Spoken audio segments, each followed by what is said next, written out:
it is autos, rickshaws, whether it's taxis, all of them are going to get costlier as well. That's right. We are seeing a sharp rise in the prices of petrol, diesel and CNG. Right now, I'm at Pragati Maidan, which is one of the busiest petrol pump in Delhi NCR. We'll try to show you some visuals also early in the morning. People have, in fact, come here and are standing in a queue to get their, pumps filled. But we are seeing that today the residents of Delhi NCR also woke up to higher fuel prices as petrol and diesel rates were increased after remaining unchanged for nearly 4 years. Petrol prices in the capital have gone up by rupees 3.14 per litre and now are selling at rupees 97.77 per litre. Diesel has also become costlier by 3.11 per litre, taking the price to almost rupees 90.67 per litre. Now, this increase has sparked concern among daily commuters, cab drivers and delivery workers who say rising fuel costs will directly affect their monthly expenses. Many commercial drivers describe the hike as an additional burden at a time when earnings have remained under pressure. But we are seeing that because of this, a lot of people are facing problems regarding to what their monthly budgets are. It has taken a sharp hit in this whole process. We'll also try to speak to few people here who have come here to get their pumps filled. We'll try to speak to some people also. क्या नाम है आपका? Prakash Verma. Sir, हम देख रहे हैं आज petrol diesel सबके दाम बढ़ गए हैं। कितनी प्रॉब्लम होगी अब मंथली एक्सपेंसेस में? बहुत ज़्यादा होगी। मैं तो कह रहा हूँ 10 रुपये बढ़ना चाहिए रेट, ताकि सारा पॉल्यूशन भी ख़त्म हो, आराम तो रहे। अब ये रेट इतने बड़े हैं तो बहुत कम है, 10 रुपये बढ़ने चाहिए। तो आप कहना चाहते हैं कि अगर इस तरीके से दाम बढ़ेंगे तो लोग पब्लिक कम्यूट जो है वो ज़्यादा प्रेफर करें? अब वैसे ही पीछे से माल ही नहीं आ रहा है इतना, तो क्या करेगा आदमी? हर एक चीज़ देखनी पड़ती है ना। मोदी जी जो कर रहे हैं वो अच्छा ही कर रहे हैं बस। We are seeing many of the commuters are saying that this can indeed be a good thing for the national capital given the kind of pollution we see here during the winter season. We'll also try to speak to few more people who are here to in fact get their in the morning. Anushka, the fact is this is not being driven by any environmental concerns. The idea is that numbers are not adding up, economic numbers are not adding up. Environmental side effects are just side effects. As to whether it happens or not remains to be seen.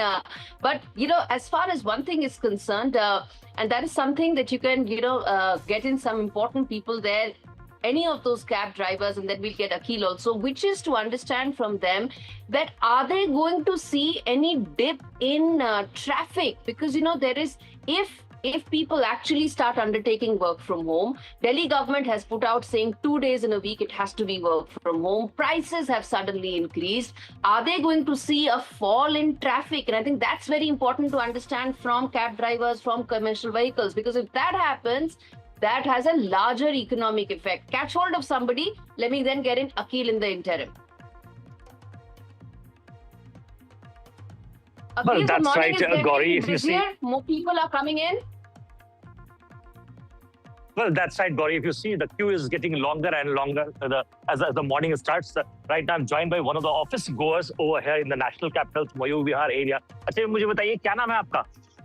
चेतन जी, आप कहाँ office जा रहे हैं? Petrol का दाम कितना बढ़ गया है? 3 रुपए के आसपास जो है ना? कितना पॉकेट पे असर पड़ेगा हम लोगों के? जो यूएस ईरान का वॉर है, वो तकरीबन जो है अगर आप देखें तो पिछले 2.5 महीने से जो है कहीं ना कहीं पॉकेट पे कंट्रोल था, पेट्रोल का दाम जो है नियंत्रित था। अब जो है प्रधानमंत्री मोदी जी ने ये भी आह्वान किया था लोगों से कि पेट्रोल का दाम जो है वो बढ़ सकता है। अगर आप देखें तो उन्होंने ये आह्वान किया था कि आप कम से कम जो है पर्सनल गाड़ियों का कम इस्तेमाल करें, पब्लिक ट्रांसपोर्ट का ज्यादा यूज करें। क्या कहना है आपका?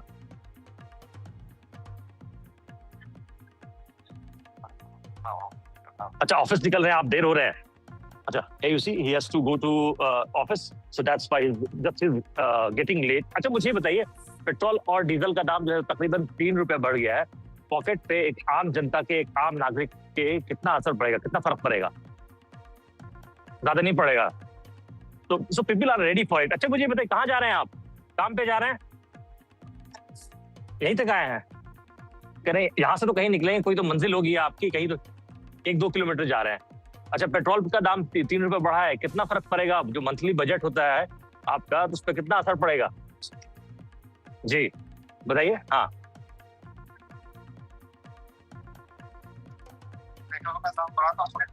असर पड़ेगा। हाँ, तो these are the common voices which we can get from the ground zero. Are you going to your office right now? कहाँ जा रहे हैं अभी आप इस वक्त? घर जा रहे हैं. अच्छा, okay. So here you see, this is the early morning, and right now, slowly and gradually, we can see people coming out of their homes, and it's a Friday morning, so we can expect the crowd to come out and get their tanks filled at several petrol pumps, where it will generally going to reflect that how it's going to impact the commuters on the streets of Delhi, because what we have seen that not only in the Delhi, if you see across all 4 metro cities, what we have seen that the petrol and diesel prices has risen, and which is certainly going to impact the pockets of the common commuters. Indeed, it will. And before I get in Ishika as well, let me tell our viewers who are tuning in right now that as my colleagues who are standing at some of these busiest petrol pumps across the city, they are getting a sense of what people, office-going crowd now thinks of sudden and sharp increase in oil prices. 2 aspects to it. Are they going to shift to public transport? Are they going to also evaluate and look at work from home as a possible potential alternative in the wake of increase in prices? And the larger point, and we're going to try and connect with experts to understand that, which is that will there be a larger economic impact of this as well? Because the moment prices increase, some amount of economic activity does get impacted. And I think that's the larger point that needs to be understood, the growth versus prices trade-off. And that is something that through the course of the day, viewers, we're going to keep telling you where things stand right now. State of the Indian economy is the single biggest aspect that we are focusing on. Ishika, let me ask you this. Another very busy petrol pump that you are standing by, there are 2 things that people can do. Either they will say, you know what, we just got to budget for this, karna padega, aage badhte hain, let's move on, this is something that we just have to brace ourselves for. Or the other option could be that they said that, you know what, we've got to now look at carpooling, we're going to look at public transport, we're going to look at work from home as options, something that they were probably delaying a decision on, but it's now becoming inevitable. Have you been able to speak to anybody to get a sense of where things stand?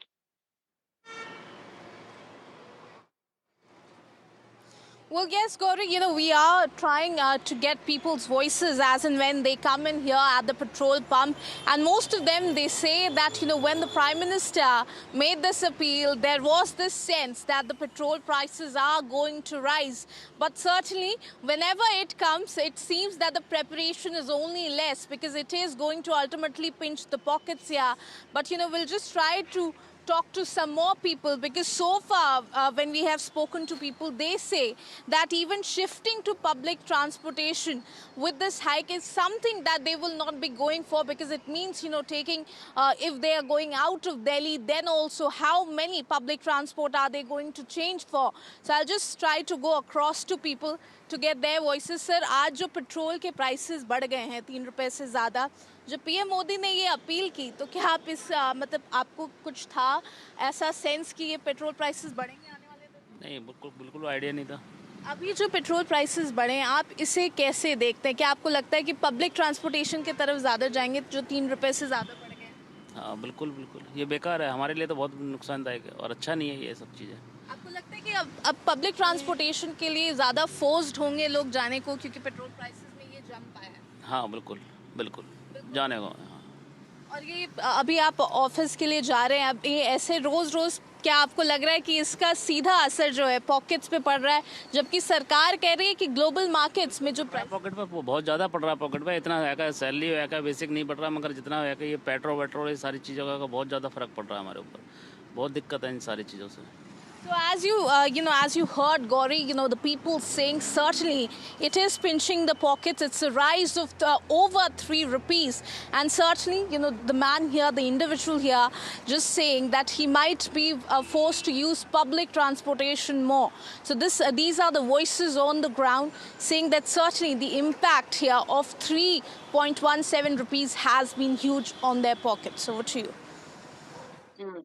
Let's get in some updates from outside the NCR as well. We have Vishwas Sharma joining us from Jaipur to get a sense of how things are looking there. Vishwas, बताइए कि वहां पर इस वक्त कितने petrol prices के कितनी कीमतें बढ़ी हैं और लोग क्या कह रहे हैं इन बढ़ी हुई कीमतों को लेके? क्या उनको एक्सपेक्टेशन थी कि ये बढ़ना ही है, जिस तरह की पिछले कुछ दिनों में बातें हो रही थी, और आगे क्या करने वाले हैं? क्या वो वर्क फ्रॉम होम करेंगे?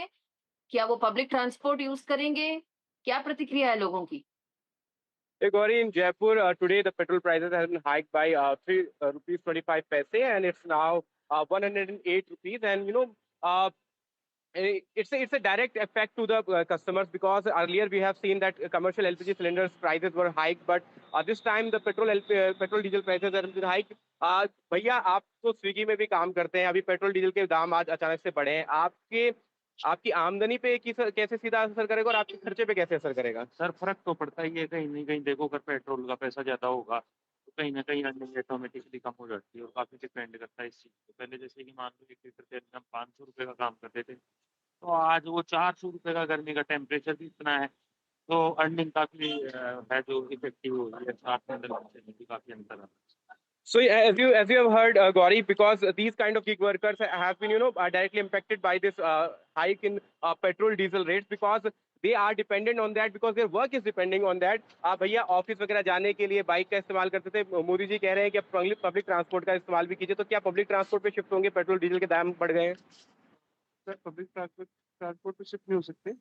रीजन बिहाइंड दैट कि कभी कभी ऑफिस लेट भी होता है, कभी जल्दी भी जाना होता है। आप देखो 7-8 बजे हम जाएंगे तो फिर पब्लिक ट्रांसपोर्ट के लिए हमें 1 घंटा पहले निकलना पड़ेगा। 1 घंटा पहले इन द सेंस कि हमें बहुत दिक्कत आएगी। 2 घंटे 3 घंटे हमारे एक्स्ट्रा खराब हो गए, हमारी जो मजदूरी मेहनत जो ज्यादा है वो डबल लगेगी, जस्ट डबल। तो अभी तो दाम बढ़ गए हैं, तो कैसा महसूस कर रहे हैं? मतलब प्रॉब्लम है ये? काफी प्रॉब्लम है, दाम बढ़ने से काफी प्रॉब्लम आएगी और बहुत फर्क पड़ेगा। ऑफिस में वर्क जो हम लोग 9 से 6 वाले हैं, 10 से 7 वाले हैं, तो कुछ थोड़ा ज्यादा फर्क पड़ने वाला है। वो पब्लिक ट्रांसपोर्ट पर शिफ्ट नहीं हो सकते कभी भी। So you have heard the reactions that they can't shift to the public transport immediately because it can get affected to their shifts. Sir उम्मीदें हैं सरकार से कि जो दाम है वो जल्दी कंट्रोल में आएंगे, किसी तरह की उम्मीदें हैं? ये क्या लग रहा है अभी आपको? आगे की क्या प्लानिंग है आपकी, क्या योजना है? पेट्रोल डीजल के दाम बढ़ रहे हैं, कमर्शियल एलपीजी सिलेंडर के दाम भी पहले बढ़े। जी उम्मीद है कि अगर सरकार थोड़े वो करे, क्योंकि यहाँ बेरोजगारी बहुत ज्यादा है, सरकार को वो करना चाहिए, बस पेट्रोल दाम कम करना चाहिए। अच्छा, लगातार बाहर के देशों में तनाव की स्थिति, इसलिए पेट्रोल के दाम बढ़े हैं, तो अब इसमें प्रधानमंत्री ने भी अपील की कि आप जो है पब्लिक ट्रांसपोर्ट यूज कीजिए, थोड़ा कम गाड़ियों का इस्तेमाल कीजिए, तो क्या उसको लेकर के किस तरीके के आप लोगों के क्या प्लान बनाए हैं कुछ इस तरीके का? अभी ऐसा कोई नहीं, जनता में अभी आई है ये बात, अभी जनता माहौल बना रही है जो भी होगी। So you have heard all these reactions, and this is the first time that during this amid the tensions of between US and Iran, this is the first time that direct common man has been affected, because earlier we have seen the price hike in the LPG, but that was in commercial cylinders. The domestic cylinders price were remained same, but this time the petrol and diesel prices has been has been increased by 3 rupees 25 paise in diesel in petrol, and 3 rupees 2 paise per liter in diesel in Jaipur. And now the petrol price in Jaipur is 108 rupees per liter, and the diesel price is 93 rupees and 26 paise per liter in Jaipur. So it's going to affect the common man directly, and we have seen the reactions, we have heard the reactions of all peoples and all the gig workers, all the taxi workers. And a very important perspective of these oil prices, which is that India's gig economy, our delivery, whether you talk about the delivery aspect of it, cab drivers, all of them are going to be impacted disproportionately, simply because their work will continue. They have to budget for these increase in prices and continue. And when it happens, whether demand will fall, whether margins will fall, whether the overall impact would be significant. I think those are very important questions that Vishwas, you are highlighting and putting out the other side to it. All right, before I get in Sujata Dwivedi, who's in fact in Mumbai, to get a sense of where things stand right now, let's get in an update from an opposition voice, in fact, joining us on the phone line. We have Sarvanan representing the DMK with his first comments after that fuel price hike announced by the oil marketing companies. Yes, Mr. Sarvanan. Yeah, see, this is very worrisome. The people should not be burdened like this. And the 3 rupee hike is a very steep hike. And definitely, when the Prime Minister did these gimmicks of riding in a two-car cavalcade, we knew there are going to be the prices hike. We were definitely were informed about it when the cavalcade was came down. Number of cars came down. But the question is, everybody asking is, when the fuel prices, when the crude oil prices were down, you did not allow the common man to be benefited by that. The petrol diesel prices were not decreased. You did not allow the market forces to determine the petrol prices. You increased the taxes. And now, when it is higher, absorb it. When there were profits, you enjoyed it. When there are losses, you absorb it. Why do you want to pass it on to the common man? That is the question everybody is asking. And the cheap Russian crude oil was purchased. Even then, that benefit was not passed on to the common man. The cronies of the BJP enjoyed windfall profits.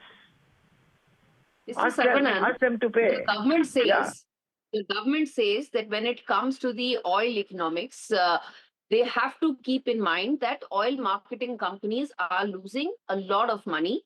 And if there weren't those excise duty cuts, the oil marketing companies would have lost 63,000 crore rupees. Even now, that figure stands at upwards of 30,000 crore rupees.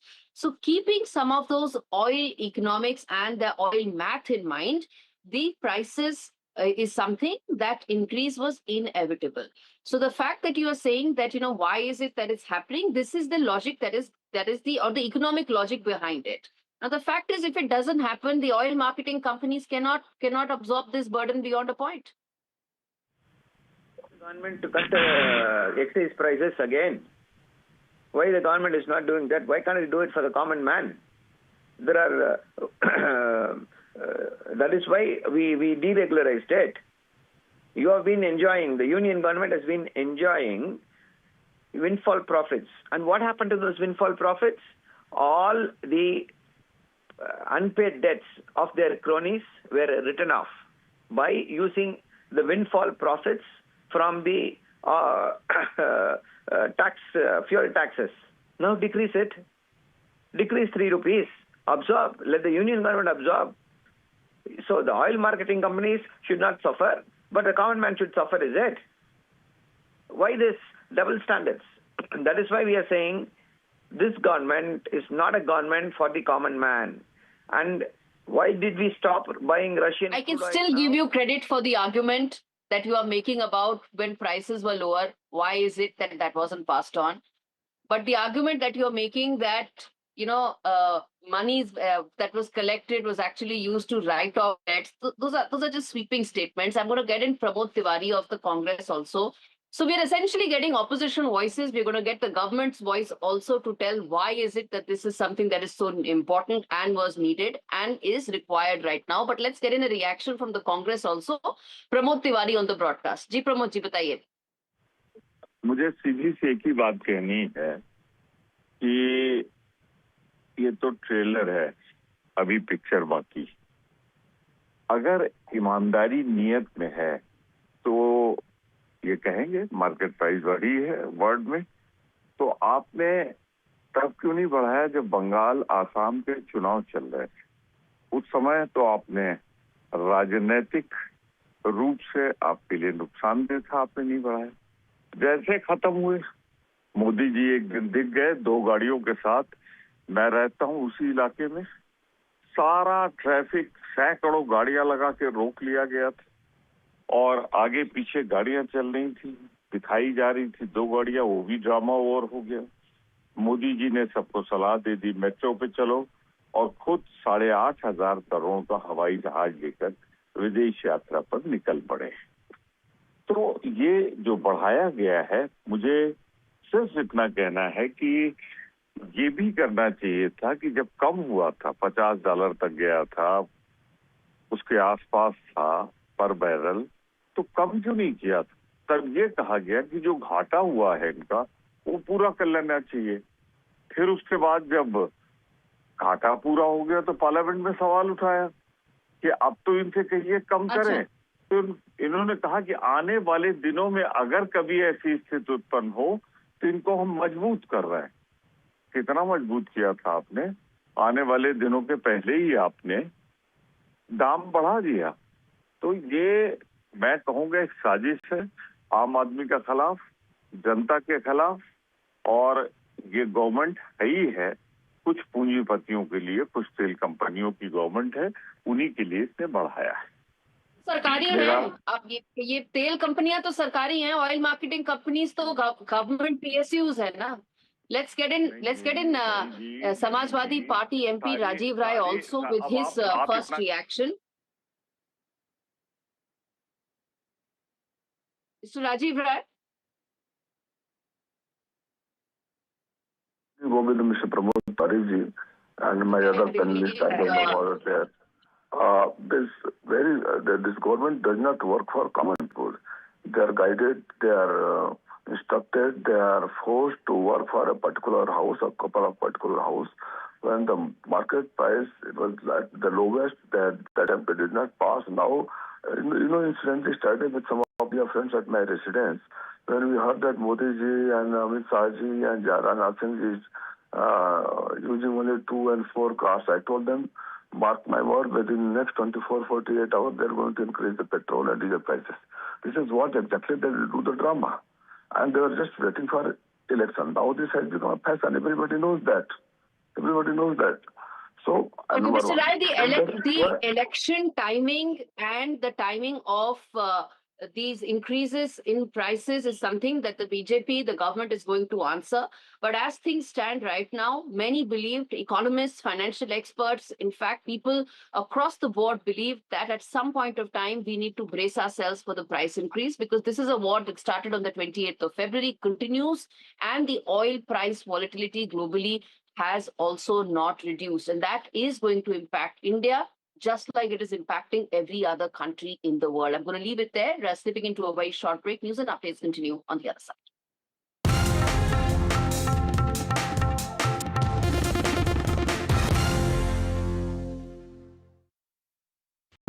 Where the software engineer meets the cool UI UX designer to create the big dream. The world comes together at Sharda University. थोड़े में ज्यादा स्वाद यही तो है इसकी खास बात। वाओ मामा क्या स्वाद है। अरे मेरे राजा सबका राजा और मसाला। Hi Red, check the audio. Hi Red, check the audio. Let's do it. Let's start. Big news that we're breaking first here on NDTV. We know for sure that they have, confirmed their support to him. We've got a picture of the letter, the breaking story. We're jumping straight into it. They do not want to be part of an experiment. Show around and then come to me at the Nehru Stadium in Chennai. Unconditional support. Giant killer of TVK is here with us. We've got Mr. Dinakaran with us here. Veera, why aren't you also dancing? Vijay is coming out, TVK chief. Big breaking story here on NDTV. Nobody else has these details. Thank you for all the support. Thank you for the viewership. Thank you for the love. Where the software engineer meets the gifted content writer to create the big dream. The world comes together at Sharda University.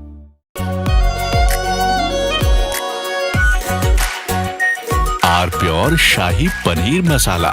Delicious, healthy, every day. Economy, business, world, technology. Noise filtered, numbers decoded. Insights that rewire your worldview. From governance to growth, we connect the dots. Your daily edge, your global advantage. India Business Report with me, Gauri Dwivedi, weeknights on NDTV Profit. Where the software engineer meets the talented photographer to create the big dream. The world comes together at Sharda University.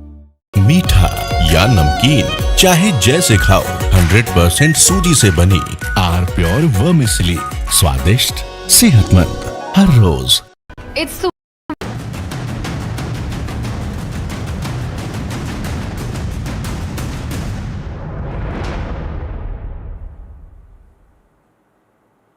Welcome back to Sarit Kaur Sahani and you're watching NDTV. While bringing you the top story of the hour, well, it's day 2 of the high-stakes Beijing summit, which is now underway with the US President Donald Trump and Chinese President Xi Jinping set for a packed schedule of diplomacy and deal-making. Now, the day's events include a friendship photo op, private bilateral tea talks, and a final round of policy discussions, and even a working lunch before Trump departs Beijing. Trade reset hopes, investment deals, and even West Asia tensions are expected to dominate the agenda.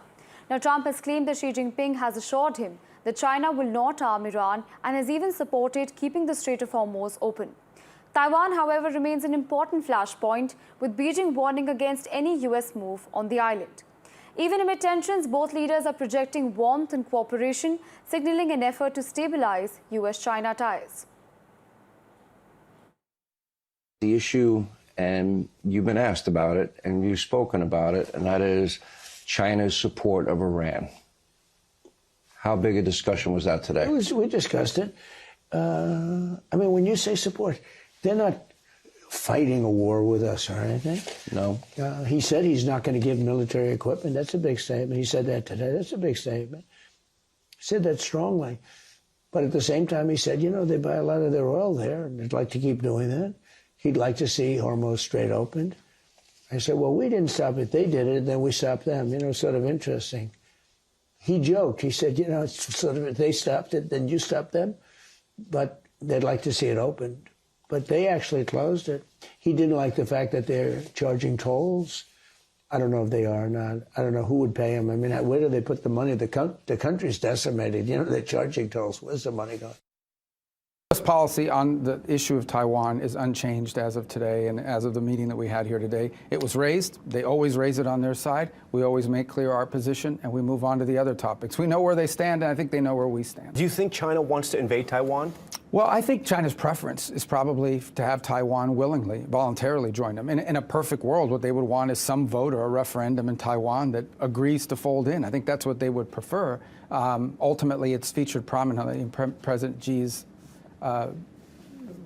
mandate. In the time he's been in office, he's made clear that what they call reunification, that's what they call it, is something that has to happen at some point. We think it would be a terrible mistake to force that through force or anything of that nature. There would be repercussions for that globally, not just from the United States. Well, summits are usually remembered for joint statements and diplomatic breakthroughs. But the Xi-Trump summit is trending online for the most unexpected reasons. From Elon Musk behaving like a tourist with a smartphone to Marco Rubio admiring the ceiling of Beijing's Great Hall. This summit has produced a parallel story entirely, one not created by diplomats but by the internet. Our next report takes a look at those viral moments that everyone's talking about. Take a look.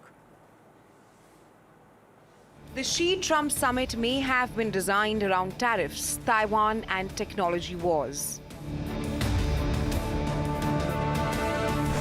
But online, the internet was watching something else entirely. Social media users were busy replaying the summit's most unexpectedly human moments. The winks, the spins, and the ceilings. The first viral moment came before the talks even began. Xi Jinping and Donald Trump stopped to acknowledge children waving flowers and chanting "Welcome" in Mandarin. Slow smiles, tiny flags, and carefully choreographed diplomacy.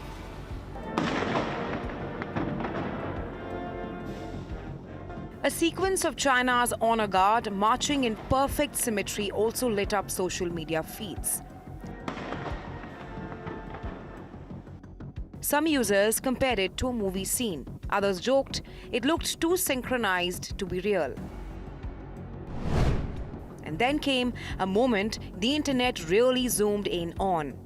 US Secretary of State Marco Rubio shaking hands with Xi Jinping, and then appearing to wink towards Donald Trump.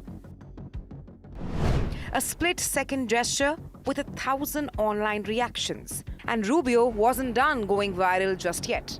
Because later, inside Beijing's Great Hall of the People, he appeared completely captivated by the ceiling, even giving a thumbs up while speaking to Pete Hegseth.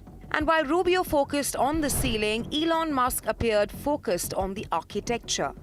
Standing among officials and executives during the welcome ceremony, Musk slowly spun in a full circle, filming the venue on his phone. The world's richest man looking less like a summit delegate and more like an overwhelmed tourist in Beijing. And as he walked in, he gave the most Elon Musk reaction possible. 马斯克。 That's a really big call.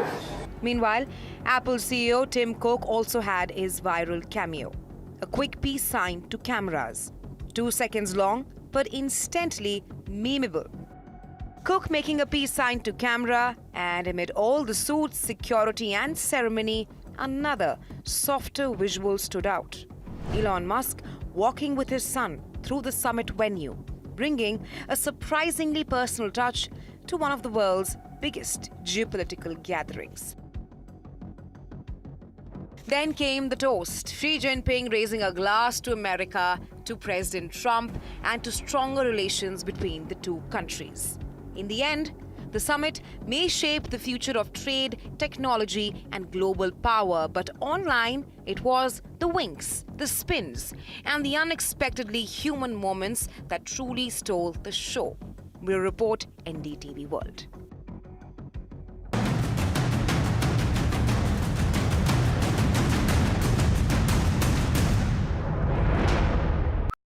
Where the software engineer meets the cool UI UX designer to create the big dream.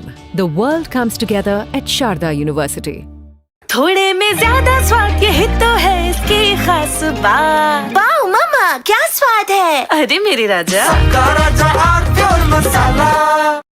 Hi Red, check the audio. Hi Red, check the audio. Let's do it. Let's start. Big news that we're breaking first here on NDTV. We know for sure that they have, confirmed their support to him. We've got a picture of the letter. The breaking story, we're jumping straight into it. They do not want to be part of an experiment. Show around and then come to me. At the Nehru Stadium in Chennai. Unconditional support. Time killer of TVK is here with us. We've got Mr. Dinakaran with us here. Veera, why aren't you also dancing? Vijay is coming out, TVK chief. Big breaking story here on NDTV. Nobody else has these details. Thank you for all the support. Thank you for the viewership. Thank you for the love. Where the software engineer meets the gifted content writer to create the big dream. The world comes together at Sharda University.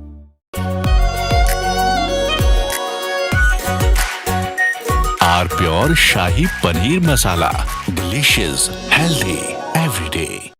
Economy, business, world, technology. Noise filtered, numbers decoded. Insights that rewire your worldview. From governance to growth, we connect the dots. Your daily edge, your global advantage. India Business Report with me, Gauri Dwivedi, weeknights on NDTV Profit.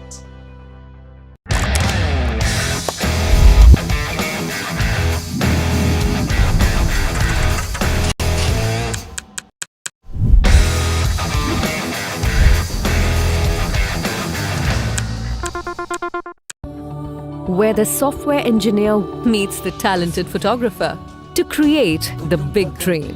The world comes together at Sharda University.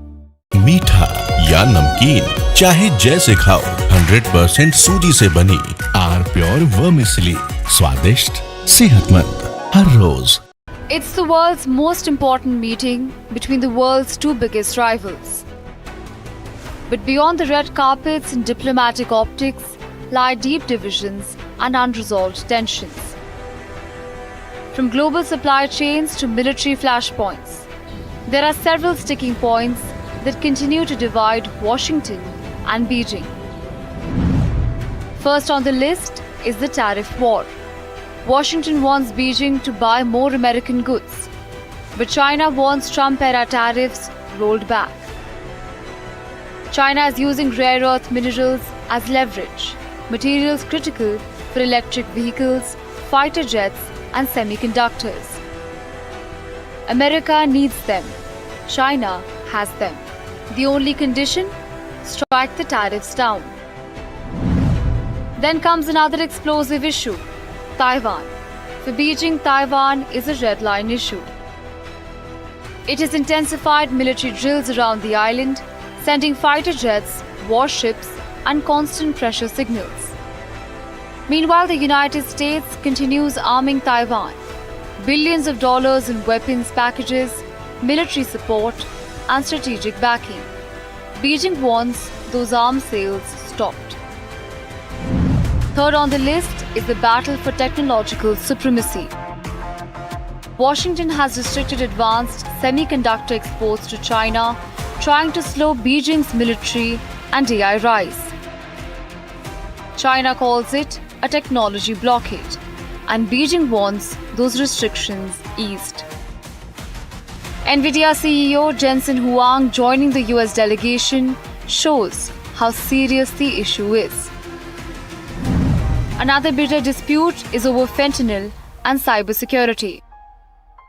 Washington accuses Chinese-linked networks of supplying fentanyl precursor chemicals, fueling America's opioid crisis. China denies direct responsibility and wants fentanyl-linked tariffs reduced. And lastly, there's the Iran war. Washington wants Beijing to pressure Tehran. Why? Because China remains one of Iran's biggest oil buyers. China wants stability, America wants leverage. The issue remains unresolved.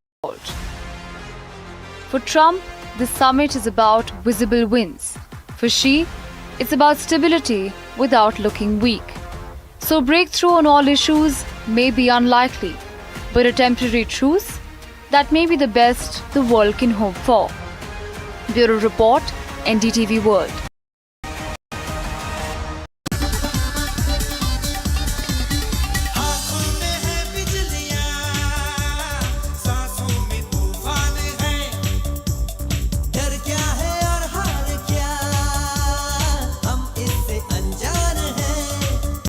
And days after Prime Minister Modi's call to reduce petrol and diesel consumption and use public transport, the centre has hiked petrol and diesel prices by 3 rupees a litre.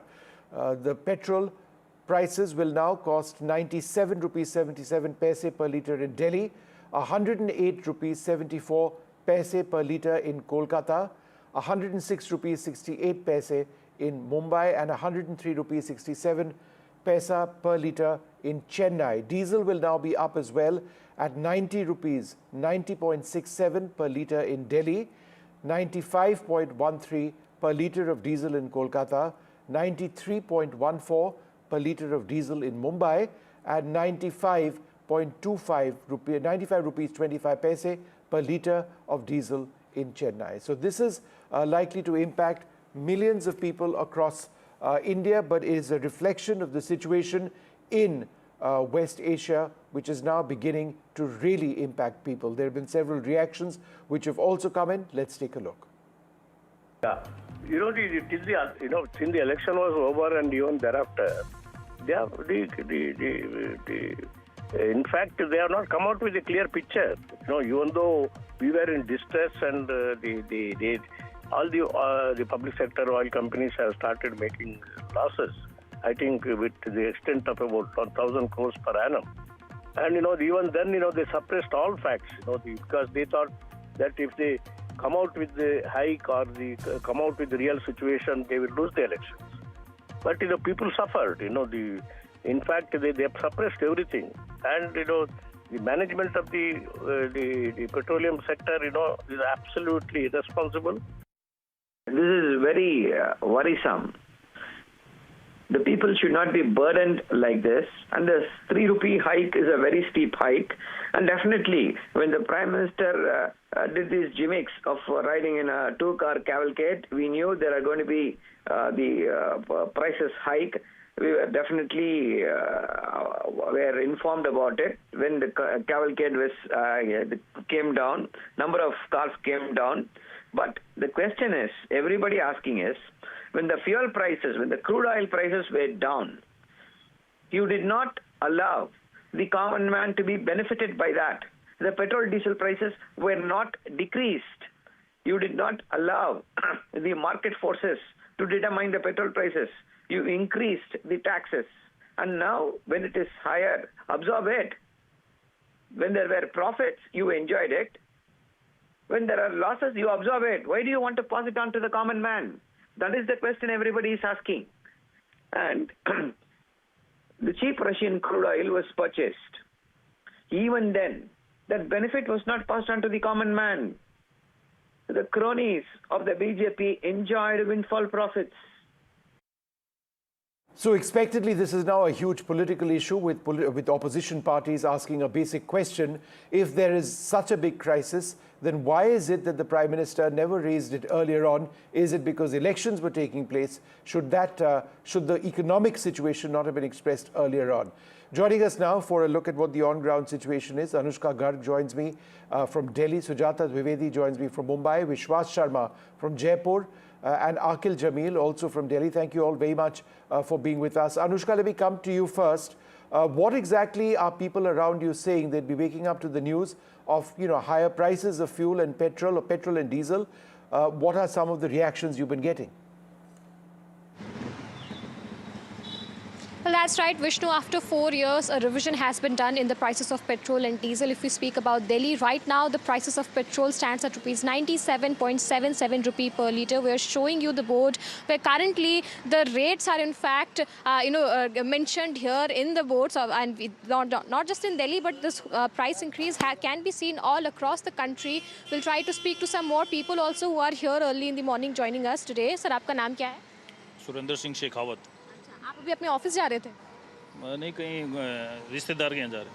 हम देख रहे हैं कि petrol, diesel, CNG सबके दामों में बढ़ोतरी देखने को मिल रही है। कितनी परेशानी हो रही है आपको इससे? अभी तो कोई परेशानी नहीं है, लेकिन आने वाले टाइम में शायद सभी को फेस करनी पड़ेगी परेशानी। नीचे तबके के लोगों को ज़्यादा परेशानी होगी, middle class, upper middle class तो अफोर्ड कर लेंगे, लेकिन आने वाले टाइम में जो बाहर से आके दिल्ली में रह रहे हैं उन लोगों के लिए बड़ी परेशानी होगी। आपका नाम क्या है सर? अजितेश। अच्छा, क्या आपको पता था ये आने से पहले कि पेट्रोल और डीजल के जो दाम है वो बढ़ाए गए हैं? वो एक्सपेक्टेड था ये चीज़ें कि प्राइस बढ़ने वाली है, लेकिन at least government informed us, but no information given prior to increase the prices. और मुझे ये भी लगता है कि जो NET वाला जो अभी चल रहा है केसेस, उसका ये डाइवर्जन भी हो सकता है कि they want to divert the issues. Yes, ma'am. We also try to speak to few more people who are here joining us early in the morning. Sir, आपका नाम क्या है? मेरा नाम रोबी है। देख रहे हैं पेट्रोल, डीजल सबके दामों में जो है 3-3 रुपए का इजाफा देखने को मिल रहा है। सीएनजी भी 2 रुपए महंगी हो गई है। कितनी परेशानी हो रही है इसकी वजह से? इसकी वजह से इतना खास परेशानी होने की मतलब नहीं है। 3 रुपये तो बढ़ा है, 8-10 रुपये बढ़ता है तो थोड़ा परेशानी होती। 3 रुपये में कोई खास परेशानी नहीं होगी।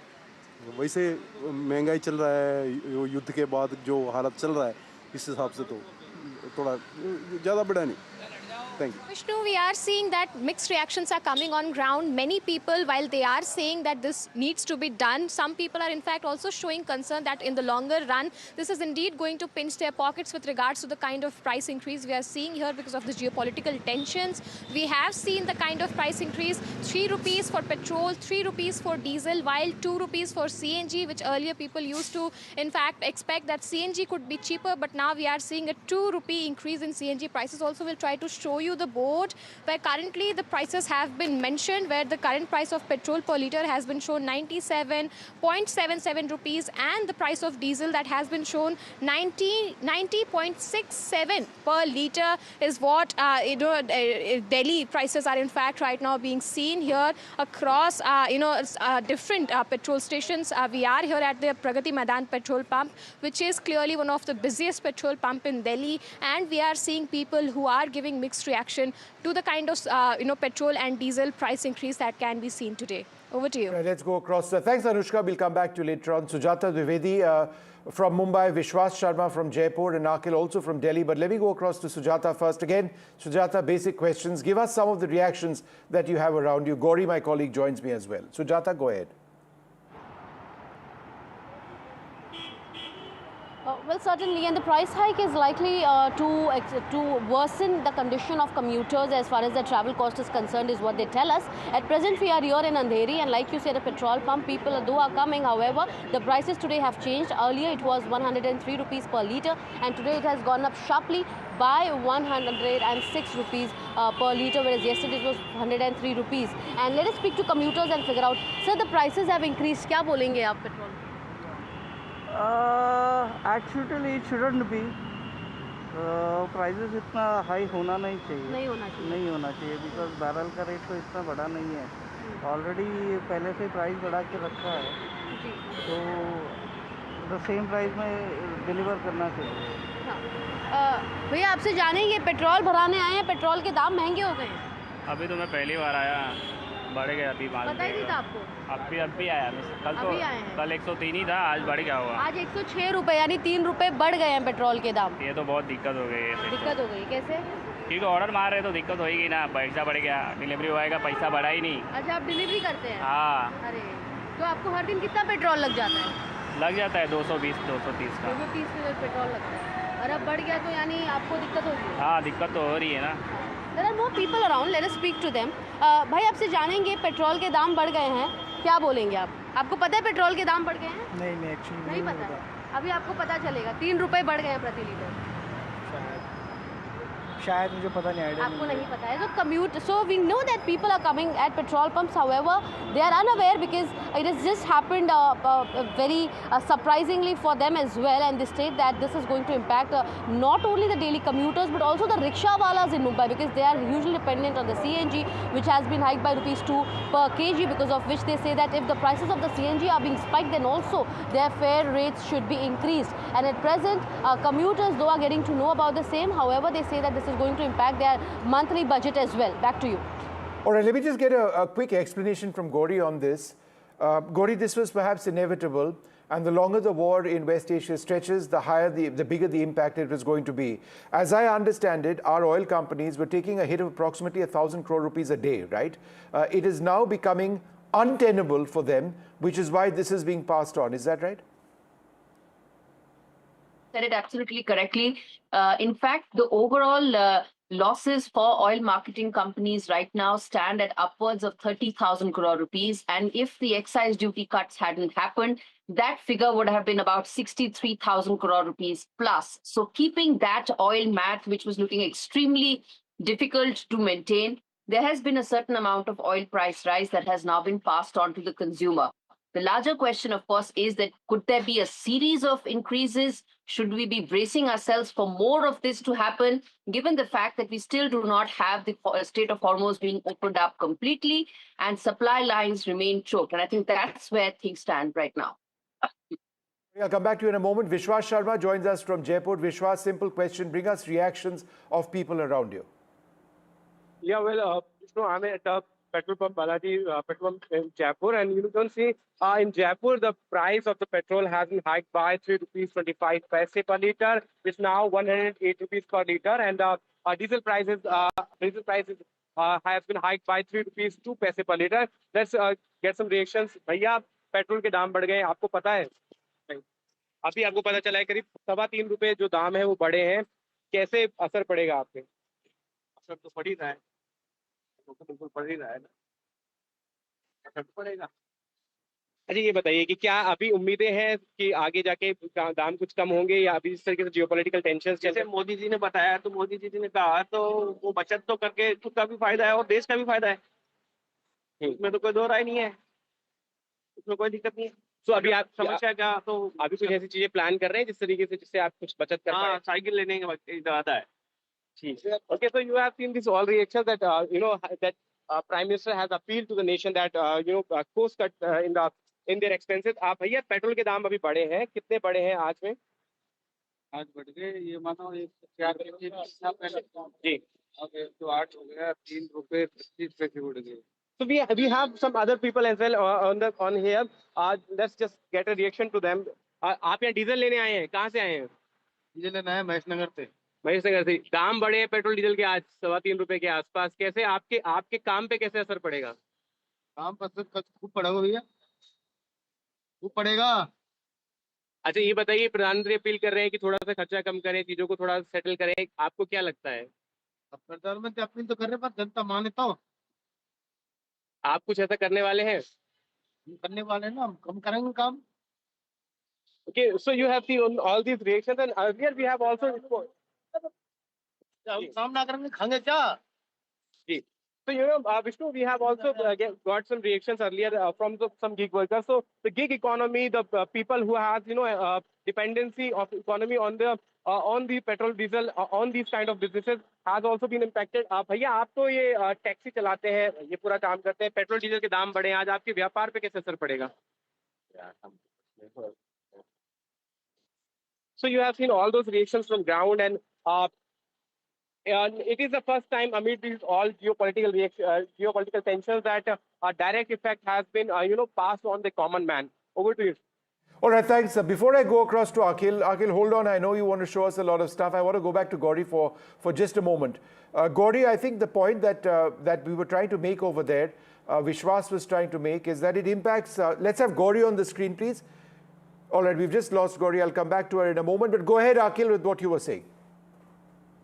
Well, Vishnu, if you see right now, I'm in the east district of the national capital. This is the Mayur Vihar area. Behind me, you can see this is early morning at around 8 a.m. in the morning. And let me just give you the first voices over here at this petrol pump from the people who are at the receiving end of this. क्या नाम है आपका, ये बताइए. संजीव भाई, ये बताइए, आमतौर पे जितना भीड़ रोजाना होता है उतनी भीड़ आज है या फिर बढ़ गई है आज? इतनी हमेशा होती है. लोग जो है पैनिक क्रिएट नहीं कर रहे हैं, जितने नॉर्मली आते थे उतने ही आ रहे हैं. अच्छा, मुझे ये बताइए, आप यहाँ पे कम्यूटर हैं, आप भी पेट्रोल बढ़ाने के लिए आए हैं, 3 रुपए जो है वो बढ़ गए, कितना असर पड़ेगा आपके पॉकेट पे? बसों के लिए तो काफी पड़ेगा जी. ये हिसाब किताब चल रहा है, उससे बस आम आदमी को जो कुछ पड़ना है कि आम इंसान को भी पड़ेगा. बाकी जो बिजनेस मैन कुछ नहीं पड़ेगा, जो लोन की जो इनकम है वही की वही है. बस इतना भी जोर लगाते हो बढ़. Right. So here you see, Vishnu, they are saying that it's already going to impact on their pockets, and right now I'm joined by more voices over here. अच्छा, ये बताइए, पेट्रोल का जो दाम है वो 3 रुपए बढ़ गया, कब पता चला आपको? रात? अच्छा, अभी आप आ ही रहे हैं, अभी आपको पता नहीं है. अच्छा, आप ऑफिस जा रहे हैं, कहाँ जा रहे हैं आप इस वक्त? सुबह बैग टांग करके कहाँ जा रहे हैं? मार्केट जा रहे हैं. पेट्रोल का दाम 3 रुपए बढ़ गया, पता है आपको? अच्छा, अभी देखा नहीं है, आपको पता नहीं है. कितना असर पड़ेगा पॉकेट पे? जो बजट है. हाँ,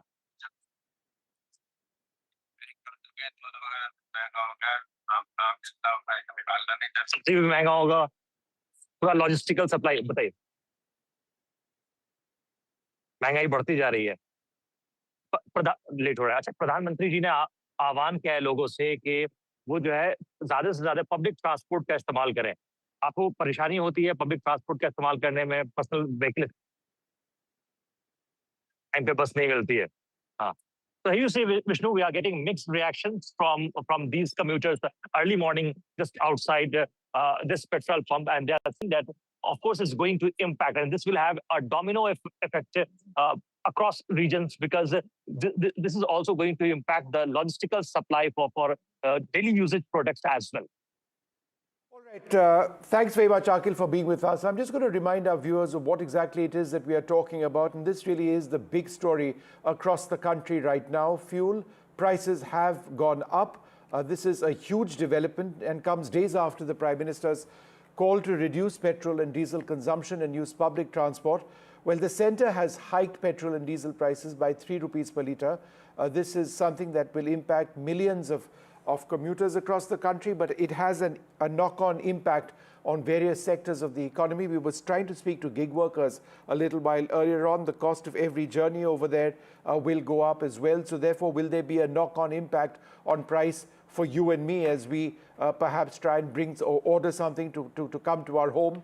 There will be a knock-on impact perhaps for restaurants as well, for the transport of basic goods and services.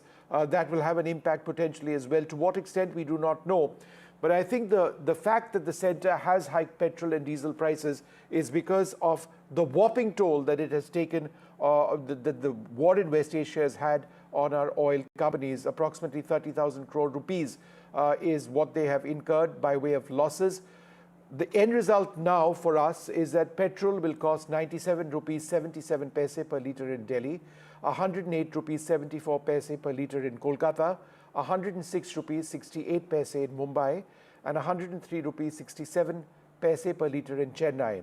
Diesel will also be sold at 90 rupees 67 paise per litre in Delhi and 95 rupees 13 paise per litre in Kolkata, 93 rupees 14 paise per litre in Mumbai, and 95 rupees 25 paise per litre of diesel in Chennai. Let's go back to Vishwas in Jaipur. Vishwas, you were trying to make a very important point that, it impacts basic aspects of what we consider normal. For example, gig workers. So many of us rely on gig workers to provide something from the shop, to provide us food, etc., etc. But if the price of fuel that the gig worker pays, then that is passed on perhaps to the shop or the restaurant or what have you, where they are operating from, and then that price eventually gets transferred back to us as well. That's how it works, right? It's a cascading impact. It will be affected to the common man. It will be passed on the restaurants or to the consumer directly, because a whole of economies, whole businesses work on logistics on these petrol diesel businesses, whether it's transport, whether it's gig workers economy, Ola, Uber, Rapido, all these taxi services. So all will gonna be affected by this price hike, because we have seen earlier when the commercial cylinders price were hiked in Jaipur, we have seen the restaurants were saying that our margins have been cutted by a whole, and then the price of those all food products were passed to the consumers. And in Jaipur, various industries depends on commercial LPG cylinders. We have seen the Sangane block printing, which has been really famous in worldwide for their handicrafts. So all those industries which were affected by the commercial LPG cylinder, so same will gonna be affected today when the price of petrol and diesel has been increased. So all those sectors which are dependent on this will gonna be affected. We have earlier spoke to some gig workers here at this petrol pump. So they said that our cost will be impacted. So their margins will be gonna reduce. Their profit will gonna be reduced. Their earnings will gonna reduce. Their livelihood, their life, will gonna be impacted. So the pass-ons, it will gonna work like this. The Swiggy, Zomato, all those platforms which are been working for deliveries, Blinkit, Rapto, so they have to increase the prices, or they have to just cut the margins of the restaurants, of the shop owners, or the consumers have to pay this. So directly and indirectly, it will gonna be effect to many consumers, many people around the nation. But as we know, this has been done because of the geopolitical tensions between these nations, US and Iran especially. So this is the first time that we are seeing that impact directly on common man. After 2022, the price of petrol and diesel has been hiked. Earlier, we have seen the commercial LPG cylinders price were hiked, but the domestic cylinder prices were remain same. So this is the first time that amid this geopolitical tension, the common man is affected directly, but Hold on, Vishwas. I'm just going to bring in Gauri at this stage as well. Gauri, I think Vishwas makes an important point. Airfares could go up. They are already higher, right? Despite the protection of the government. Logistics and freight will go up. Vegetables and milk will get costlier. The entire gig industry will be impacted almost immediately, I would suggest. So I think that's a larger point. Can you explain to our viewers how this will have a cascading impact? Indeed, Vishnu, and I think that's the single important aspect of every time prices rise, how it actually impacts growth. And here the impact could be on three very distinct and equally important aspects. First and foremost, your daily consumption items will get impacted. 3 rupees plus is a very significant price rise. So you will see your fruits, food, vegetables across the board, milk, all of it getting expensive. Adding on a layer of WPI coming in at 8.3%. So look at that increase that will come in on top of an inflation that is already showing signs of increasing significantly. So that's the first impact. Second is the impact that it will have on cab drivers, gig workers. All of them essentially have to budget for this kind of an increase. So they will pass it on to the end consumer. Will that mean some amount of demand going down? Will that mean some amount of economic activity going down? That remains to be seen. But that will be the second layer, because that's the commercial activity layer where it will actually come in. And the third and equally significant impact is across the board economic services that will be impacted. Already ATF prices have been high. They have already impacted aviation traffic to a certain extent. Will that continue is a larger question, but that's only one layer of the overall economic activity that is bound to get impacted. And that is where you're talking about the larger growth engine being impacted. That, of course, is something that doesn't happen overnight. It takes weeks and months for it to start reflecting. But this is essentially what we should be prepared for as an intelligent assumption of how things are likely to go if these price rises continue. And I think the other key point, and Gauri, we can discuss this later, is that it will take as much time to stabilize, even if the war to come to an end 5 minutes from now, right? It's not instant. We'll discuss that in a while. Anushka, let's go back to you. Again, basic reactions. What are you getting from people around you? Well, that's right, Vishnu. As we have discussed that the fuel are in fact the driving forces of the economy, and because of this, a lot of impact can be seen on the prices of several things such as, dairy products such as groceries, etc. But we are getting to see what people are in fact saying here because of the fuel price rises. They are facing significant problems. While many people are saying that, this is some kind of a problem for them, many people have said that this was indeed important for the economy. We'll try to speak to few cab drivers also. Sir, आपका नाम क्या है? Vipin. Sir, हम देख रहे हैं कि लगातार पेट्रोल और डीजल के जो दाम है वो आज बढ़ाए गए हैं और 3 रुपए का इजाफा पेट्रोल और डीजल के दामों में हुआ है। कितनी परेशानी हो रही है इससे? परेशानी तो कुछ भी नहीं है, 3 रुपए में कोई बड़ी बात नहीं है, गाड़ी चला रहा है तो हाँ कुछ भी नहीं है परेशानी। इंटरनेशनल लेवल में परेशानी है तो क्या दिक्कत है? सबको करना चाहिए कॉपरेट, सरकार का कॉपरेट करना चाहिए। यहाँ आने से पहले आपको पता था कि आज इस तरीके से दाम बढ़े हैं? नहीं, मुझे नहीं मालूम था, अभी मालूम पड़ा है मुझे। अभी पता चला है? हाँ जी। तो आपको क्या लगता है कि इससे ऑफिस में, घर के खर्चों में, हर जगह पे जो आप कम्यूट करते हैं उस पर कितना प्रभाव पड़ने वाला है? बहुत कम पड़ेगा फ़र्क तो, मेरे ख्याल से तो ना के बराबर फ़र्क है किसी का। So we are seeing many people who are okay with the price hike. They are saying that 3 rupees is a very minimal price hike, and they can in fact do with this kind of a price hike because it is right now, given the geopolitical tension, it is important right now. We'll try to speak to a few more people also about the kind of price hike that can be seen here today in the national capital, not just in national capital but across the country. Sir, आपका नाम क्या है? मक्खनलाल। देख रहे हैं petrol, diesel, CNG, इन सब के दामों में बढ़ोतरी जो है वो देखने को मिल रही है। क्या लगता है, किस तरीके से देखते हैं आप इसको? ये तो ठीक नहीं है मैडम, ये आम आदमी मर जाएगा ऐसे तो, धंधा पानी सब बंद हो जाएगा। अच्छा। हाँ। आप ऑफिस जा रहे हैं अभी? हाँ ऑफिस नहीं, मैं ड्राइवर हूँ, साहब को ड्रॉप करे अभी। अच्छा। तो हम जिस तरीके से देख रहे हैं दाम बढ़े हैं, इसकी वजह से आपको जो मंथली बजट है उस पर कितना प्रभाव पड़ेगा? उस पर तो सारा प्रभाव पड़ेगा, दाम बढ़ेंगे तो ये गैस गूस सब ये दाम वो हो जाएगा। क्या आपको अंदाजा था किस तरीके से दाम बढ़ने वाले हैं? नहीं, आपको आज ही पता चला? आज ही पता चला madam. We are seeing many of the cab drivers also saying that this is going to significantly impact their pockets. We'll try to speak to some auto drivers also. आपका नाम क्या है सर? मोहम्मद सईद खान। सर, हम देख रहे हैं petrol, diesel, CNG सबके दामों में बढ़ोतरी अभी देखने को मिल रही है। 3-3 रुपए बढ़ाए गए हैं। कितनी दिक्कत हो रही है इसकी वजह से? एक तो काम धंधा है नहीं रोड पे, और महंगाई पे महंगाई बढ़ रही है इस वजह से, और काम धंधा बिल्कुल नहीं है रोड पे। अब बड़ी परेशानी झेलना पड़ रही है। क्या आप यहाँ आने से पहले पता था कि दाम बढ़े हैं? नहीं, अभी नहीं पता था, अब बढ़े हैं।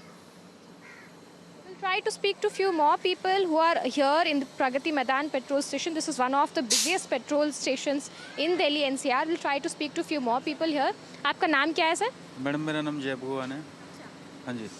देख रहे हैं कि पेट्रोल, डीजल सबके दामों में काफ़ी ज़्यादा बढ़ोतरी देखने को मिल रही है। 3 रुपए पेट्रोल, 3 रुपए डीजल ऐसे बढ़ाए गए हैं। कितनी परेशानी हो रही है इसकी वजह से? नहीं मैडम देखो, परेशानी तो क्या है, अब स्थिति जो दूसरे देशों से आने लग रही है, अभी उसका क्या बोल सकते हैं। परेशानी तो अभी पैसेंजर है, आने जाने लग रहे हैं, जिसको टाइम पे ऑफिस में जाना है, अब ये आज बढ़ा है कल घटेगा भी, ये तो नहीं है भाई ये फिक्स ही रहेगा। आज किसी चीज़ का रेट बढ़ा है, कल को डाउन भी आएगा। वो तो क्या उम्मीद थी कि इस तरीके से दाम बढ़ने वाले? नहीं, उम्मीद तो फिलहाल नहीं थी, लेकिन ये था भाई अभी थोड़े बहुत दिन के बाद बढ़ सकते हैं, तो ये थोड़े दिन पहले ही बढ़ा दिए गए हैं। यानी कि आप तैयार थे कि इस तरीके से प्रभाव पड़ सकता? तैयार थे। यानी कि ये देखो ना, अभी मोदी जी ने कहा था भाई आप जितना कम हो सके उतना कम बाहर निकलो, लेकिन जो काम से जाने लग रहे हैं वो ठीक है, लेकिन जो फुकराफंती में बाहर घूम रहे हैं ना, 4-4, 5-5 घंटे ड्राइव करने लग रहे हैं, घूमने जा रहे हैं, वो कम होना चाहिए। Clearly, Vishnu, we are seeing mixed reaction from people. While some people have said that they were prepared for the kind of price hike, many people are also saying, and majorly if we speak, cab drivers are saying that this is going to pinch their pocket because we have seen the kind of rent that they have to give for their cabs, and afterwards the kind of monthly income, because if the fuel prices have increased, it is certainly going to impact the other, livelihood prices also, such as, the vegetable prices, the dairy products prices, all of them, the transportation prices, all of them are in fact going to be increased, and that is one problem that people are wary about, and have in fact also said that this is going to impact their monthly budget. And also some people have said that they were not prepared for the kind of price hike, but some people have said that because of the geopolitical tension, there was no way to stabilize the economy without rising the petrol prices, without rising the fuel prices, and that is why it was important to take this step. Over to you. Anushka, thanks very much for being with us. The Minister Hardeep Puri had a couple of important points to mention about the fuel price hike. Let's listen in.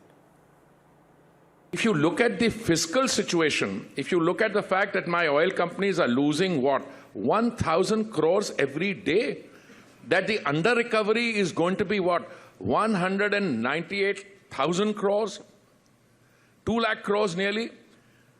The losses are what, 1 lakh crore. If you look at the quarter, in that context, how long can you keep it like this? Where is the oil? It used to be at around $64 or $65. I have my statistics here, gone up to 115 in that basket. All right, I think the entire issue of under-recovery, absolutely critical. I'm going to go back to Gauri and, to try and understand this a little bit, because it's more than just the reactions. I think the key issue is one on the knock-on, increase in prices. So let's take a look at this. And Gauri, come in on a couple of sectors. Firstly, let's take a look at food and agriculture. Agriculture will be hit doubly hard. Fertilizer prices already going up. Higher diesel costs impact the expense of, say, running tractors and irrigation pumps. So firstly, briefly, how does this impact agriculture?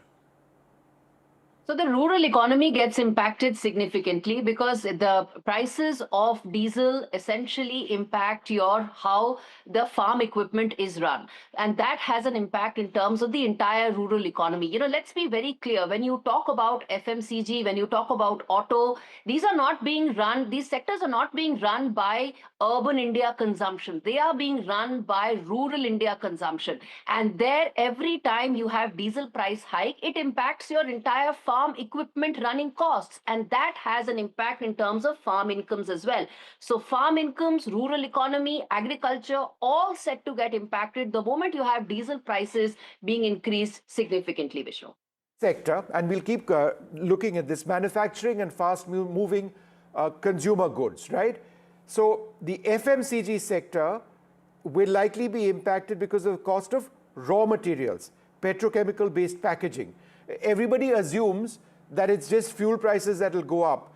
But in fact, the prices of plastics will also go up if, if this continues to impact our economy.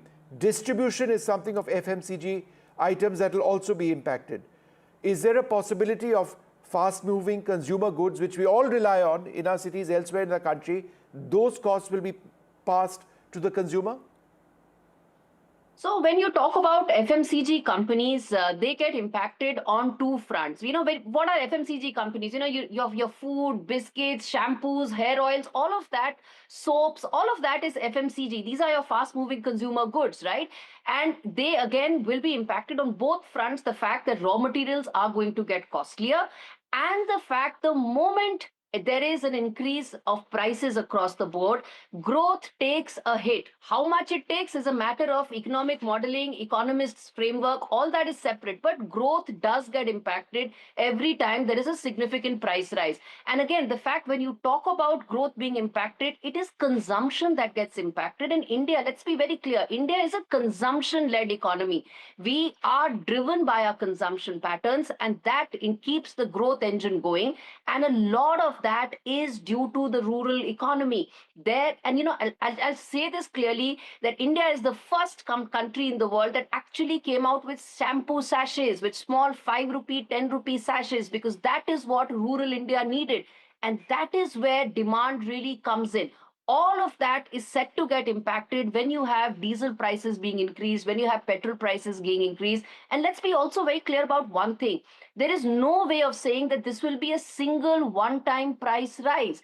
Given the fact that the Iran war is still continuing, the Strait of Hormuz blockade remains a global energy concern, there is a possibility of there may be being subsequent price rises as well, which means that the impact on growth, impact on rural consumption, urban consumption could be more than just a one-off single price rise. And I think that's the single biggest aspect that we need to now be talking about and also be budgeting for going forward. Vishnu. Puri, we'll come back to you in a little while from now. Let's just bring our viewers the big story. And this is what it is. What you see on the right-hand side of your screen is the hike in petrol and diesel prices across the country, 3 rupees per litre.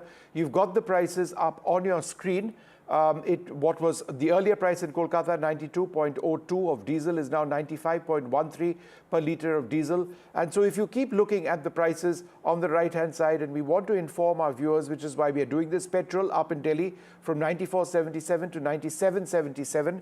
And the key point is that in as much as it is a 3 rupee increase, that is extremely substantive if you look at the knock-on impact which it has. So we looked at the agriculture sector, we looked at the FMCG sector as well. Gauri, come back as we look at what is called green inflation, which essentially means the retail prices of perishable goods like vegetables and dairy going up, and that is directly linked to an increase in transport costs, right? The entire system works at a particular pace to ensure that perishable goods like vegetables and dairy reach our markets and reach our homes in a finite period of time. If transporters have to pay more, they need to factor that in. And therefore, there is a possibility of what is called green inflation. Would that be right? When you talk about petrol price, diesel price hikes, it's not just the fact that, it's 3 rupees a litre and it's not something that's going to pinch. You're talking about all logistics cost going up, all conveyance cost going up, and that impacts firstly fruits, vegetables, milk, all those perishable items, and that's where diesel price hike actually comes in. So the first immediate layer of impact, of course, is going to be on cost of perishables. That is something that is going to go up, and that is something that will feed into the food price inflation as well. It will take a couple of weeks to, of course, start reflecting, but that's the first obvious layer of impact that's come in for a 3 rupee increase as far as the diesel and petrol prices are concerned. Now by my colleague Sujata from Mumbai. Sujata, give us an idea of what's happening around you at petrol pumps that you've been sort of tracking. Go ahead with these reactions. Yeah, go ahead, Sujata. Traffic Mumbai mein zyada hai. We are present at a petrol pump in Mumbai in the Andheri area, which is one of the most busiest area that you'll see. Since yesterday, CNG prices too have been hiked by ₹2 per kg. Let us know from the rickshaw walas, what do they have to say? Uncle, क्या कहेंगे? 2 रुपए प्रति kilo CNG के दाम बढ़ गए हैं. तो 2 रुपये बढ़ गए ना, तो अभी हम दिन में समझो 4 किलो डालते हैं तो 8-10 रुपये ज़्यादा जाता है. और आजकल मुंबई में ट्रैफिक इतना हो गया है ना, तो ट्रैफिक में रिक्शा चालू रखना पड़ता है. जिधर हम CNG 3 किलो भरते थे उधर 5 किलो भरना पड़ रहा है. और लोग ट्रैफिक के हिसाब में लोग बैठते नहीं है, फटक उतर के बस में या फिर मेट्रो में या चले जाते. तो आज CNG के दाम बढ़ने से हम लोग को बहुत नुकसान हुआ है, ड्राइवर लोग को, टैक्सी वाले को बहुत इतना नुकसान हुआ है कि अभी हम क्या करें. अभी रिक्शा चलावे, आप लोगों की मांग क्या रहेगी? अभी हमारी मांग तो ऐसी रहेंगी सरकार से कि जो पब्लिक गाड़ी है, जो पब्लिक सेवा करती है, उनके लिए कुछ रिक्शा के अंदर दाम कम कर देवे. क्या उनके लिए भाई 50 रुपया 55 रुपया किलो CNG रखे, और जो प्राइवेट गाड़ी है, जो बड़े बड़े सेठ लोग भी CNG गाड़ी ले उनको दाम जो रखने का वो रखे. हम तो पब्लिक सेवा के लिए बैठे ले. पब्लिक सेवा में अगर 2 पैसा हमको नहीं मिले तो हम सेवा क्या करेंगे? Well, this is the condition of the rickshawalas in Mumbai as far as the price hike of CNG is concerned. And to show you on the other side, the petrol and diesel prices too have increased today, and a spike of ₹3 per litre has been seen, where we see that yesterday while petrol prices were 103 rupees per litre, and today it has been increased to 106 rupees.58 rupees per litre, and because of which commuters who commute on their vehicle on a daily basis have been facing these problems. To know from you, sir, क्या कहेंगे, petrol और diesel के दाम बढ़ गए? तो मैं कुछ कर कितने लीटर भरवाए? 350। 350 का तो कम petrol.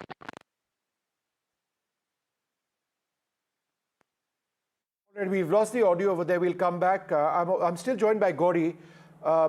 Gauri, okay, I need to take a short break at this stage. The big story that we continue to track the significant rise in CNG, diesel and petrol prices across the country. What does it mean for you? That's what we're looking at. We'll be right back.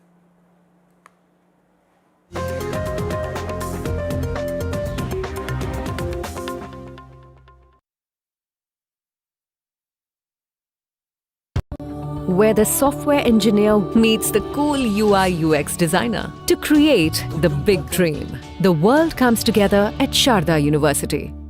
थोड़े में ज्यादा स्वाद यही तो है इसकी खास बात। वाओ मामा क्या स्वाद है? अरे मेरे राजा सबका राजा और मसाला। Hi Red, check the audio. Hi Red, check the audio. Let's do it. Let's start. Big news that we're breaking first here on NDTV. We know for sure that they have, confirmed their support to him. We've got a picture of the letter. The breaking story, we're jumping straight into it. They do not want to be part of an experiment. Show around and then come to me. At the Nehru Stadium in Chennai. Unconditional support. Giant killer of TVK is here with us. We've got Mr. Dinakaran with us here. Veera, why aren't you also dancing? Vijay is coming out, TVK chief. Big breaking story here on NDTV. Nobody else has these details. Thank you for all the support. Thank you for the viewership. Thank you for the love. Where the software engineer meets the gifted content writer to create the big dream. The world comes together at Sharda University.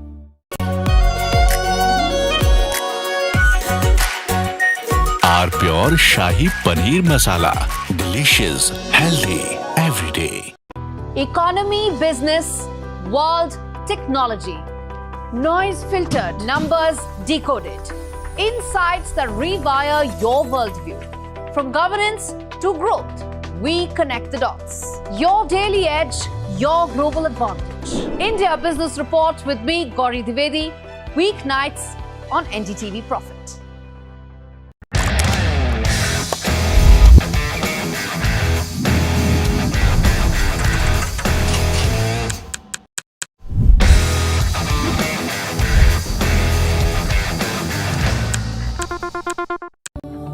Where the software engineer meets the talented photographer to create the big dream. The world comes together at Sharda University.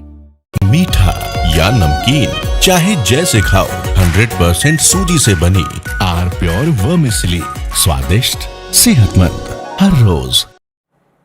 Well, recent breaking news coming in at this hour. Let's take you through it. Well, recent big breaking news coming in at this hour. We're learning that petrol and diesel prices have been hiked in Delhi. That's right, we're learning that petrol and diesel prices have been hiked in the national capital. The petrol price has been hiked by rupees 3.14 per litres in the national capital. Now, petrol stands at rupees 97.7 in New Delhi. On the other hand, diesel prices have also risen by rupees 3.11 per litre in New Delhi. Diesel now stands at 90.67 per litre in New Delhi. So that's the latest and a big update coming in from the national capital as we're learning that petrol and diesel prices have both been hiked. Petrol prices have been hiked by 3.14, whereas diesel prices have been hiked by 3.11. My colleague Gauri Dwivedi joins us on the broadcast with the latest updates coming in. Gauri, walk us through the details, what exactly has happened here, and also help us understand how exactly is India navigating through the energy crisis. These are extremely important set of updates coming in. A 3 rupee increase is indicative of the fact that there has been, as far as global prices are concerned, there's only so much a shock that can be absorbed domestically, and you can now see price rise taking place. 3 rupees is a significant hike that comes in because two reasons. One is that oil prices lead to a cascading effect, which means that food, all vegetables, anything that has transport layer in it does get impacted downstream as well. So that has a larger impact in terms of cost of living, cost of prices. That's point number one. Point number two is this comes days after commentary coming in. First, the Prime Minister's austerity appeal, then RBI Governor's very important set of comments which said that, we need to be prepared for what lies ahead because there's only so much that Indian economy can budget for. And thirdly, biggest India Inc. voices like Uday Kotak saying prepare for what lies ahead. So after just days of those kind of comments, you are seeing price rise taking place, indicative of the fact that the West Asian crisis has impacted global energy supply lines. India is not insulated. India imports 88% of its energy needs, and which is why you are seeing global oil price rise now, leading to domestic prices also increasing. Gauri, for the benefit of our viewers who are tuning in, help us understand how does this impact the average citizen? Well, it impacts the average citizen on several counts, Reed, because, keep in mind that when it comes to petrol, diesel, these are all, of course, taxed at the state level as well. So you're not going to see a standardized price. In some states, this could actually be higher, depending on how much is the VAT that state governments are putting in. But 97 rupees is what it is roughly in Delhi. Now, that tells you that it's going to now look at very expensive in terms of transportation. But again, the larger point is that whenever there is transportation, everything then requires petrol prices to now be factored in, higher petrol prices to be factored in. So your fruits, food, vegetables, everything that has transportation and conveyance will become costlier, and that will mean that overall inflation will also increase. Only yesterday,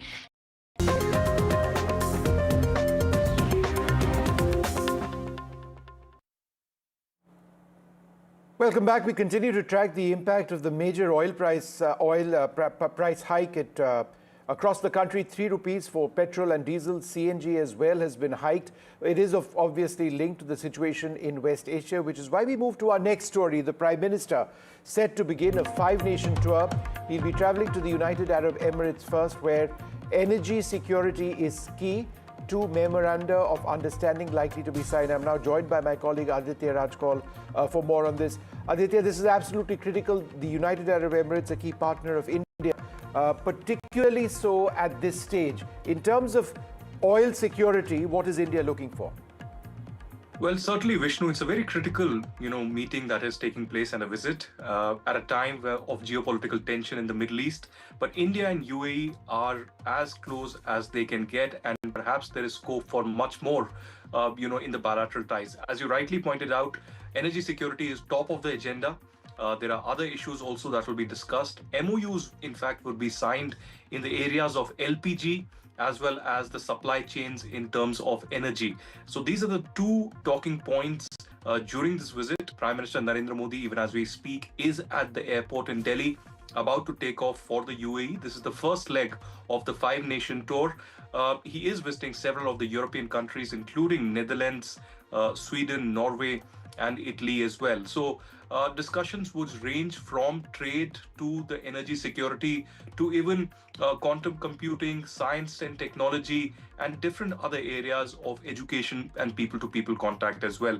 Now, this comes in the backdrop of the entire free trade agreement that has been signed between India and the European Union. Of course, it needs ratification politically from the EU Parliament, and that will happen subsequently by the end of this year. But there has been a lot of positive momentum between India and the European Union, and India certainly would be taking that forward. In fact, I'm being told that the Indian Prime Minister could be inviting the President and the Prime Minister of Italy to visit India very soon. So there's a lot of positive momentum, a good bonhomie between leaders like Modi and Meloni and several other countries as well. So a lot on agenda in a packed schedule, but this also comes at a time when there's been a price hike of petrol, energy, and of course, diversifying energy is something that India is looking at. No, but important points, Aditya, that you mentioned as far as the Prime Minister's subsequent engagement with several European countries, the Nordic Summit, very key, and the G7 coming up next month. So there's going to be the Prime Minister likely to, continue with this engagement of Europe. Thanks very much. A few more details on what Aditya was referring to. The Prime Minister begins his 5-nation tour today with a key stop in the United Arab Emirates, where he holds talks with the UAE President Mohammed bin Zayed Al Nahyan. The high-profile Modi MBZ meeting comes amidst rising tensions in West Asia and concerns over the impact of the Iran-Israel-US conflict on global energy markets. Energy security, crude oil supplies, LNG contracts, maritime stability and bilateral trade are expected to dominate the agenda. The United Arab Emirates remains critical for India. It meets nearly 11% of our crude oil needs and supplies around 40% of LPG imports. The welfare of the 4.5 million strong Indian community in the United Arab Emirates is also expected to be discussed. This will be the second in-person Modi MBZ meeting in just the last 5 months. The Prime Minister is also slated to visit other countries, as we were discussing, Netherlands, Sweden, Norway and Italy. Meeting with great excitement the visit of Prime Minister Modi. He is a key figure of friendship, of long-standing partnership, and a true treasure, I would say, to the leadership and to the people of the UAE. And we're very much looking forward to having him come. Our President, His Highness Sheikh Mohammed bin Zayed, was in India in January of this year, as was our Crown Prince in February for the AI Summit. And since His Excellency Prime Minister Modi has taken office, they have been regularly, your leadership and my leadership have been regularly seeing each other a few times a year. All right, well, it's time for us to take a short break now. We'll come back with the very latest.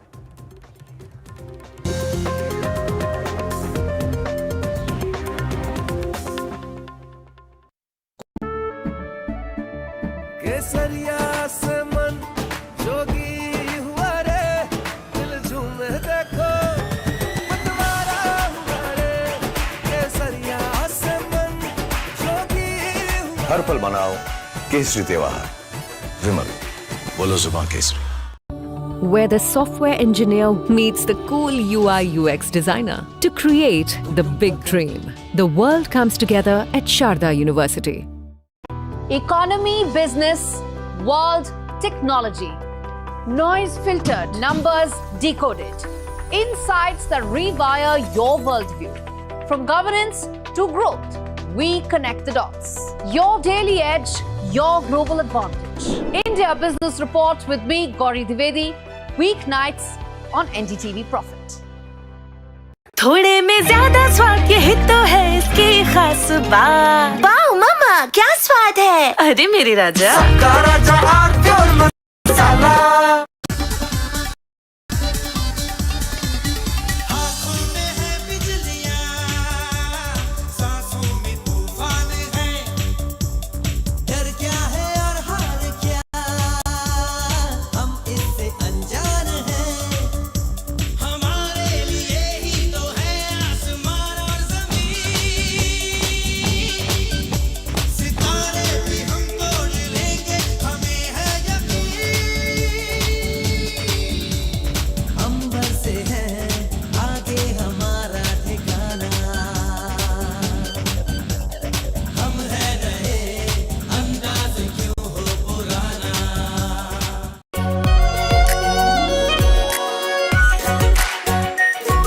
Pure shahi paneer masala, delicious, healthy every day. Well, recent breaking news coming in at this hour. Let's take you through it. Well, recent big breaking news coming in at this hour. We're learning that petrol and diesel prices have been hiked in Delhi. That's right, we're learning that petrol and diesel prices have been hiked in the national capital. The petrol price has been hiked by rupees 3.14 per litres in the national capital. Now, petrol stands at rupees 97.7 in New Delhi. On the other hand, diesel prices have also risen by rupees 3.11 per litre in New Delhi. Diesel now stands at 90.67 per litre in New Delhi. So that's the latest and a big update coming in from the national capital as we're learning that petrol and diesel prices have both been hiked. Petrol prices have been hiked by 3.14, whereas diesel prices have been hiked by 3.11. My colleague Gauri Dwivedi joins us on the broadcast with the latest updates coming in. Gauri, walk us through the details, what exactly has happened here, and also help us understand how exactly is India navigating through the energy crisis. These are extremely important set of updates coming in. A 3 rupee increase is indicative of the fact that there has been, as far as global prices are concerned, there's only so much a shock that can be absorbed domestically, and you can now see price rise taking place. 3 rupees is a significant hike that comes in because two reasons. One is that oil prices lead to a cascading effect, which means that food, all vegetables, anything that has transport layer in it does get impacted down downstream as well. So that has a larger impact in terms of cost of living, cost of prices. That's point number one. Point number two is this comes days after commentary coming in. First, the Prime Minister's austerity appeal, then RBI Governor's very important set of comments which said that, we need to be prepared for what lies ahead because there's only so much that Indian economy can budget for. And thirdly, biggest India Inc. voices like Uday Kotak saying prepare for what lies ahead. So after just days of those kind of comments, you are seeing price rise taking place, indicative of the fact that the West Asian crisis has impacted global energy supply lines. India is not insulated. India imports 88% of its energy needs, and which is why you are seeing global oil price rise now, leading to domestic prices also increasing. Gauri, for the benefit of our viewers who are tuning in, help us understand how does this impact the average citizen? Well, it impacts the average citizen on several counts, Reed, because, keep in mind that when it comes to petrol, diesel, these are all, of course, taxed at the state level as well. So you're not going to see a standardized price. In some states, this could actually be higher, depending on how much is the VAT that state governments are putting in. But 97 rupees is what it is roughly in Delhi. Now, that tells you that it's going to now look at very expensive.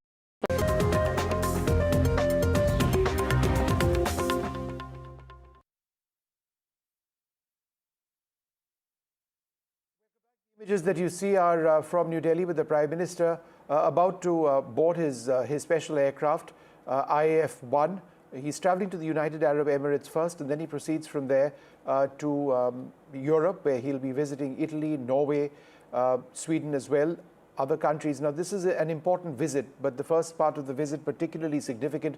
The United Arab Emirates is a very important partner for India at a time when there is an oil shock which is being felt across the world. Oil prices, remember, in India have been increased by a whopping 3 rupees per litre of petrol and diesel, and the sense is that there could be a possibility of this being raised subsequently as well. The Prime Minister, as we understand, is likely to be getting into some very important agreements with the United Arab Emirates on oil and gas supply in the future. But on the immediate situation, I'm sure the Prime Minister would like to know about what the situation over there in the UAE's thinking is. Let's go back to Aditya Rajkol, who is tracking this.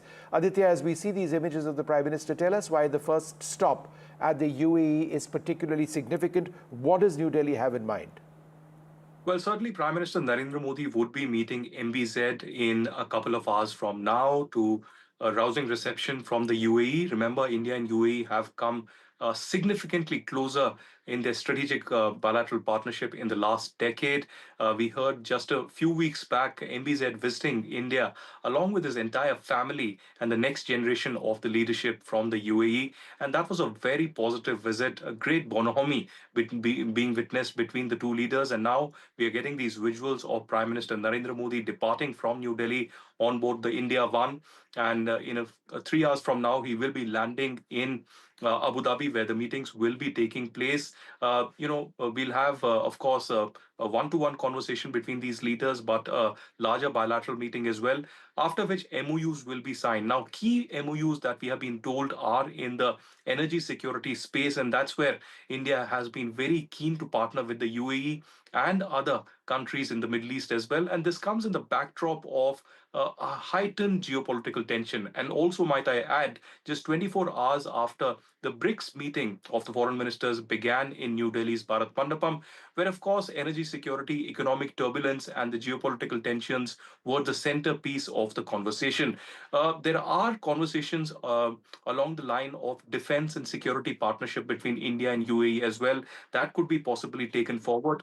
Remember, Dr. S. Jaishankar had recently visited UAE as well. So both the leaders taking the relationship forward, and we could possibly see much more surprises in store. All right, thanks very much, Aditya. We'll keep tracking that. The Prime Minister has now departed from India.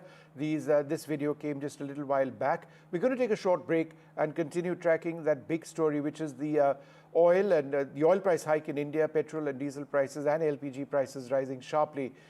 Petrol and diesel by 3 rupees a kilo. That'll have an impact on millions across the country immediately.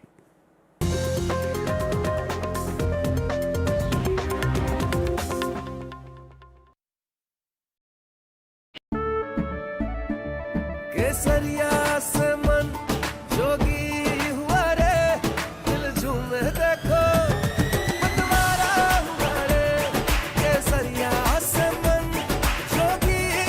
हर पल मनाओ केसरी त्योहार। विमल, बोलो जुबान केसरी। थोड़े में ज्यादा स्वाद, यही तो है इसकी खास बात। वाओ मामा, क्या स्वाद है। अरे मेरे राजा, सबका राजा और मसाला।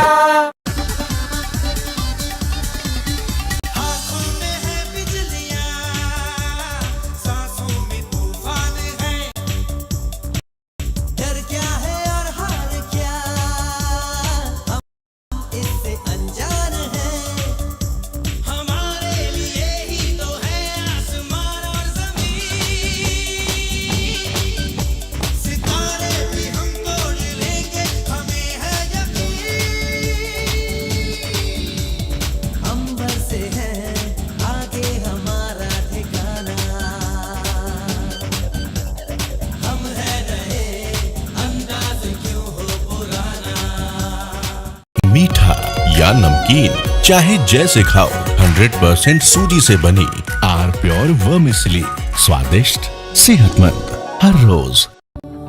Where the software engineer meets the gifted content writer to create the big dream. The world comes together at Sharda University. Well, recent breaking news coming in at this hour. Let's take you through it.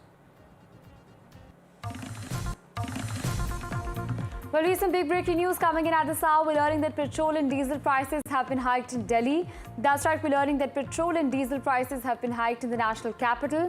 The petrol price has been hiked by rupees 3.14 per litres in the national capital. Now, petrol stands at rupees 97.7 in New Delhi. On the other hand, diesel prices have also risen by rupees 3.11 per litre in New Delhi. Diesel now stands at 90.67 per litre in New Delhi. So that's the latest and a big update coming in from the national capital as we're learning that petrol and diesel prices have both been hiked. Petrol prices have been hiked by 3.14, whereas diesel prices have been hiked by 3.11. My colleague Gauri Divedi joins us on the broadcast with the latest updates coming in. Gauri, walk us through the details, what exactly has happened here, and also help us understand how exactly is India navigating through the energy crisis. These are extremely important set of updates coming in. A 3 rupee increase is indicative of the fact that there has been, as far as global prices are concerned, there's only so much of shock that can be absorbed domestically, and you can now see price rise taking place. 3 rupees is a significant hike that comes in because two reasons. One is that oil prices lead to a cascading effect, which means that food, all vegetables, anything that has transport layer in it does get impacted downstream as well. So that has a larger impact in terms of cost of living, cost of prices. That's point number one. Point number two is this comes days after commentary coming in. First, the Prime Minister's austerity appeal, then RBI Governor's very important set of comments which said that, we need to be prepared for what lies ahead because there's only so much that Indian economy can budget for. And thirdly, biggest India Inc. voices like Uday Kotak saying prepare for what lies ahead. So after just days of those kind of comments, you are seeing price rise taking place, indicative of the fact that the West Asian crisis has impacted global energy supply lines. India is not insulated. India imports 88% of its energy needs, and which is why you are seeing global oil price rise now, leading to domestic prices also increasing. Gauri, for the benefit of our viewers who are tuning in, help us understand how does this impact the average citizen? Well, it impacts the average citizen on several counts, Reed, because, keep in mind that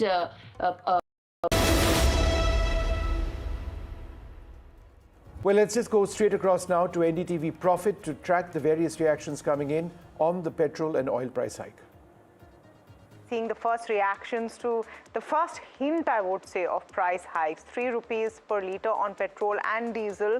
They haven't increased more on diesel and less on petrol, though the under recoveries were greater on diesel. You're seeing, let's look at all the OMCs very quickly. HPCL 2% up right now, BPCL 2.5% up, and this was expected, right? With that kind of price hike coming in. IOC about 1% up this morning as well. Well, look at what's happening with ONGC because crude prices also continue to be higher on the other side. The OMCs are who are getting squeezed in the middle. ONGC also about 1% up right now.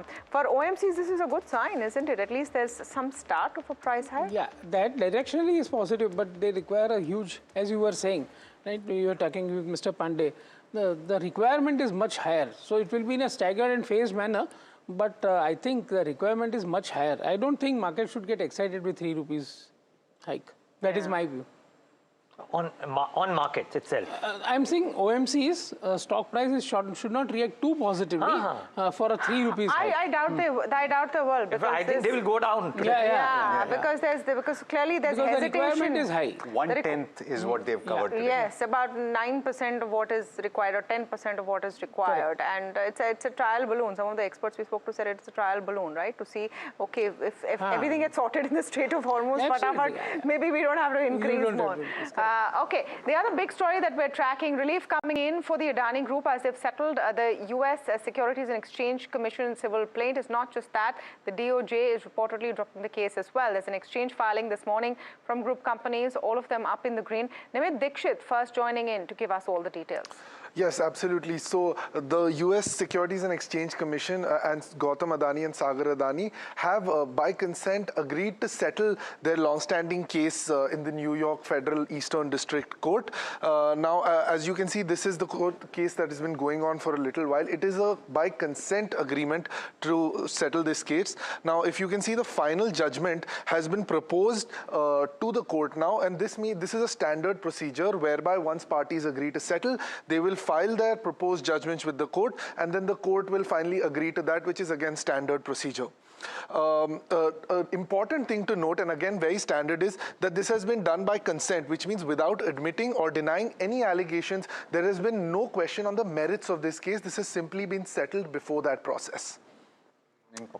Lastly, important to note that there's an 18 million civil penalty, and this has not been imposed, but this has again been agreed to. 6 million on Gautam Adani and 12 million on Sagar Adani. A final judgment is now awaited from the court, and once that final judgment based on the proposed judgment sent by the SEC and Gautam and Sagar Adani is done, we will close out this case. Thank you for that, Nimit. Sanjay Ashar, Senior Partner at Crawford Bailey, with us on the show now. We're also speaking with Deven Choksi, MD at DR Choksi FinServ. Deven bhai, I'm going to come to you first, and just get a sense of what is the impact of this. How will investors see this overhang now effectively moving? Yes, good morning. Well, I think the most required relief, I think, as I see it, I think two or three important points here. Of course, I think the U.S. courts are known for, I think, settling the case. And I think with the price, I think they've settled the case, so that's okay. As far as the geopolitical equation is concerned, I think Adani is investing $10 billion in USA, I think has possibly worked in their favor in the court. That's what I gather. But more importantly, I think the route opens up for the group as a whole, because I think this stigma goes away and you are open to, I think, raising more money from the green funds in the from different parts of the world. And this particular overhang, when it gets settled, I think this is the important part. I think you are back to growth. From defending yourselves in the port, I think you are back to growth as far as the business is concerned, which is the underlying important point. As far as I think the India market investors are concerned, probably I think the business remains as usual. Growth in the group as well as Adani Enterprise, I think, remains quite robust. 20% CAGR kind of EBITDA growth is being seen for next 3 to 5 years at this point of time. And I think comfortable interest coverage, I think, in form of EBITDA growth compared to the debt that they have, I think, of 2.25 is a coverage, I think. So which is, I believe that overall, I think the market is going to take it very positively. This particular judgment, which is now out of the way. It already is, Deven bhai, if the initial rates on the screen are anything to go by. From a legal perspective, Sanjay Ashar, this is something that was suggested even when the case was filed back then, that there's a possibility, a distinct possibility that this would be settled. It has come to pass. But can the group then now put this to bed and move forward in life? Sanjay Ashar, if you can hear us. Yes, I can hear you. Yes. No, it is a very good development. And having regard to all the facts and circumstances, the US SEC also has considered, and they thought it fit, that it is better to settle this particular issue rather than contest it. And therefore, to my mind, in a way, it is a victory for the Adani Group and for Mr. Gautam Adani and Mr. Sagar Adani, because it is not that always the SEC would settle a particular complaint or a particular alleged offense.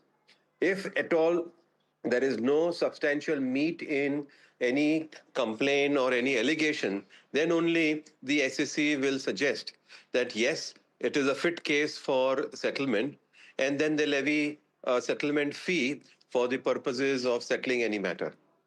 So to my mind, it's an excellent development which has happened. Mr. Arshad, this is Neeraj here. Good morning. Just for the benefit of our viewers. Morning. Is this, assuming that this goes through, is this like sealing the deal, if you will, or could there be something else that could need to be settled before things are completely clear? No, it is sealed now.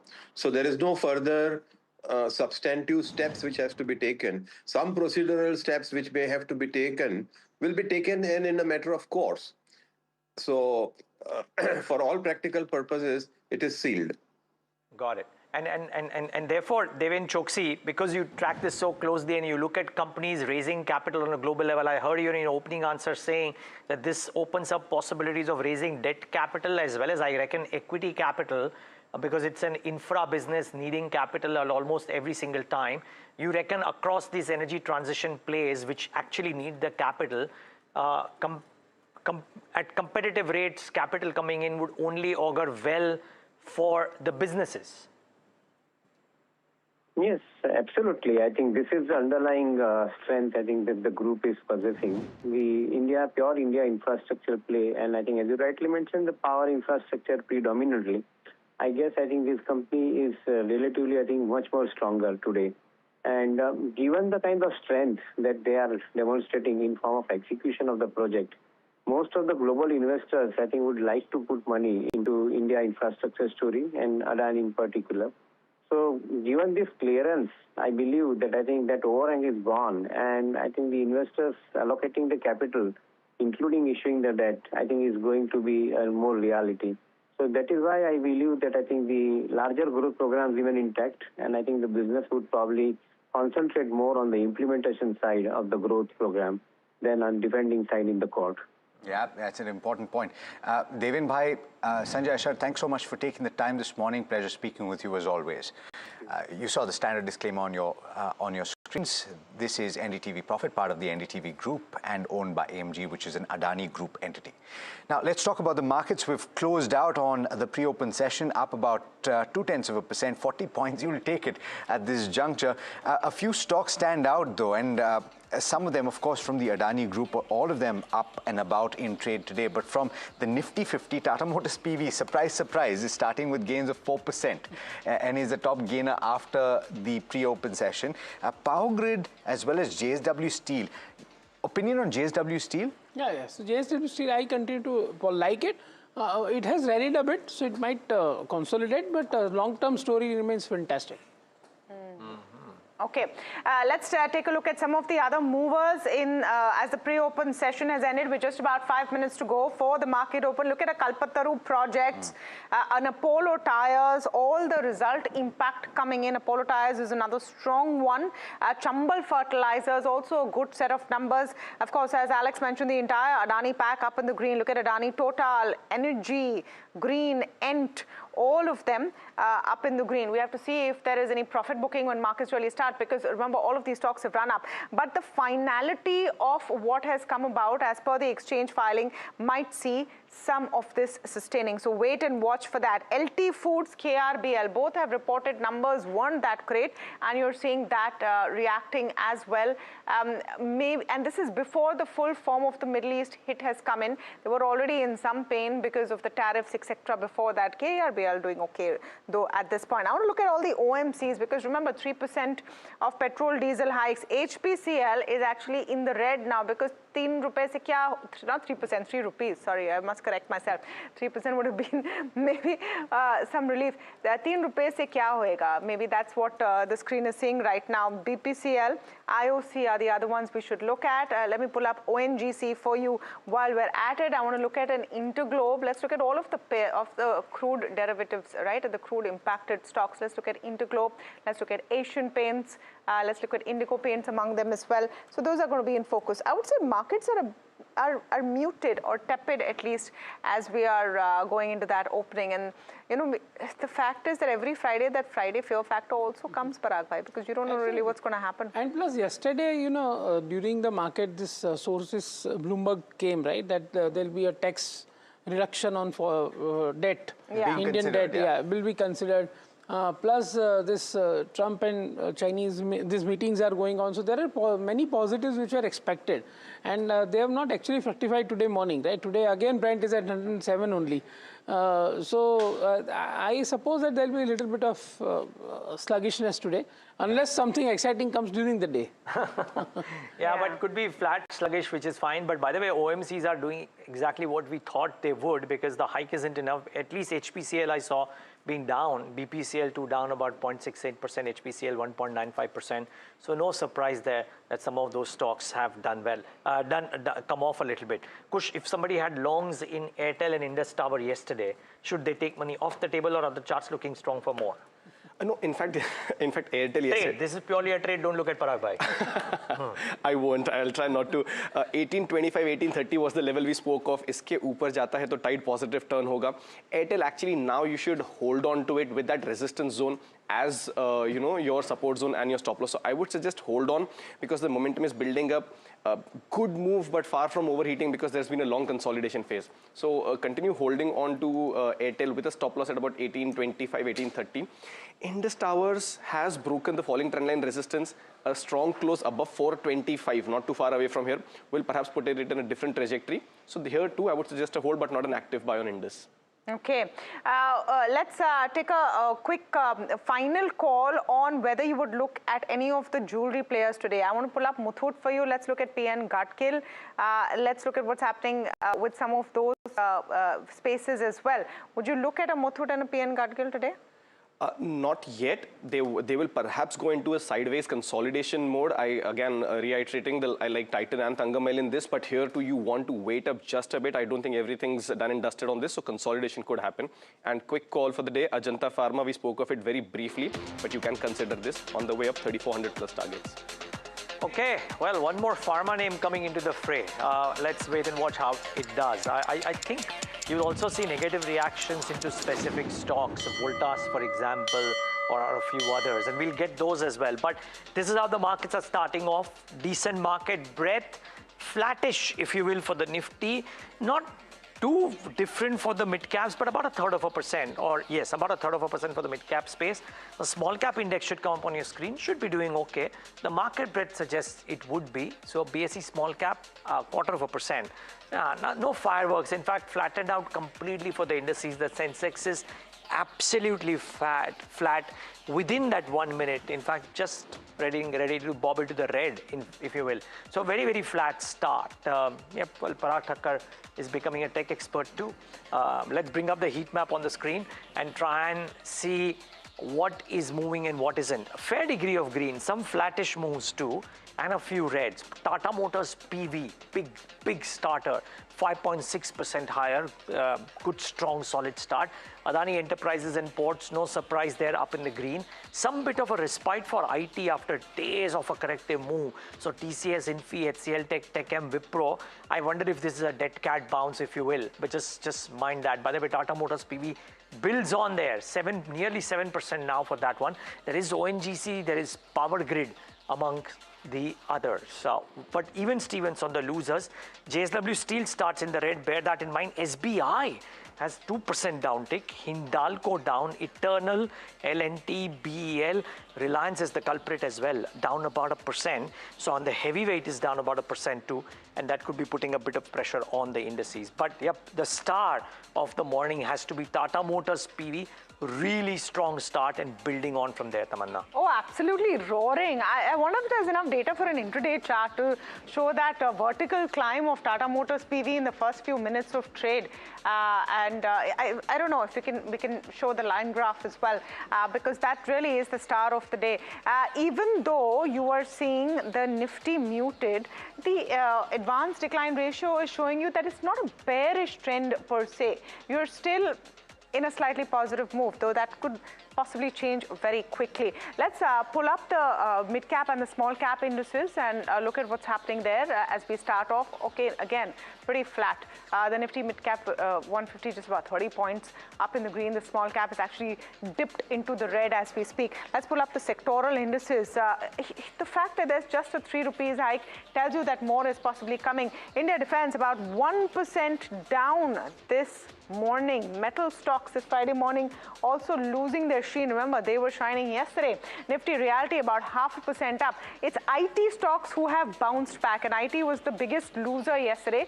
IT has come back into the fore. The Nifty Auto, and we'll pull up the contributors, maybe given that boost by Tata Motors PV more than anything else, is doing well, and everything else is pretty much all there.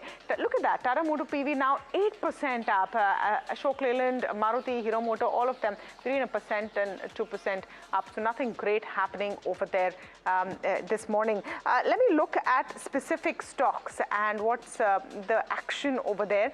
And results are in focus for a lot of mid caps. Kalpataru Projects, Shadowfax, PN Gadgil. Let's move those into focus. PN Gadgil 10% down. There was a margin squeeze there. Optically, the numbers looked good. Shadowfax roaring with a 16% uptick. Moved into profits. Tata Motors PV, they're looking exciting. Muthoot Finance, again, on the face of it, a good set of numbers.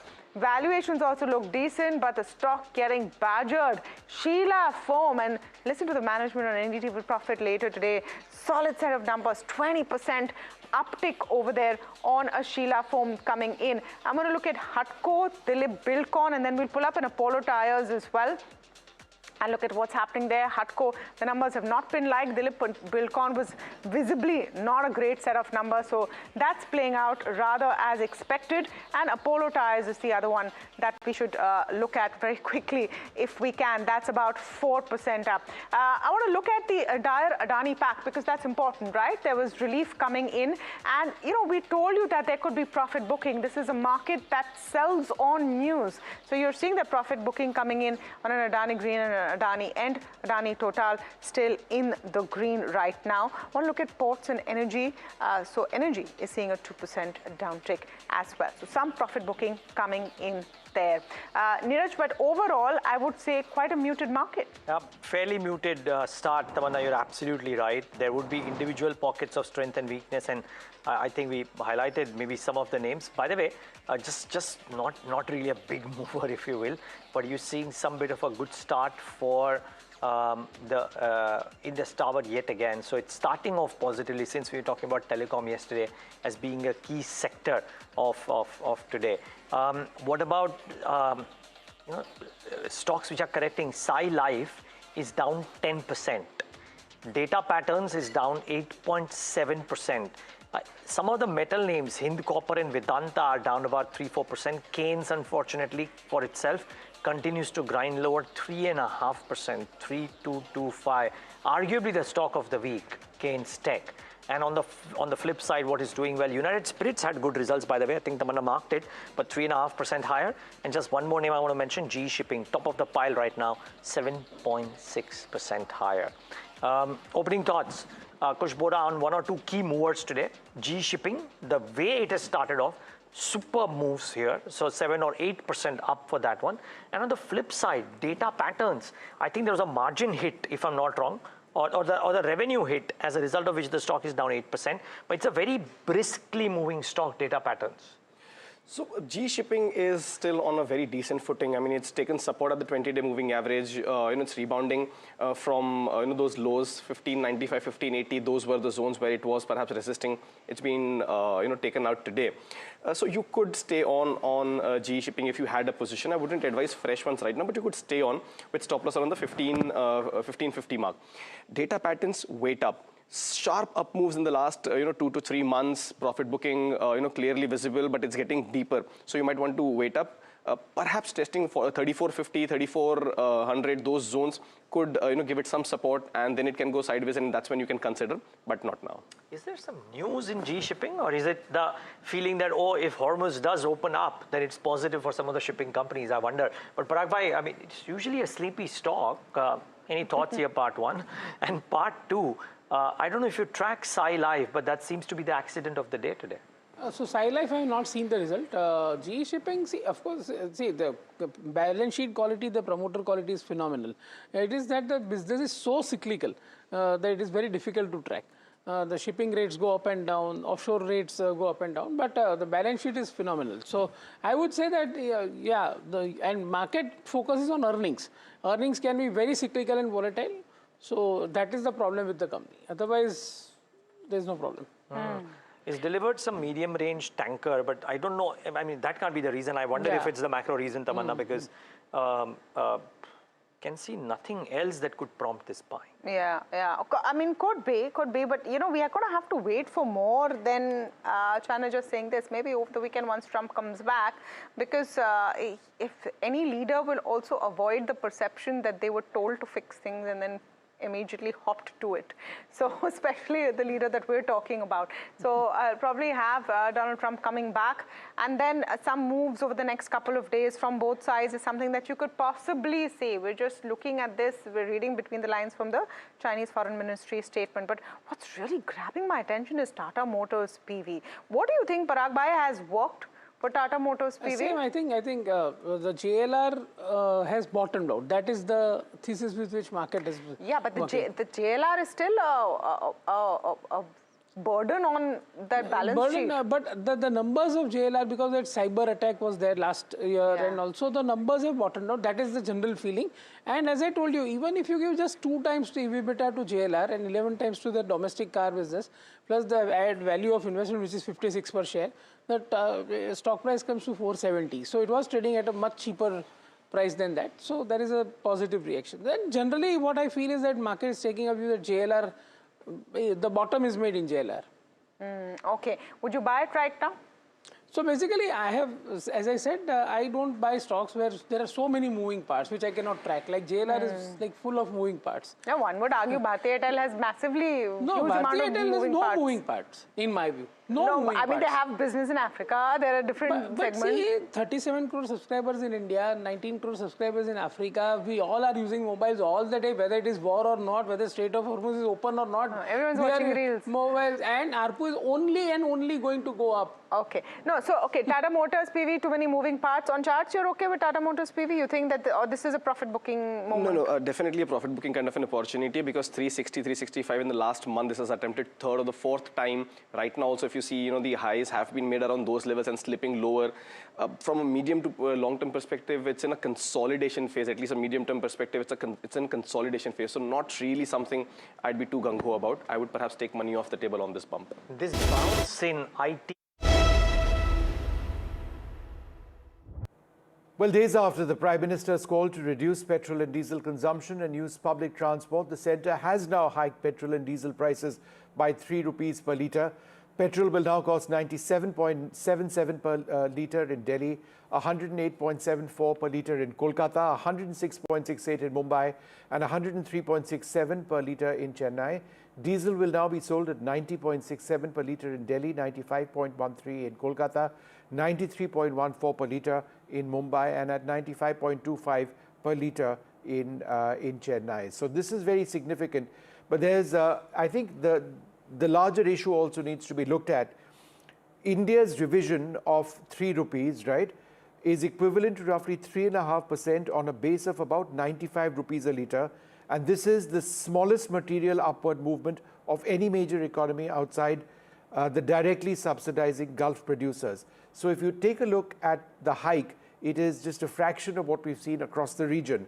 Be that as it may, opposition parties are now arguing that why is it that this hike has been announced now? Why is it that this was not announced during the election season? We've got several reactions coming in. Let's take a look. Prices across India have gone up sharply, with petrol and diesel prices rising up to ₹3 per litre, adding additional burden on transport sectors as well as commuters. At present, we are here at a petrol pump, and like you see behind me, people are coming and filling up petrol. Sir, आपसे जानेंगे petrol और diesel के prices बढ़ गए हैं। इसके बारे में क्या बताएंगे कि ये लोगों को जो गवर्नमेंट चलानी नहीं आती, खाली रेट बढ़ाने का बस उतना ही काम है। हर चीज़ का वो लोगों ने रेट बढ़ाया है। अभी क्या बोलने का, मोदी कर रहा है, बर्बाद कर रहा है। चलो जान तो बर्बाद कर रही है, आजो। अभी आगे चल के क्या होने वाला है पता नहीं चल रहा अभी ये पोजीशन के हिसाब से। पेट्रोल अभी भरा के रख रहा हूँ। बढ़ने तो अभी क्या, पेट्रोल तो भरना पड़ेगा, हम लोग को तो लगता ही है डेली का, ऐसा कुछ ऐसा इसमें नहीं। और बढ़ेगा दाम तो हम लोग को तो करना ही है। सरकार बोलती है कि डीजल कम यूज करे, पर जहाँ लगना है वहाँ तो लगना ही लगना है ना। हमारे पास में डीजल गाड़ियाँ है तो हम क्या करेंगे, इसको बेच के क्या इलेक्ट्रिक गाड़ियाँ थोड़ी लेंगे? और टैक्सी में कहाँ इलेक्ट्रिक गाड़ियाँ चलेगी? साइकिल चलानी पड़ेगी भाई, अभी पैदल चलना पड़ेगा। क्या करेंगे, इतनी महंगाई में हालत खराब है। आदमी को एक बार खाने को नहीं हो रहा है, गाड़ी कहाँ से चलाएगा? पेट्रोल डीजल अपना दैनंदिन जीवन का आधार है, उसके बिना तो कोई काम होता ही नहीं है। तो सरकार से विनती है कि जल्द से जल्द ये रेट नीचे किया जाए, थोड़ा बिलो किया जाए कि आम आदमी को राहत मिल सके। इसके कारण बाकी सभी चीजें महंगी होंगी। मैं चाहूंगा कि इससे और आगे ना हो। इतना पब्लिक के लिए सही है, इतना सह सकती है, इसके आगे और नहीं होना चाहिए, क्योंकि बहुत सी चीजें महंगी हुई तो ये भी 2-4 रुपये महंगा तो समझ में आ रहा चलता है। So what exactly is the context to the hike in diesel and petrol and CNG rates? This is what the Petroleum Minister Hardeep Puri said yesterday. If you look at the fiscal situation, if you look at the fact that my oil companies are losing what, 1,000 crores every day, that the under recovery is going to be what, 198,000 crores, 2 lakh crores nearly. The losses are what, 1 lakh crore if you look at the quarter. In that context, how long can you keep it like this? Where is the oil? It used to be at around $64 or $65. I have my statistics here, gone up to 115 in that basket. Well, there was a warning of this earlier as well. The Kotak Mahindra Bank founder Uday Kotak had warned that a big shock in oil prices was coming. India should be prepared. We should prepare for paranoia before the event, and we must hope that tough times do not come or remain, but we must prepare for the worst. The consumers have not felt the pressure at all. And think about a consumer with limited income having to spend more directly on fuel and indirectly on other items for fuel, or dependent on fuel. The shock is coming. We had old inventory. We had the ability for oil companies to be the shock absorber. And it's a large amount of money. Therefore, I don't think you're very far away from the shock. Well, we are hearing from top sources in the government on the rationale for the petrol and diesel hike and how it compares and contrasts with other countries across the world.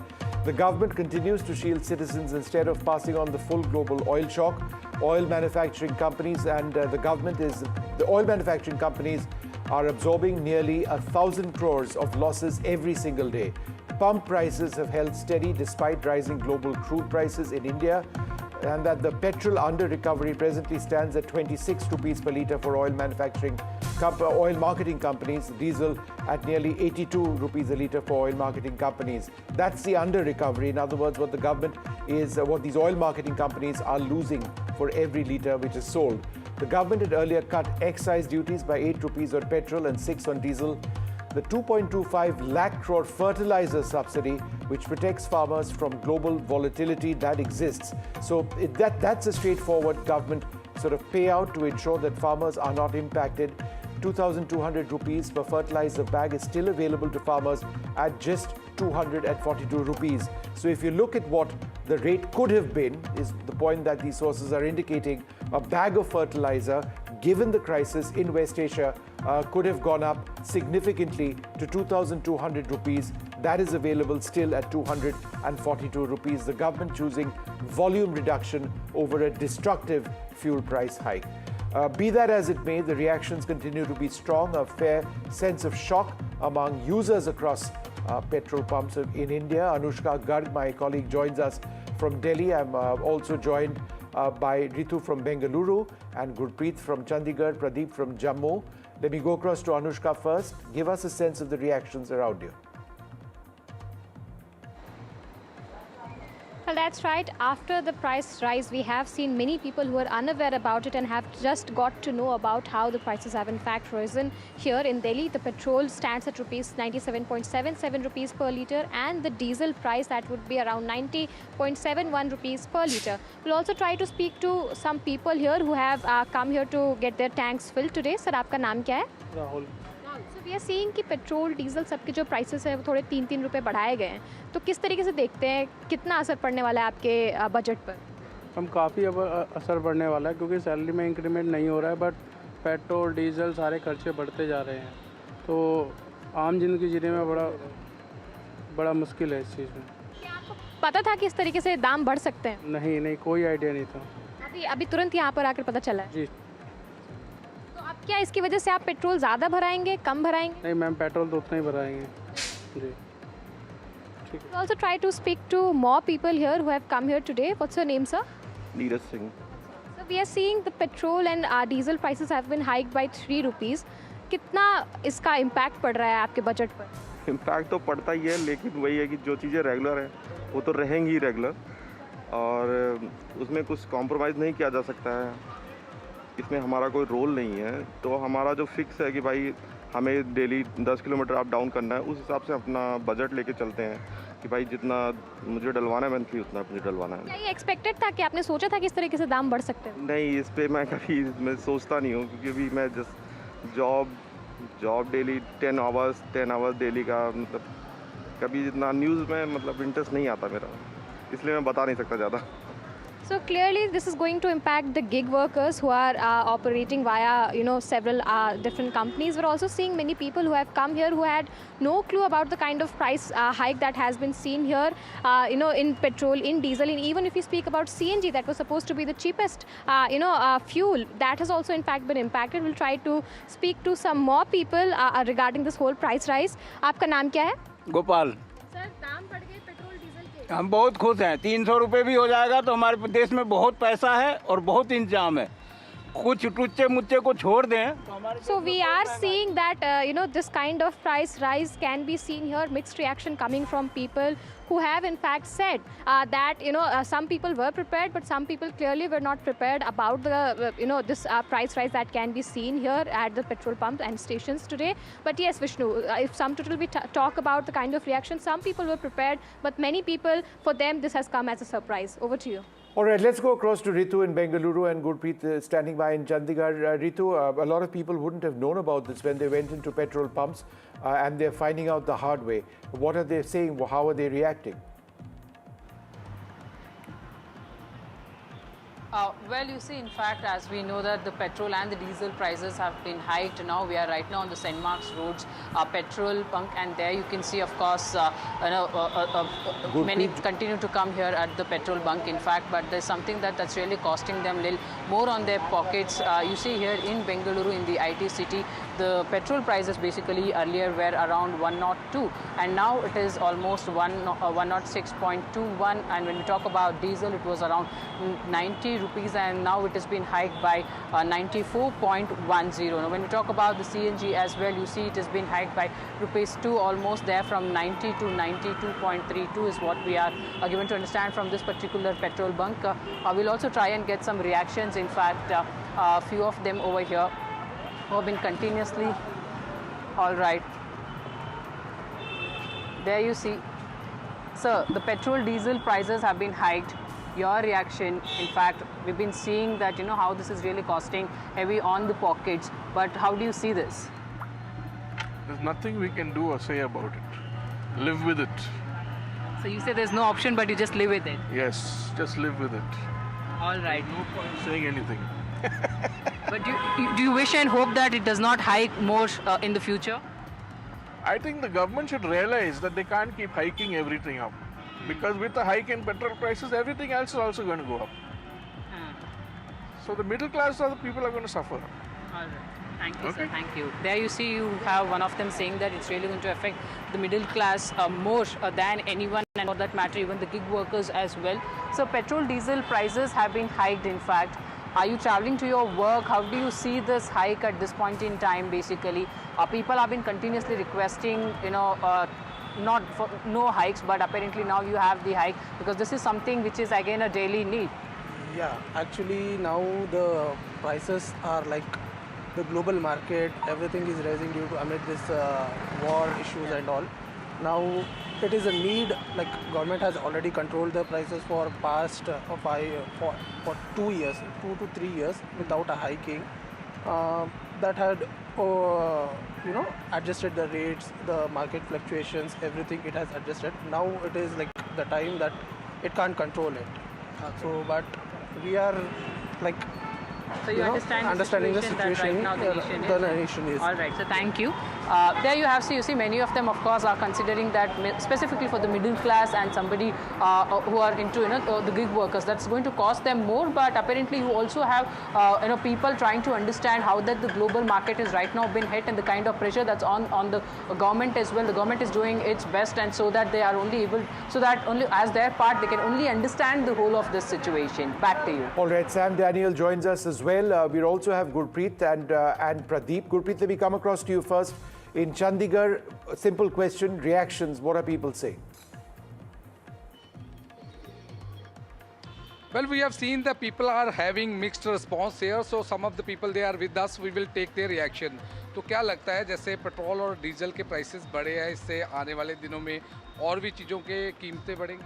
हाँ sir, ज़रूरी है कि हाँ कीमतें बढ़ेंगी, क्योंकि हर एक चीज़ जैसे माना जाए लॉजिस्टिक्स हमारा है, चाहे हम छोटा सा ऑर्डर करते हैं, चाहे हम ब्लिंकिट करते हैं, जो भी चीज़ हम करते हैं और कहीं ना कहीं हमारी जो चीज़ है जैसे फल फ्रूट सारे कहीं ना कहीं ट्रकों से ही आ रहे हैं, तो मेरे को लग रहा है अगर तेल में बढ़ोतरी हो रही है तो आने वाले दिनों में बाकी चीज़ों में भी महंगाई आएगी। तो क्या आप प्रिपेयर्ड थे, क्योंकि वॉर की सिचुएशन थी, लगातार प्राइम मिनिस्टर ने भी अपील की, तो आपको लगता था कि रेट बढ़ने वाले हैं? नहीं सर, हमें ऐसा बिल्कुल नहीं लगा था, क्योंकि काफ़ी दिनों से, क्योंकि मिडिल ईस्ट जो वॉर है काफ़ी दिनों से थी, लेकिन रेट तब से नहीं बढ़े। अब एकदम से जाके तेल के प्राइस बढ़े हैं, तो हमें आदत नहीं है इस चीज़ की, ना ही हम प्रिपेयर्ड थे, सो हमारी जेबों पे काफ़ी भार पड़ेगा इस चीज़ का। तो आपको लगता है इससे बजट भी डिस्टर्ब होगा, मंथली एनुअली बजट? हाँ, ज़रूर होगा। जो हमारी मंथली इनकम है वो बिल्कुल कम है, और जिस हिसाब से एक्सपेंडिचर बढ़ रही है, लाइक डे बाय डे कोई ना कोई चीज़, पीछे एलपीजी महंगी हुई या पेट्रोल महंगे हो रहे हैं, हमारा day by day convenience, mode of convenience है ही बाइक, कार।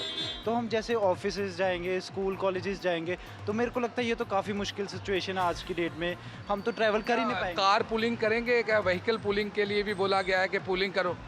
चलो कार पुलिंग का भी एग्जांपल ले लेते हैं। अब सपोज मेरा फ्रेंड आ रहा है, खरड़ से आ रहा है दूर से, मैं हूँ यहाँ पे टीडीआई मोड़ पे, अगर एक हफ्ता ये कार पुलिंग करेगा, दूसरे हफ्ते मैं कार पुलिंग करूँगा, तो वो तो मेरी बेवकूफ़ी है, मैं ऑपोजिट पहले इसे लेने जाऊँगा, फिर वहाँ से इसको पिक करके ऑफिस जाऊँगा।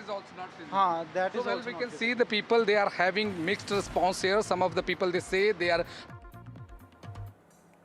All right, some breaking news now coming in. A new date has come in for the NEET examination. Remember, there was a huge leak of the NEET papers, as a result of which these exams were cancelled, and there's a new date now on the 21st of June. So there is some clarity for students. The re-examination will be taking place on the 21st of this month. We'll continue to bring you many more reactions on this. There have been a large number of protests across the country, students feeling the real heat of having to reappear for these very important examinations.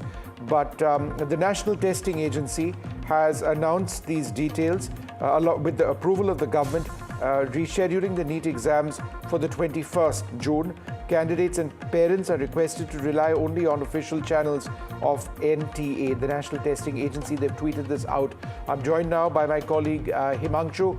What are the details of this? And, is there any further assurance that the sanctity of the papers will be protected?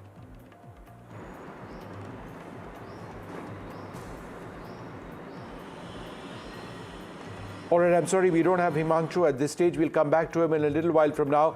We're just redialing Himanshu Shekhar Mishra. But again, I'm just going to go through that tweet of the National Testing Agency. which says that the examination date has been announced. It is now on the 21st of Sunday, which is of 21st of June 2026, which is a Sunday. Let's go across to my colleague Aishwarya, who's also tracking this. Aishwarya, share the details with us.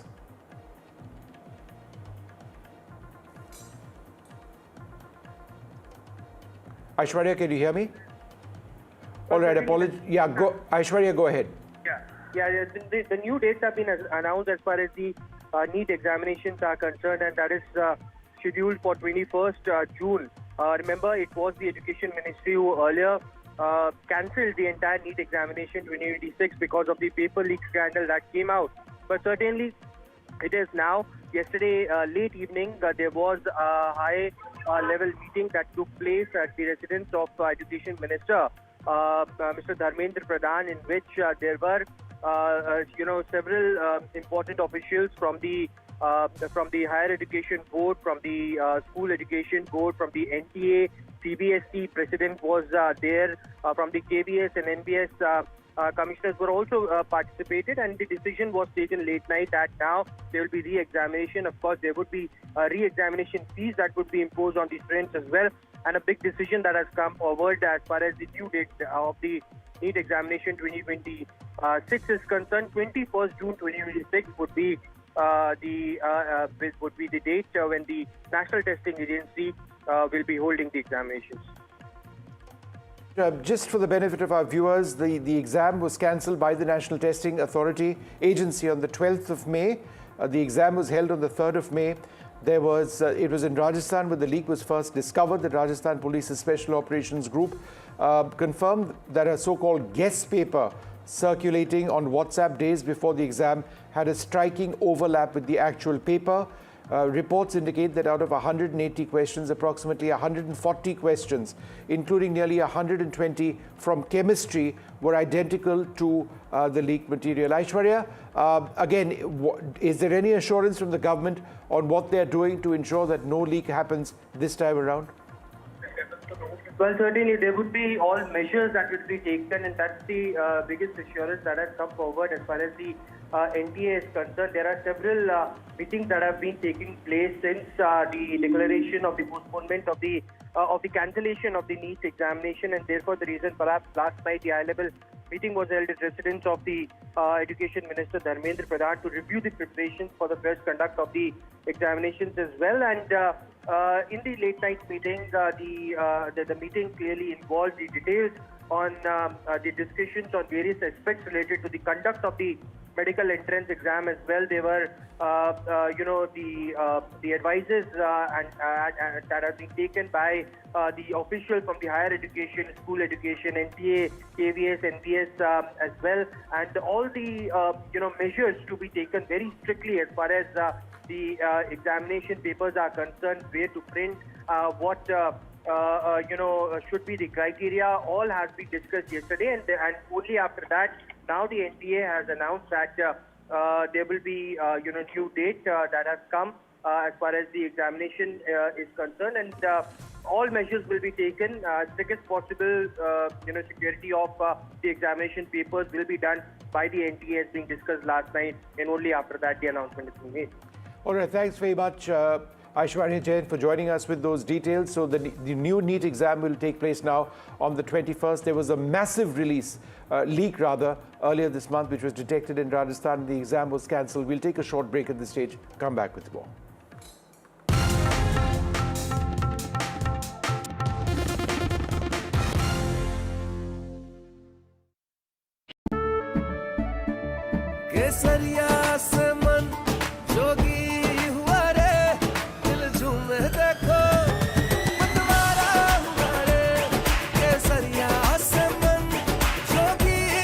हर पल मनाओ केसरी त्योहार।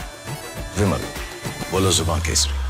थोड़े में ज्यादा स्वाद, यही तो है इसकी खास बात। वाओ मामा, क्या स्वाद है। अरे मेरे राजा, सबका राजा आग और मसाला।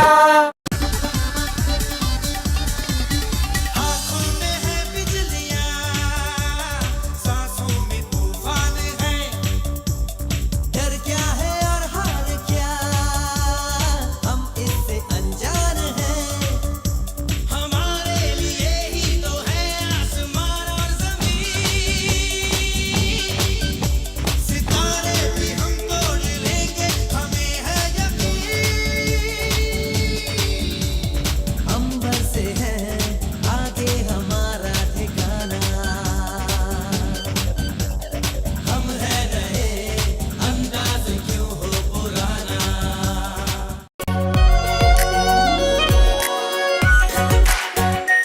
R Pure Shahi Paneer Masala.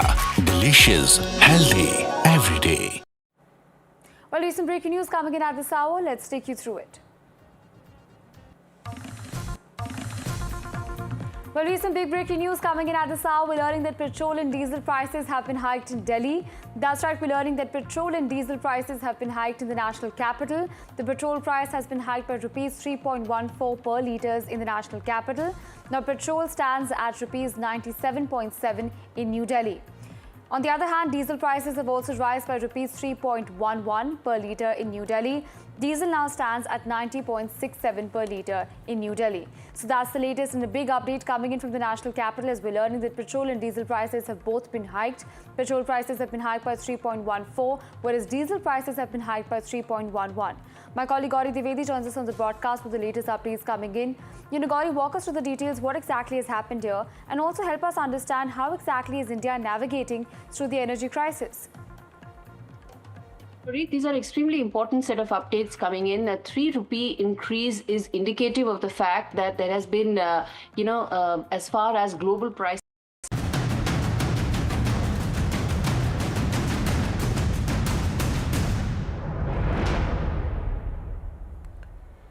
Well, day 2 of the high-stakes Beijing summit is now underway with the US President Donald Trump and Chinese President Xi Jinping set for a packed schedule of diplomacy and deal-making.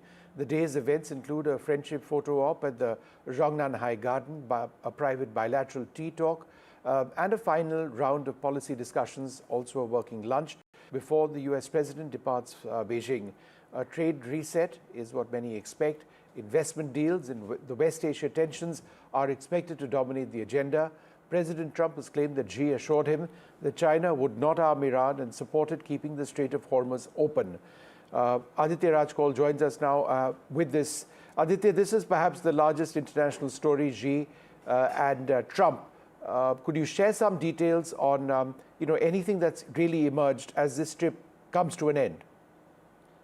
Well, certainly a lot of bonhomie, a lot of positive imagery in play since the last 24 hours, Vishnu, ever since Xi Jinping met Trump. And this is a historic visit and a meeting in many ways because it's come nearly after a decade. And with the way things have been, when Trump actually praised Xi Jinping and, the Chinese president had great things to say about Trump, it almost felt like they have normalization of ties and there is no tariff war or a trade war underway. But we need to be, important and critically, differentiate between the imagery and the substantive part. One will have to wait and watch whether the kind of positive bonhomie will have a ripple effect and positive consequences in the substantive part of the bilateral relationship. Of course, this is a reciprocal, visit where Xi Jinping is now believed to have agreed to visit the White House on the 24th of September. That could also possibly signal kind of a reset when it comes to trade and economics. But we'll have to wait and watch before we actually give out that kind of a positive feeler. Of course, this is yet another meeting taking place before Trump departs from Beijing. There will be a working lunch. They're meeting over a tea, as you can see in these visuals. And a lot has been discussed because corporate honchos and some great global leaders who have almost never visited China, at least most of them, are in China along with Trump.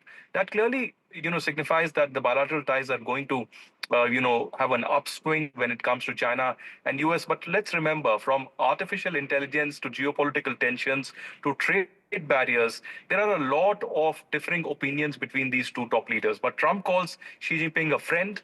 And will that friendship really reflect in the bilateral ties? Perhaps only the next few months will have an answer. So there are, my assessment of this, Aditya, is that not very much has been achieved. I think nothing bad has happened, but nothing great has happened either. And I think that's what fits expectations. On Taiwan, there are differences. On West Asia, it's not as if Xi has an immediate solution. That's right, precisely, Vishnu. Yesterday, while Xi Jinping was speaking in the first meeting, he made it abundantly clear in his speech that Taiwan was a red line. And America with its policy towards Taiwan and against the unification of China clearly isn't helping out here. So, that is the topmost priority for China. In fact, Marco Rubio, just a couple of hours ago, has given a statement to a TV network in US and said that United States is not going to change its position when it comes to Taiwan. So that is a massive sticking point when it comes to Taiwan. But other issues of trade, of geopolitical tension, and each country trying to have its own hegemony, not just in their own region but across the globe, are going to be huge sticking points, really. And Trump will have to put several issues on the back burner if he really wants to translate this relationship into something substantive. So we'll have to wait and watch whether another statement comes out of these two leaders. But I would presume that this was first of many such meetings that will take place. And this was perhaps setting a stage to something constructive that could possibly happen if all goes well in a few months from now. All right, Aditya, thanks very much for joining us. We're going to move on now briefly to some other news, and the other big development as far as foreign policy is concerned is the Prime Minister having departed for the United Arab Emirates. He's embarked on a 5-nation tour. The first stop is the United Arab Emirates. He proceeds to Europe after that, but the UAE visit is important. He'll be holding talks with the UAE President Mohammed bin Zayed Al Nahyan. It's a high-profile visit. It comes at a time of this huge war in West Asia, the crisis. Therefore, energy security, crude oil supplies, LNG contracts, maritime security, and bilateral trade are expected to dominate the agenda, with some suggestions of India and the United Arab Emirates on the verge of a major deal. What will be the contours of that? We don't know at this stage. But the UAE warmly, set to receive the Prime Minister, who, as we speak now, is on his way. Listen in. We are anticipating with great excitement the visit of Prime Minister Modi. He is a key figure of friendship, of long-standing partnership, and a true treasure, I would say, to the leadership and to the people of the UAE. And we're very much looking forward to having him come. Our President, His Highness Sheikh Mohammed bin Zayed, was in India in January of this year, as was our Crown Prince in February for the AI Summit. And since His Excellency Prime Minister Modi has taken office, they have been regularly, your leadership and my leadership, have been regularly seeing each other a few times a year. All right, well, we're going to take a short break at this stage, continue to track the big development. The huge story today, a 3 rupee rise in petrol and diesel prices across the country. CNG has also gone up. Finally, this is being passed on to consumers. There will be a knock-on effect across the country. But India, remember, has held back on passing this on to consumers and continues to pass on just a small part of the costs being incurred by oil marketing companies. We leave it over there for the moment. It's time for this short break.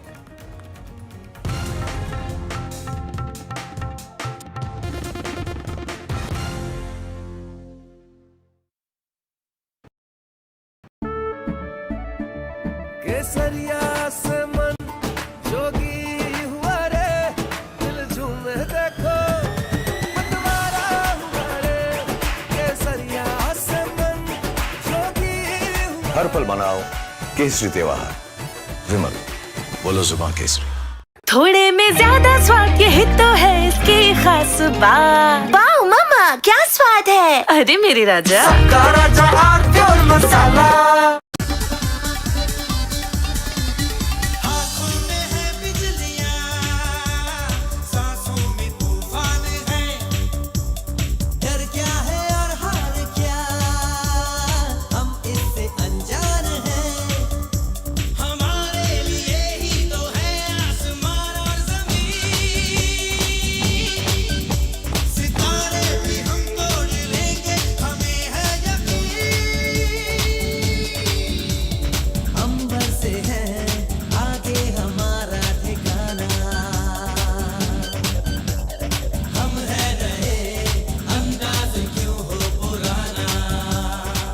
मीठा या नमकीन, चाहे जैसे खाओ, 100% सूजी से बनी are pure vermicelli, स्वादिष्ट, सेहतमंद हर रोज। Well, recent breaking news coming in at this hour. Let's take you through it. Well, recent big breaking news coming in at this hour. We're learning that petrol and diesel prices have been hiked in Delhi. That's right, we're learning that petrol and diesel prices have been hiked in the national capital. The petrol price has been hiked by rupees 3.14 per litres in the national capital. Now, petrol stands at rupees 97.7 in New Delhi. On the other hand, diesel prices have also risen by rupees 3.11 per litre in New Delhi. Diesel now stands at 90.67 per litre in New Delhi. So that's the latest and a big update coming in from the national capital as we're learning that petrol and diesel prices have both been hiked. Petrol prices have been hiked by 3.14, whereas diesel prices have been hiked by 3.11. My colleague Gauri Divedi joins us on the broadcast with the latest updates coming in. Gauri, walk us through the details, what exactly has happened here, and also help us understand how exactly is India navigating through the energy crisis.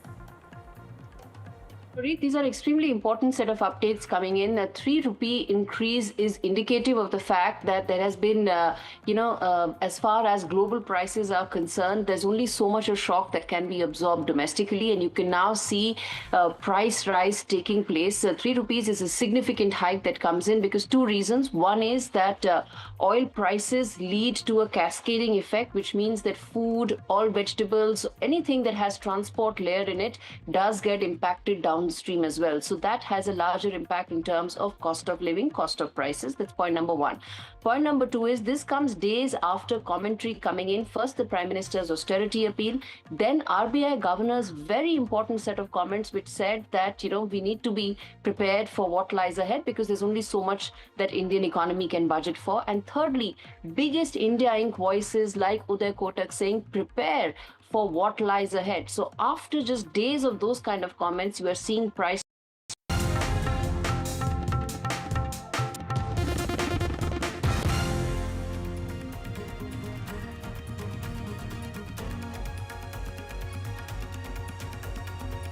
It's almost 10 a.m. You're with NDTV 24/7. I'm Vedika Sood. A fuel price hike has taken place. We'll bring you ground reports from across the metropolitans. But first, as always, a quick check on the headlines at this hour. Fuel prices hiked in metros. Petrol cost surge hits daily commuters. Daily travel expenses set to rise.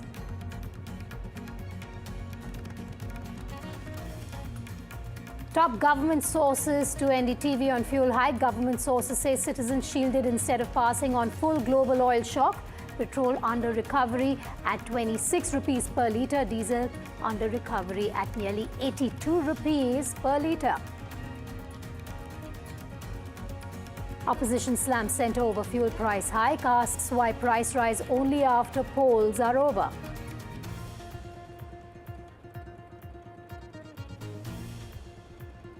NTA announces new date for NEET re-examination to be held on 21st of June.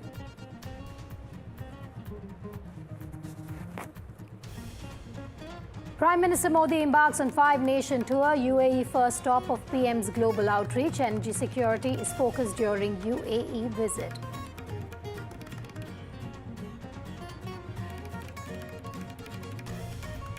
Trump meets with China Xi on second day of Beijing summit. Trump says Xi is all business as talks resume after Taiwan warning.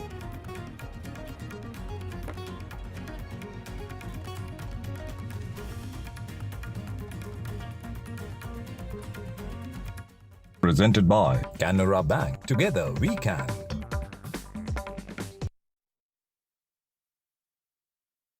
We start with some breaking news coming in at the top of 10 a.m. We're going to talk about petrol and diesel prices that have been hiked, but the government continues to shield citizens from the full brunt of the global oil shock. According to top government sources, oil marketing companies and the government together are absorbing nearly 1,000 crore rupees in losses every single day. Despite rising international crude prices, pump rates have been held steady for months. The under-recovery is staggering. Petrol, like I initially mentioned, at 26 per litre and diesel at nearly 82 rupees per litre. Earlier, the government cut excise duty by 8 rupees on petrol and 6 rupees on diesel to ease the burden. Farmers too are being protected with a massive fertilizer subsidy, but this protection comes at a cost. Aishwarya is joining me live. Aishwarya, like I said, this is coming at a cost when it comes to India. India is facing what experts call a massive twin drain, oil and gold imports together weighing heavily on the economy.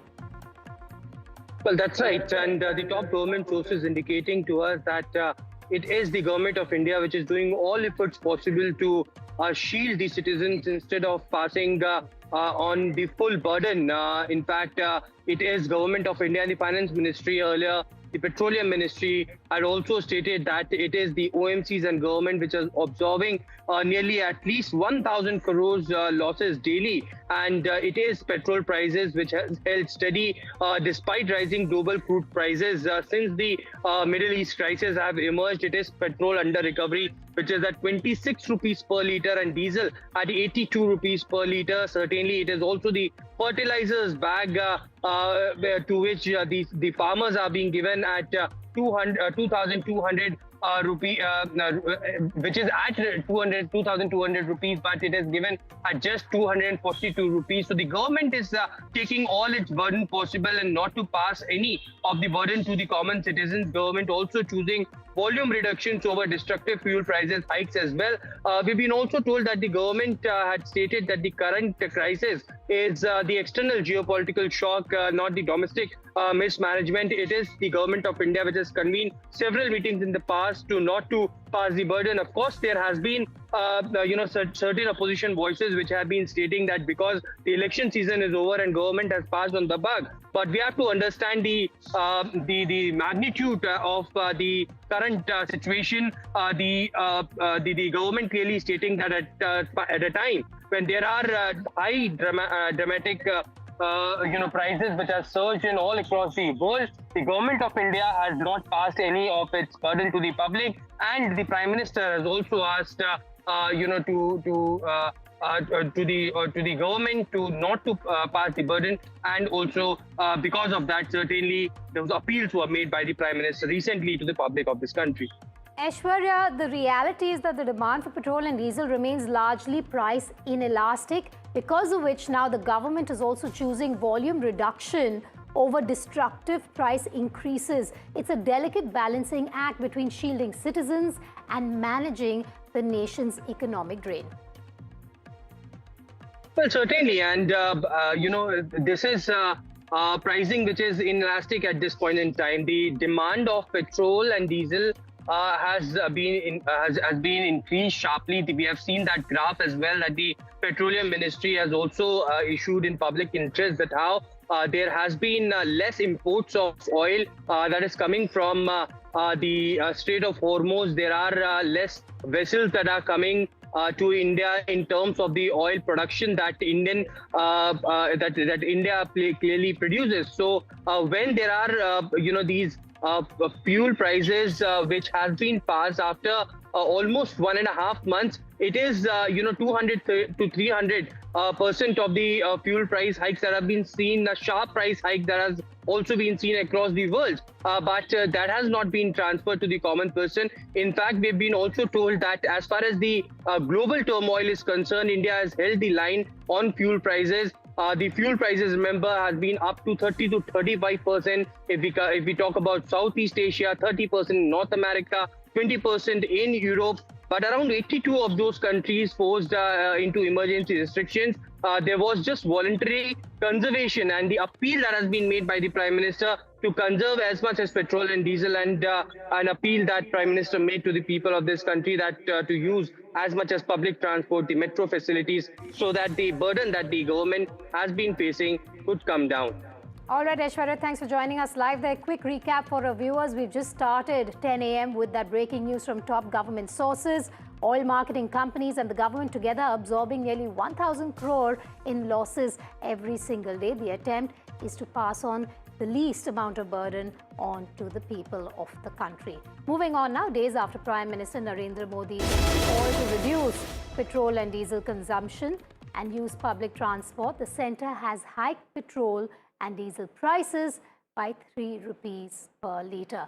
The petrol now will cost about 97.77 per litre in Delhi and 108.74 per litre in Kolkata, 106.68 in Mumbai and 103.67 per litre in Chennai. Those are the prices in the metropolitans. Diesel will now be sold at 90.67 per litre in the national capital, 95.13 per litre in Kolkata, 93.14 per litre in Mumbai, and 95.25 per litre in Chennai. As per sources, India is facing a severe global oil shock, but is still shielding citizens instead of passing on the burden to consumers. Sources claim oil marketing companies and the government are together absorbing, like I said, nearly 1,000 crore rupees in losses every day, while petrol under recovery, and this is important to note, stands at 26 rupees per litre, and diesel under recovery is close to 82 rupees per litre. Fuel prices across India have gone up sharply, with petrol and diesel prices rising up to ₹3 per litre, adding additional burden on transport sectors as well as commuters. At present, we are here at a petrol pump, and like you see behind me, people are coming and filling up petrol. Sir, आपसे जानेंगे petrol और diesel के prices बढ़ गए हैं। इसके बारे में क्या बताएंगे कि ये लोगों को जो गवर्नमेंट चलानी नहीं आती, खाली रेट बढ़ाने का बस उतना ही काम है। हर चीज़ का वो लोगों ने रेट बढ़ाया है। अभी क्या बोलने का, मोदी कर रहा है, बर्बाद कर रहा है, चलो जान तो बर्बाद कर रही है। आजो अभी आगे चल के क्या होने वाला है पता नहीं चल रहा है अभी ये पोजीशन के हिसाब से। पेट्रोल अभी भरा के रख रहा हूँ। बढ़ने तो अभी क्या, पेट्रोल तो भरना पड़ेगा, हम लोग को तो लगता ही है डेली का, ऐसा कुछ ऐसा इसमें नहीं। और बढ़ेगा दाम तो हम लोग को तो सरकार बोलती है कि डीजल कम यूज करे, पर जहाँ लगना है वहाँ तो लगना है ना। हमारे पास में डीजल गाड़ियाँ है तो हम क्या करेंगे, इसको बेच के क्या इलेक्ट्रिक गाड़ियाँ थोड़ी लेंगे, और टैक्सी में कहाँ इलेक्ट्रिक गाड़ियाँ चलेगी। साइकिल चलानी पड़ेगी भाई, अभी पैदल चलना पड़ेगा, क्या करेंगे, इतनी महंगाई में हालत खराब है। आदमी को एक बार खाने को नहीं हो रहा है, गाड़ी कहाँ से चलाएगा। पेट्रोल डीजल अपना दैनंदिन जीवन का आधार है, उसके बिना तो कोई काम होता नहीं है। तो सरकार से विनती है कि जल्द से जल्द ये रेट नीचे किया जाए, थोड़ा बिलो किया जाए कि आम आदमी को राहत मिल सके। इसके कारण बाकी सभी चीजें महंगी होंगी। मैं चाहूँगा कि इससे और आगे ना हो, इतना पब्लिक के लिए सही है, इतना सह सकती है, इसके आगे और नहीं होना चाहिए, क्योंकि बहुत सी चीजें महंगी हुई तो ये भी 2-4 रुपये महंगा तो समझ में आ रहा चलता है। Nothing we can do or say about it. Live with it. So you say there's no option, but you just live with it. Yes, just live with it. All right. No point saying anything. But do you wish and hope that it does not hike more in the future? I think the government should realize that they can't keep hiking everything up. Because with the hike in petrol prices, everything else is also going to go up. So the middle class are the people are going to suffer. Right now I'm in Delhi and traveling in one of the cab over here, and certainly as the CNG prices, the petrol prices have been hiked, it's having an impact on a common person as well, and also on the cab drivers who owns a CNG vehicle. आपका क्या नाम है? Sir मेरा जीवन है। जीवन जी, ये बताइए कि आज से जैसे सीएनजी के दाम बढ़ गए हैं, 2 रुपए सीएनजी के दाम दिल्ली के अंदर बढ़ गए हैं, कितना असर पड़ने वाला है अब आपके रोज के इनकम पर?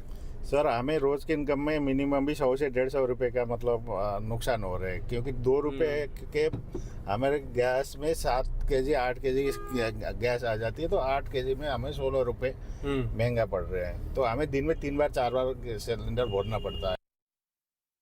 Time to get the word from the ground on this as well. Anushka Garg, our correspondent, is live from Pragati Maidan in New Delhi. Ashish Pandey joins me live from Hyderabad. Sam Daniel joins us live from Chennai. We have Gurpreet joining me live from Chandigarh.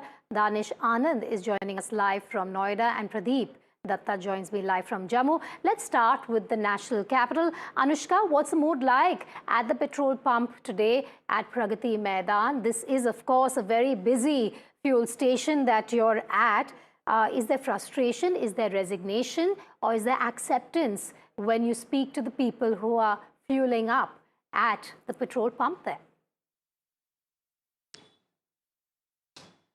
Well, Vedika, as you have rightly mentioned, this is one of the busiest, petrol station in Delhi NCR, and we have been speaking to people since early in the morning, and we have been getting mixed reaction from the people regarding this price hike. We're showing you the numbers here. Currently, we can clearly see the petrol price has risen to 97.77 per litre, and for diesel, we are seeing the price around 90.7 per litre. We'll also try to speak to few people who are here today early in the morning. Sir, आपका नाम क्या है? Doctor आकाश। हम देख रहे हैं petrol और diesel के जो दाम है वो बढ़ा दिए गए हैं, तो किस तरीके से देखते हैं आप इसको? अब ये तो वर्ल्ड में क्राइसिस है, इसलिए थोड़ा लेट बढ़ाया है। अगर इससे क्राइसिस में हो जाएगा तो रेट अपने आप भी कम भी होगा। क्या लगता है इससे आपके मंथली बजट पर कुछ इम्पैक्ट पड़ने वाला है? नहीं, कुछ नहीं, ये तो अब पार्ट ऑफ द लाइफ है, one has to adjust according. You were prepared for this price hike? हाँ। अगर यहाँ आने से पहले क्या आपको पता था कि इस तरीके से दाम बढ़े हैं आज? नहीं, सुबह अखबार में पढ़ लिया था। हाँ, ठीक है, okay. Vedika, we are seeing people who are okay with the price rise because they understand the current geopolitical situation that has been in fact going on, because of which we can clearly see the kind of price rise that can be seen not just in Delhi but across India. After 4 years, this kind of price revision has been done by the centre. Over to you. All right, stay with me, Anushka. Joining us not too far away from Anushka is Danish. He's live from Noida. Danish, what are people saying to you when you talk to them? Are they looking at cutting back on daily travel, daily commute after this price hike and the call by the Prime Minister? Well, people are giving very mixed reactions. I spoke to many people at several petrol pumps. There are certain people that were shocked to know that the prices have increased because if you look at the announcement of the timing of the announcement, it was early in the morning, and many people that had come to the fuel stations to refuel, many of them didn't know that the prices have been hiked. But I tried speaking to a few people. There are certain people completely hopeless. They're saying that if the prices have been hiked, then we have no other option apart from refueling our vehicles with the existing prices. But the major catch is that whether the government will increase these prices in the coming few days or not, because sources are telling us this could be a staggered hike. Government cannot increase petrol and diesel prices by 5 rupees or 10 rupees at one go. So we might also see that the petrol and diesel prices might get hiked after a few more days, but there's no confirmation to that right now. But as far as the impact is seen, especially the 3 rupees that has been hiked on diesel, that could create a bigger impact on everything on our day-to-day life as far as the FMCG goods are concerned, or our normal Swiggy, Zomato or Blinkit is concerned. Over there, we can expect that certain charges could also go up. So the hike in diesel is actually being looked at very carefully, because this is being used by the transport industry from the past many years. Although there is a little bit of extra EV penetration as far as these D2C companies are concerned. But all if we see, people are majorly concerned because of the diesel price hike, and they believe that it could lead to some kind of more inflation, the goods getting more costlier. Just 2 days back, we saw the milk prices were also increased. And now we can expect that certain goods could also, the prices of the goods could also increase because the input cost of diesel has been hiked. All right, Danish, do stay with me. We're going to stay with the north for a moment here. So we're going to cut across to Gurpreet, who joins me live from Chandigarh. Gurpreet, diesel is critical for farming. You just had Danish talking about it. What are farmers telling you about this hike? I know you're at a fuel pump, but many of these people also are farmers that you could be speaking to.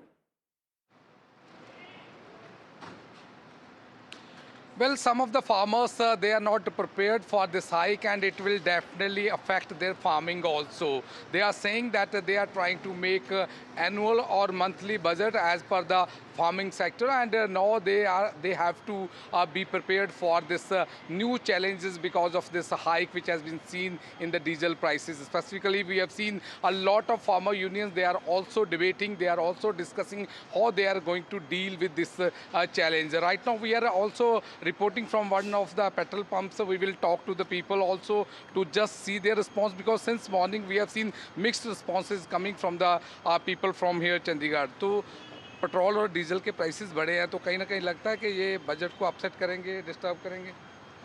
वैसे जे गल करिए अमीर लोगों की या बाले गरीब है जिन्होंने को कुछ है ही नहीं, उन्होंने तो कोई फर्क नहीं है, क्योंकि उन्होंने तो बहुत स्मॉल अमाउंट है। ਜਿਹੜੇ ਸਾਡੇ ਵਰਗੇ ਮਿਡਲ ਕਲਾਸ 15-20 ਹਜ਼ਾਰ ਤੇ ਕਮਾ ਰਹੇ ਆ, ਉਹਨਾਂ ਨੂੰ ਬੜਾ ਇਫੈਕਟ ਕਰ ਰਿਹਾ ਇਹ ਚੀਜ਼। ਹੁਣ ਜਿਵੇਂ ਮੈਂ ਆਇਆ, ਹੁਣ ਮੈਨੂੰ ਬੜਾ ਫੀਲ ਹੋ ਰਿਹਾ ਵੀ ਯਾਰ ਵੀ ਬੰਦਾ ਥੋੜਾ ਬਹੁਤ ਪਾਉਣਾ ਹੁੰਦਾ, ਉਹੀ ਸੈਲਰੀ, ਸਾਡੀ ਸੈਲਰੀ ਨਹੀਂ ਵਧ ਰਹੀ, ਪਰ ਇਹ ਚੀਜ਼ਾਂ ਮਹਿੰਗਾਈ ਵਧੀ ਜਾਂਦੀ ਹੈ। कोई जैसे कार पुलिंग को बोला है कि आप किसी की सहायता लो, उससे कोई ऐसा सोचा है आपने, क्योंकि कोई बस्टिंग किया अब आपने? पता की चक्कर है, एक तो मैं ਨੀਅਰਲੀ 50 ਕਿਲੋਮੀਟਰ ਦੂਰ ਤੋਂ ਆਉਣਾ ਹੈ, ਠੀਕ ਹੈ ਜੀ। ਹੁਣ ਮੈਨੂੰ ਰੋਜ਼ ਟਰੈਵਲ ਕਰਨਾ ਪੈਂਦਾ ਹੈ, ਅਪ ਡਾਊਨ ਕਰਨਾ ਪੈਂਦਾ ਹੈ, ਸੋ ਉਹ ਚੀਜ਼ ਮੇਰੇ ਲਈ ਐਪਲੀਕੇਬਲ ਬਣਦੀ ਨਹੀਂ ਹੈਗੀ। ਜੇ ਮੈਂ ਹੁਣ ਉਹ ਚੀਜ਼ ਕਰੂੰਗਾ, ਮੇਰਾ ਟਾਈਮਿੰਗ ਦਾ ਹਿੱਲ ਜਾਣਾ ਹੈ, ਫਿਰ मैं जॉब कितना करूँगा। ये चीज़ का काफ़ी सकस। क्या लगता है कि सरकार को कोई कैप रखनी चाहिए, कोई ऐसा सोल्यूशन ढूंढना चाहिए? बिल्कुल जी बिल्कुल, ये चीज़ थोड़ा जिहा ਸਾਡੇ ਲਈ ਕੁਝ ਕਰਨ ਫਾਇਦੇਮੰਦ ਚੀਜ਼ਾਂ, ਕੋਈ ਹੋਰ ਚੀਜ਼ ਚਲਾਉਣ। ਐਗਜ਼ਾਮਪਲ ਜਿੱਦਾਂ ਹੁਣ ਆਪਣੀ ਐਕਟਿਵਾ ਵਗੈਰਾ ਆਉਣੀ ਹੈ, ਰੈਂਟਲ ਇਹ ਚੀਜ਼ਾਂ ਚੱਲ ਜਾਣ, ਇਦਾਂ ਦਾ ਕੁਝ ਹੋ ਜਵੇ ਤਾਂ ਉਹ ਬੈਟਰ ਹੋਊਗਾ ਸਾਡੇ ਲਈ। तो बिल्कुल यहाँ पे कुछ और भी लोग हैं, we will try to seek their response also. जैसे पेट्रोल और डीजल के प्राइसेस बढ़े हैं तो कहीं ना कहीं लगता है कि ये आने वाले दिनों में और भी चैलेंजेस हो सकते हैं, क्योंकि सभी जो कीमतें हैं वो बढ़ने वाली हैं। बिल्कुल सर, आपको पता ही है इलेक्शन के टाइम सारा कुछ सस्ता होता है। अभी 5-6 स्टेट में रिसेंटली इलेक्शन हुए हैं, तो उसके बाद अब सरकार ने अपना खर्चा तो पूरा करने। और दूसरी बात हम ये मान के चल सकते हैं कि सेंट्रल गवर्नमेंट हमेशा से अपनी नाकामियाँ छुपाती आई हुई है। ये अभी 2 दिन पहले हम प्रधानमंत्री जी का भाषण सुन रहे थे कि आप पेट्रोल का कम अपील की थी, कार पुलिंग करनी चाहिए, हम लोगों को सहयोग करना चाहिए। लेकिन अभी 2 दिन पहले नीट का पेपर फिर से लीक हुआ है, उसके बारे में कोई कुछ नहीं किया। 22 लाख बच्चों ने जो है टेस्ट दिया था। So we can see here in Chandigarh, the people, they are having mixed response on this price hike of diesel and petrol. Back to studio.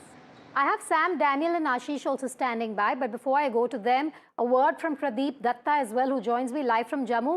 Pradeep, what are people telling you at the petrol pump? Is this going to pinch their household budget, this increase in fuel prices? The story remains similar. Right from Jammu to Jaipur, Kashmir to Kanyakumari, everybody is facing problems because of this price hike. If I talk about the Jammu region, here it was 85 liters diesel, now it's 88 rupees per liter. And the same is the case with the petrol also. I'm joined by the people, let me talk to them what they have to say. कितना मुश्किल हो रहा है? How difficult it is? सब काफी मुश्किल हो रहा है क्योंकि हमें लोकल जाना होता है, जैसे डीजल और पेट्रोल के प्राइस हाइक हो रहे हैं। डेली जो हम गाड़ियाँ डेली यूज के लिए चला रहे हैं उसकी काफी हमें दिक्कत हो रही है। बट हमारी यही रिक्वेस्ट रहेगी कि इसके ऊपर ध्यान दिया डेली बजट होता है हमारा। जैसे हम रोज 30-40 किलोमीटर चलते हैं, उससे थोड़ा डिपेंड करता है कि थोड़ा हमारा सा जो बजट है वो हिल रहा है। जो मिडिल मैन पर्सन है वो उसके लिए काफी दिक्कत की परेशानी आने वाले टाइम में फेस करनी पड़ती है। The problem is that everybody is going to face this problem because they are seeing that because of the price hike, there is going to be inflation and the price of the transportation is also going to increase. Overall prices are going to increase. Let me talk to more people here and try to find out कितना मुश्किल होने जा रहा है ये price hike हुआ है। आपका कैसे बजट? देखो पहले हमने हिंदुस्तान के साथ हमने देखो कितने सारी स्टेट्स हैं, देश हैं, सबने अपना इंक्रीज कर दिया रेट, पर इंडिया ने अभी तक सर अपना स्टेबल रखा है। अगर थोड़ा सा हाइक कर रहे हैं ये के लिए तो सर हमें इसके साथ ही चलना पड़ेगा मेरे हिसाब से। This is also the emotional sentiment. They are saying that this is not in the control of the country because already. All right, there seems to be a bit of a signal problem there with Pradeep's line. Let's focus on the south now. I have Sam and Ashish patiently standing by. Sam, coming to you first. He joins us from Chennai. How are two-wheeler drivers, riders reacting to the hike in petrol and diesel prices? Let's talk about that first. Vedika, for the common man, this has come as a shocker across Tamil Nadu. It has gone up by 3 rupees. In the case of Chennai, the price of petrol is at 103.6. In the case of diesel, it is 95.25. The poor and the lower middle classes say they've been badly hit because it's out of their budget. They don't get a rise in their wages immediately to cushion this hike. The larger worry, of course, is whether this will trigger a rise in price of essential commodities, as diesel price hike could actually lead to high transportation costs and could lead to hike in price of essential commodities. Sir, Nilantha 3 ரூபா விலை அதிகமா இருக்கு petrol diesel, நீங்க அதை எப்படி பாக்குறீங்க? என்னத்த சொல்றேன் சார், நாட்டு மக்களோட நிலைமை நாளுக்கு நாள் மோசமா தான் ஆயிட்டு இருக்கு.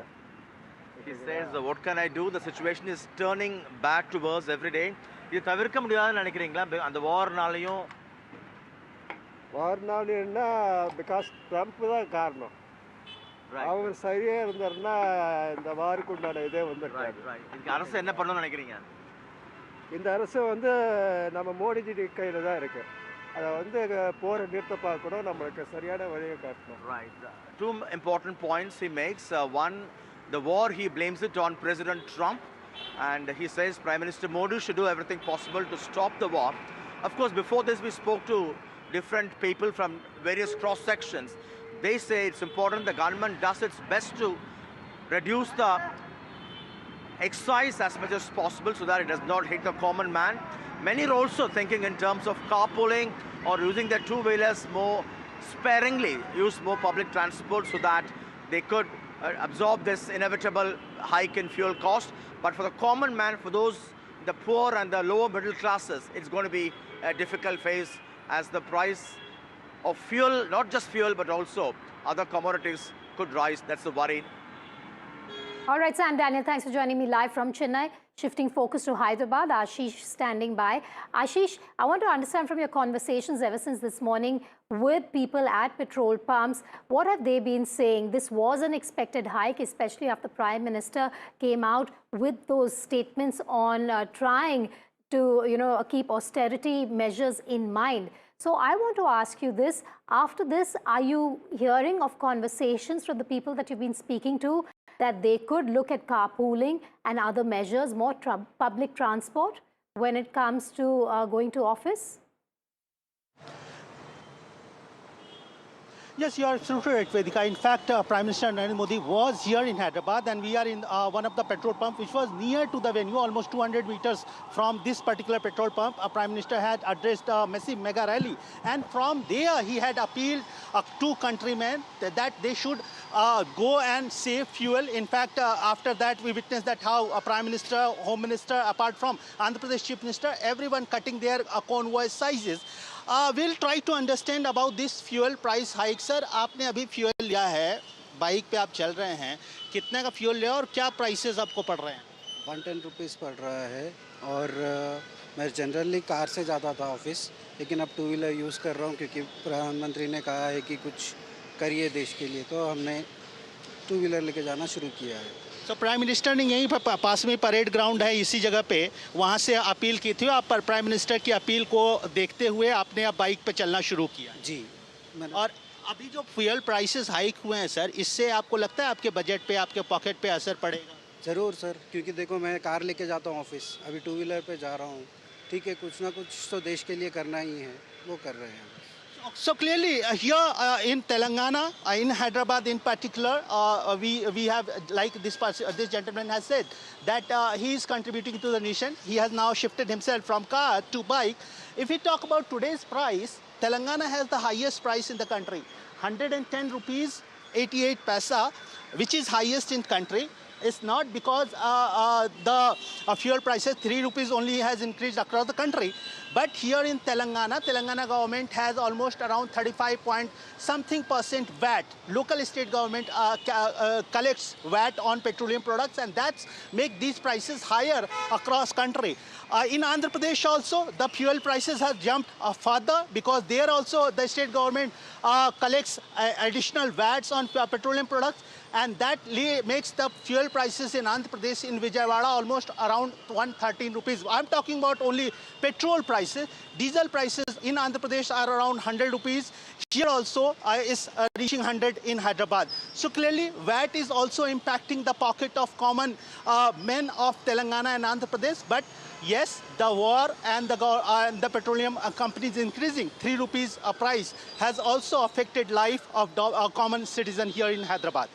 All right, Ashish, Sam, and the rest of our reporters, thank you for joining us live this morning and bringing us the voices of the Aam Aadmi. Some, of course, outraged, some have accepted it, some were expecting it. All those voices we're bringing to you here on NDTV 24/7. A quick recap for the viewers who are just tuning in. If you are in one of the metros, what are the petrol prices at? What are the diesel prices at? So let's just bring you that. Let's start with the national capital. Earlier, it was at 94.77 per litre. Now it's at 97.77 per litre. Let's move to Mumbai now. Earlier, the price was at 103.54. Now it's at 106.68. We're talking about petrol prices.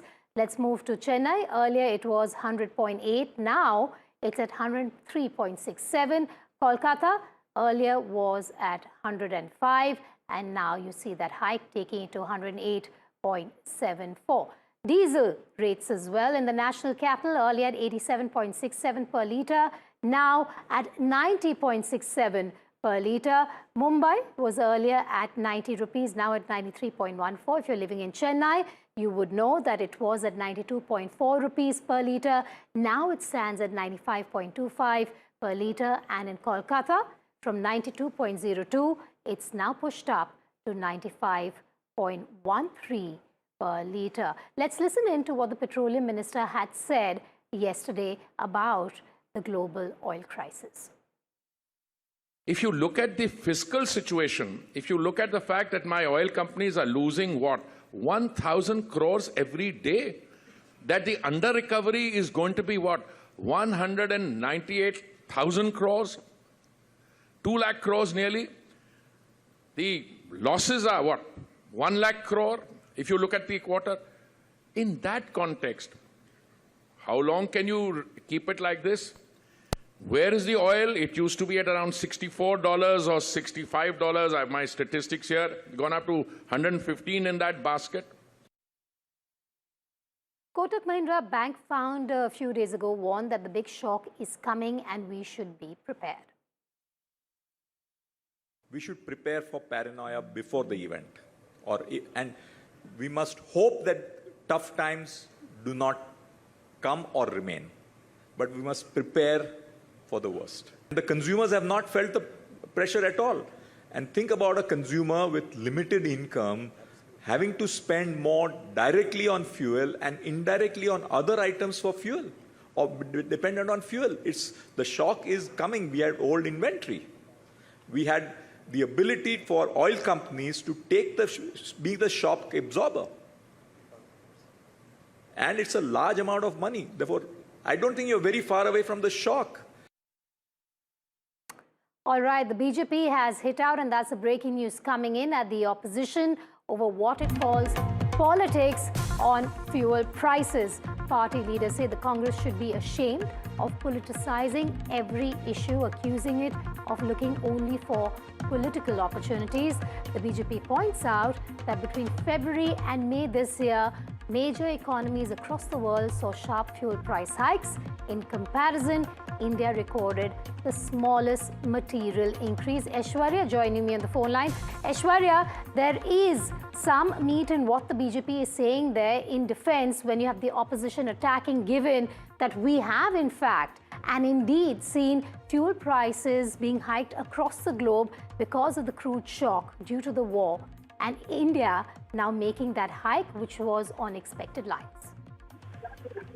Well, certainly, and after the prices of petrol and diesel were hiked today, it was the Congress party, in fact, calling the Prime Minister a Mehngai man, and slamming the Congress party after that. The Bharatiya Janata Party putting out some facts and figures as to what's the condition of the global oil crisis and why Congress should be ashamed of doing politics into it. It is the Bharatiya Janata Party who has stated that the rise in fuel prices across the world after the West Asia conflict shows that how badly many countries were affected.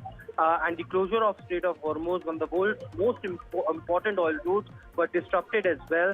And there was the oil prices that were above $100 per barrel for several weeks. But it is in India the condition that was very different. Between February 23rd to May 15, petrol prices in India were increased by only 3.2% and diesel by 3.4%. Among major economies, this was one of the most smallest increases in the world, and therefore the reason perhaps the burden was not shifted to the common person. The burden was only taken by the government itself. The reports also suggested that these companies are facing recoveries for nearly 1,000 crore rupees every day during this period.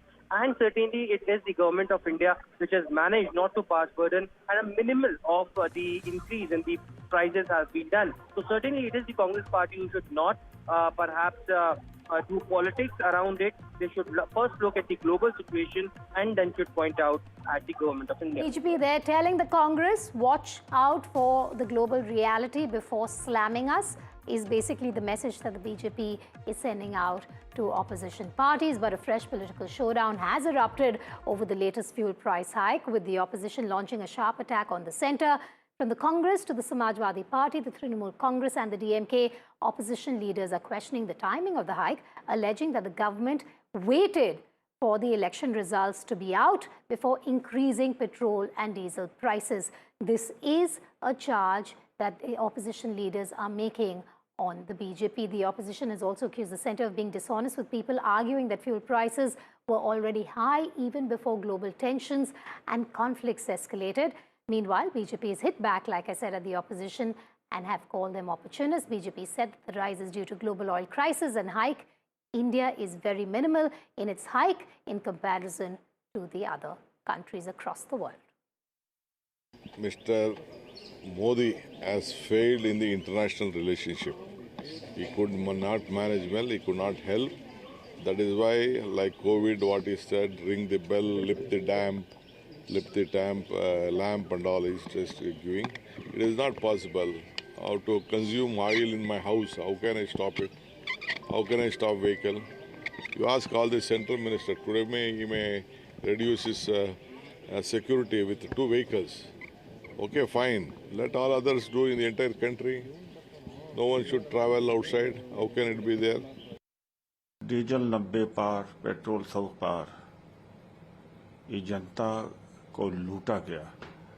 वजह है कि उस समय अंधभक्त पैदा नहीं हुए थे। याद है कि दिल्ली में 1998 में केवल प्याज के दाम बढ़ गए थे, सुषमा स्वराज की सरकार की सफाया हो गया था। अब अंधभक्त पैदा हो गए हैं। कल दूध के दाम बढ़े, आज डीजल पेट्रोल के दाम बढ़े, इसके पहले LPG gas, commercial LPG cylinder का बढ़ गया था। सिर्फ 2-3 रुपये पेट्रोल और डीजल के दामों में बढ़ोतरी नहीं हुई, बल्कि पेट्रोल और डीजल के दामों में बढ़ोतरी के कारण खाद्य पदार्थों में भी बढ़ोतरी होगी, ट्रांसपोर्टेशन में भी बढ़ोतरी होगी। मतलब अब महंगाई पूर्ण रूपेण चरम पे आ जाएगी। जनता को विदेश दौरा से रोक करके खुद प्रधानमंत्री विदेश दौरे पर निकल पड़े। सीधा सवाल है मोदी सरकार से, पिछले 10 सालों में, 12 सालों में जब कच्चे तेल की कीमत कम थी और कोई युद्ध नहीं चल रहा था, तो 16 बार एक्साइज टैक्स बढ़ाया गया। 65 रुपए से 100 रुपए के ऊपर पेट्रोल डीजल के प्राइस चले गए। उस समय जब आपने फायदा नहीं दिया, तो अब जब कीमतें बढ़ रही हैं तो आप लोगों के ऊपर इतना भार क्यों डाल रहे हो? क्यों उनके पेट पर लात मार रहे हो? और आम लोगों से पूछना चाहता हूं, बंगाल के लोगों से पूछना चाहता हूं, बीजेपी को जिताया, उसके बाद मिला क्या? 3 रुपए डीजल और पेट्रोल के दाम बढ़ा दिए गए। उस समय तो बड़े जोर जोर से अमित शाह और नरेंद्र मोदी बोलते थे कि बड़े हमारे पास स्टॉक पड़ा हुआ है, कोई कमी नहीं है, कोई दाम बढ़ेंगे नहीं। इससे पता लगता है कि इनकी दोहरी राजनीति है। देखिए, जाहिर सी बात है, जब से भारतीय जनता पार्टी की सरकार केंद्र में उत्तर प्रदेश में आई है, लगातार महंगाई बढ़ रही है, लगातार लोगों के ऊपर बोझ बढ़ रहा है। और इस दिशा में भारतीय जनता पार्टी की सरकार कोई कदम भी नहीं उठा रही। आज की तारीख में लगातार जो है लोगों के ऊपर महंगाई का बोझ पड़ता जा रहा है। लोगों को चलना, निकलना, खाना पीना, हर चीज़ जो दुश्वार हो गया है। और मैं समझता हूँ कि भारतीय जनता पार्टी जब तक रहेगी, महंगाई इसी तरीके से चरम सीमा पर बढ़ती रहेगी। In news just coming in, Union Minister Kiren Rijiju has slammed the opposition, saying India stood apart as the world battled rising fuel costs after the West Asia conflict. He pointed out that while several countries saw petrol and diesel hikes ranging from 20% to nearly 100%, India limited the increase to just 3.2% for petrol and 3.4% for diesel. Even as Brent crude crossed $100 a barrel, and global markets turned volatile, Rijiju said India's public sector oil companies absorbed huge losses for weeks to protect citizens from inflation and economic pressure. He called this governance with responsibility and leadership that puts people first. Aishwarya on the line with us once again. Aishwarya, I think what the government needs to do at this point is also respond to a pointed question by the opposition, which is on the timing of the increase in fuel and fuel prices, given it's happened after the poll, something that the TMC, the SP, the Congress, the DMK have been questioning the government over. Well, certainly the government has pointed out the fact that it is after 76 days of stable prices. The prices of petrol and diesel have been hiked, ranging from 20 while several countries witnessed the price hike ranging from 20 to 100%. India just limited to increase 3.2% for petrol and 3.4% for diesel. And certainly this is why the Union Minister is calling this government as the governance of the responsibility and the leadership that people's first. The burden that the oil companies have taken so far, that is 1,000 crore rupees per day. They have also pointed out the fact that if you look at several countries, like for example, in Myanmar, petrol prices rose up by nearly 90% and diesel by more than 112%. Malaysia saw petrol prices go up by over 56%, Pakistan by nearly 55%, and even the countries like United States by around 45%. And there has been also increase in the prices of oil and petrol in countries like UK, Germany, Japan. But India had a different picture at all.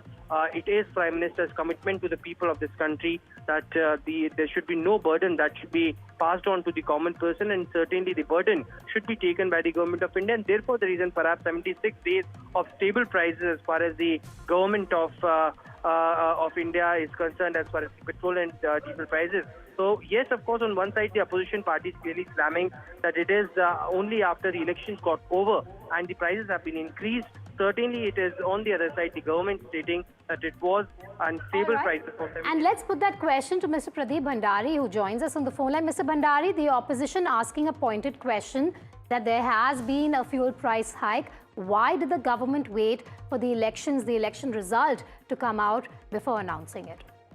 Well, if the government had to wait for the election results, it's been more than 10 days since the elections have passed. Please note that nobody expected this crisis to last for more than 2 months. It is because of the macroeconomic stability and the measures that the government took that the Indian common man suffered the least. In fact, experienced zero price hike in the price of petrol and diesel. And even right now, where there is a 55% increase in Pakistan, 45% in United States of America, 52% in UAE, 23% in China, if I could just interject and ask you this, Mr. Bhandari, you have oil marketing companies and government together absorbing nearly 1,000 crore rupees in losses every day. That hasn't happened only for the last 10 days. It's been happening for a while, isn't it? Well, everywhere, any situation has an inflection point.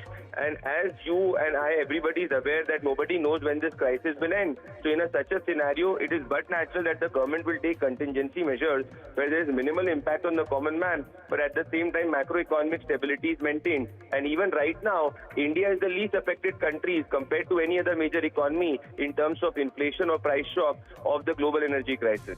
All right, Mr. Bhandari, thank you so much for speaking to us here on NDTV. We're going to move on now to a story related to the economic situation. Let's just bring you the story of what Prime Minister Modi has said.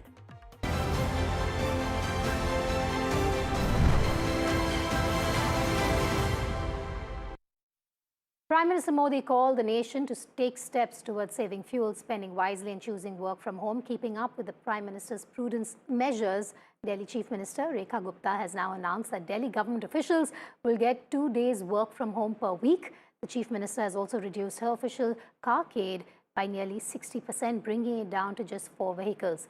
Government has also tightened gold imports capped at 100 kg per license. First-time applicants to face mandatory DGFT inspection. Fresh import not linked to export performance. New licenses only after 50% export obligation is met. Exporters must file fortnightly performance reports. DGFT officers to send monthly reports to the headquarters. Now, duty-free gold imports under tighter scrutiny. Move aims to check misuse of duty-free gold imports. Those are the basic points in terms of the update that we are bringing to you. Petrol और diesel की बचत हो ताकि हमारा ईंधन की खपत कम हो, इसके लिए हमने 2 लेवल पे, एक गवर्नमेंट लेवल पे, एक प्राइवेट लेवल पे। गवर्नमेंट लेवल पे दिल्ली सरकार में 2 दिन हर हफ्ते वर्क फ्रॉम होम रहेगा। 2 दिन हर हफ्ते वर्क फ्रॉम होम रहेगा। और इसी तरीके से प्राइवेट सेक्टर्स में भी हर एक कंपनी, इंस्टीट्यूशन, उनको कहा जाएगा कि वर्क फ्रॉम होम करें 2 दिन के लिए। ये एडवाइजरी होगी और लेबर विभाग हमारा इसकी निगरानी करेगा। All right, moving on now. Tamil Nadu's new Chief Minister Vijay is hitting the ground running. Barely days into office, he has increased dearness allowance for government employees. The Chief Minister also chaired a key meeting with top finance department officials, monitoring the state's fiscal health. With his promised white paper expected soon, with a hike of 2% dearness allowance for 16 lakh government employees and teachers retrospectively from January 2026. The Vijay government has already increased costs by 1,230 crore rupees. However, it's not all smooth sailing, as the DMK chief M.K. Stalin has already criticized Vijay over needing more time to credit 1,000 rupees in women's accounts in the ongoing program from the DMK era. The former Tamil Nadu chief minister said to Vijay that he overpromised and is under-delivering.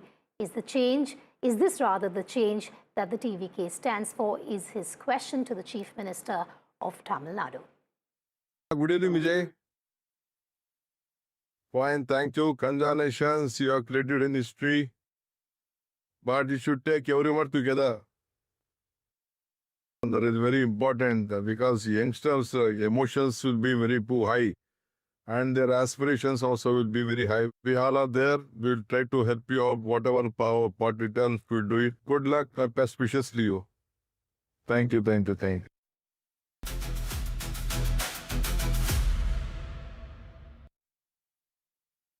From the state of Tamil Nadu now to the state of Kerala, after the High Command picked V.D. Satishan as the state's next chief minister, signs of unrest have emerged within the Congress party. Senior leader Ramesh Chenithala skipped yesterday's Congress legislature party meeting, triggering speculation of discontent, though he later sent a letter backing Satishan. State in charge, Deepa Dasmunsi, has said that she would speak to Chenithala and denied reports of any infighting. CM designate Satishan also dismissed talk of a rift. The party also faced criticism from the Nair Service Society. NSS chief G. Sukumaran Nair called Satishan's selection anti-democratic and alleged the Congress had surrendered to the Muslim League, a charge earlier raised by the BJP as well. There is no rift in the Congress party. Congress party is united. There was a process to select the CLP leader. Our CLP meeting adopted a resolution and we entrusted the Congress president to decide the CLP leader after a long process.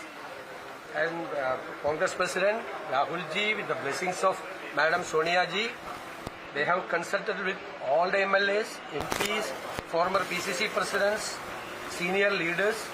Then they have decided. Chenithala is showing some he's upset, ma'am. He's looking upset. we always speak to him. We were in the flight when this news came. So just now I saw that. So we will definitely speak to him. And I think all will stand together. All will stand together is what Deepa Dasmunsi there was saying. All right, we're sipping a short break. When we come back, we'll bring you our top international story, that meeting between the Chinese president and the President of the United States of America. In moments from now, more details from the ground.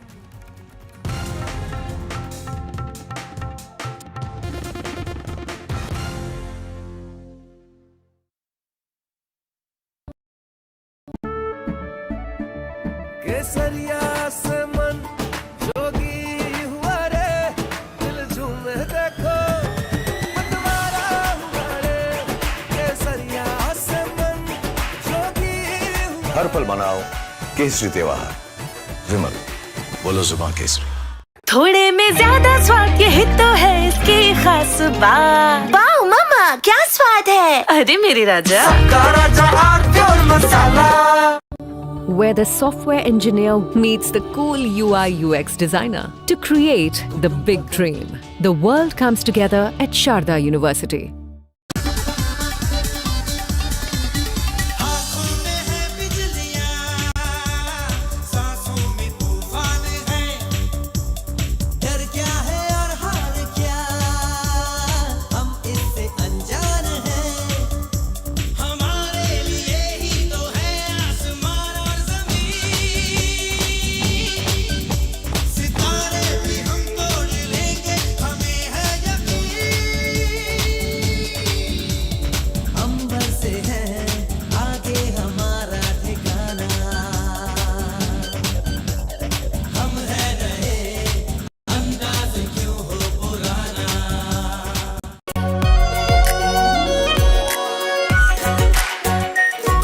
Pure Shahi Paneer Masala. Delicious, healthy, every day. Well, recent breaking news coming in at this hour. Let's take you through it. Well, recent big breaking news coming in at this hour. We're learning that petrol and diesel prices have been hiked in Delhi. That's right, we're learning that petrol and diesel prices have been hiked in the national capital. The petrol price has been hiked by rupees 3.14 per litres in the national capital. Now, petrol stands at rupees 97.7 in New Delhi. On the other hand, diesel prices have also risen by rupees 3.11 per litre in New Delhi. Diesel now stands at 90.67 per litre in New Delhi. So that's the latest and a big update coming in from the national capital as we're learning that petrol and diesel prices have both been hiked. Petrol prices have been hiked by 3.14, whereas diesel prices have been hiked by 3.11. My colleague Gauri Dwivedi joins us on the broadcast with the latest updates coming in. Gauri, walk us through the details, what exactly has happened here, and also help us understand how exactly is India navigating through the energy crisis. These are extremely important set of updates coming in. A 3 rupee increase is indicative of the fact that there has been, as far as global prices are concerned, there's only so much of shock that can be absorbed domestically, and you can now see price rise taking place. 3 rupees is a significant hike that comes in because two reasons. One is that oil prices lead to a cascading effect, which means that food, all vegetables, anything that has transport layer in it does get impacted downstream as well. So that has a larger impact in terms of cost of living, cost of prices. That's point number one. Point number two is this comes days after commentary coming in. First, the Prime Minister's austerity appeal, then RBI Governor's very important set of comments which said that, we need to be prepared for what lies ahead because there's only so much that Indian economy can budget for. And thirdly, biggest India Inc. voices like Uday Kotak saying prepare for what lies ahead. So after just days of those kind of comments, you are seeing price rise taking place, indicative of the fact that the West Asian crisis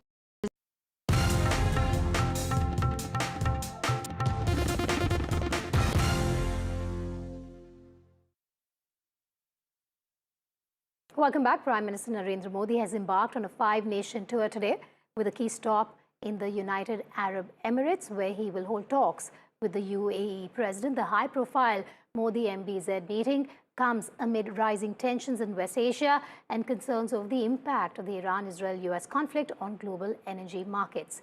Energy security, crude oil supplies, LNG contracts, maritime stability and bilateral trade are expected to dominate the agenda, to dominate the conversation. The Prime Minister is also slated to visit other countries, including the Netherlands, Sweden, Norway and Italy. He will be on this tour till the 20th of this month. We are anticipating with great excitement the visit of Prime Minister Modi.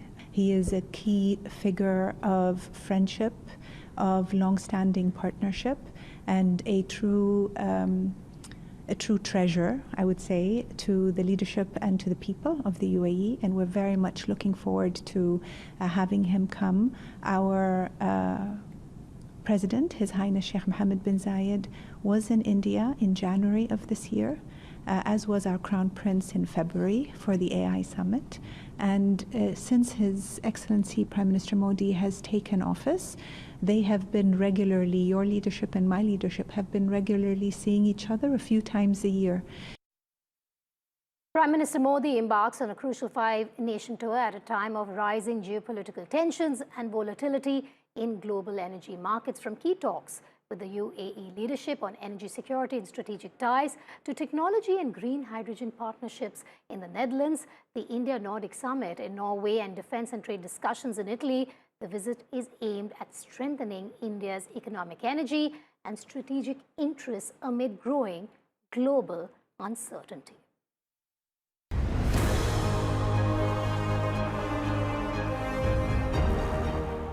Prime Minister Narendra Modi's 5-nation tour comes amid rising geopolitical uncertainty and fears over global energy disruptions. The most crucial stop of the visit is expected to be the United Arab Emirates. In Abu Dhabi, Modi will meet UAE President Mohammed bin Zayed Al Nahyan to discuss energy cooperation, trade and strategic ties in the middle of a conflict. The visit gains added significance after the UAE's recent exit from OPEC and growing concerns over stability in Gulf energy supplies. He will meet the President of the UAE, His Highness Sheikh Mohammed bin Zayed Al Nahyan, and exchange views on bilateral relations, in particular energy cooperation, as well as regional and international issues of mutual interest. From the Gulf, Modi heads to the Netherlands, where talks will focus on semiconductors, defense cooperation, green hydrogen and water management. The visit underlines India's push to deepen economic and technology partnerships with Europe. The European leg will also include the India-Nordic Summit in Oslo, bringing together leaders from Norway, Sweden, Denmark, Finland and Iceland. The summit is expected to focus on clean energy, resilient supply chains and emerging technologies. Modi's visit to Norway is particularly significant as it marks the first visit by an Indian Prime Minister to the country in over 4 decades. It would provide an opportunity to shape and develop an ambitious agenda of cooperation in the areas of trade and investment, innovation, clean and green tech, blue economy, and cutting-edge advancements. The final stop will be Italy, where discussions with Prime Minister Giorgia Meloni are expected to focus on defense cooperation and the India-EU Free Trade Agreement. But beyond diplomacy, the larger objective of the tour is clear: securing India's energy and economic interests at a time of growing global instability. As oil markets remain volatile and geopolitical tensions deepen, the outcome of these engagements could shape India's economic outlook in the months ahead. Bureau Report, NDTV.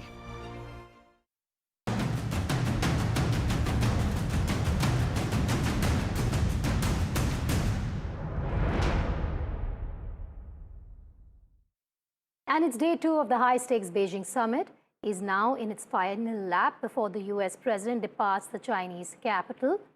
All right, we have to cut across to a live press conference happening by Minister Dharmendra Pradhan.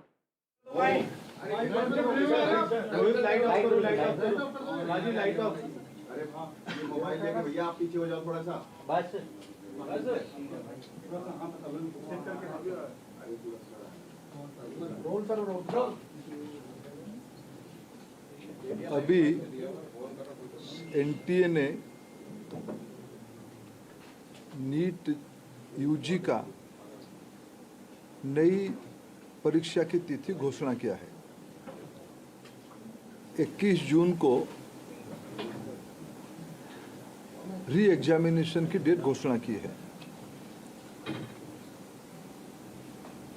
मित्रों, मैं 2-3 विषय आपके सामने, आपके माध्यम से देशवासियों के सामने, स्पेसिफिक स्टूडेंट्स और उनके अभिभावकों के सामने रखना चाहता हूं।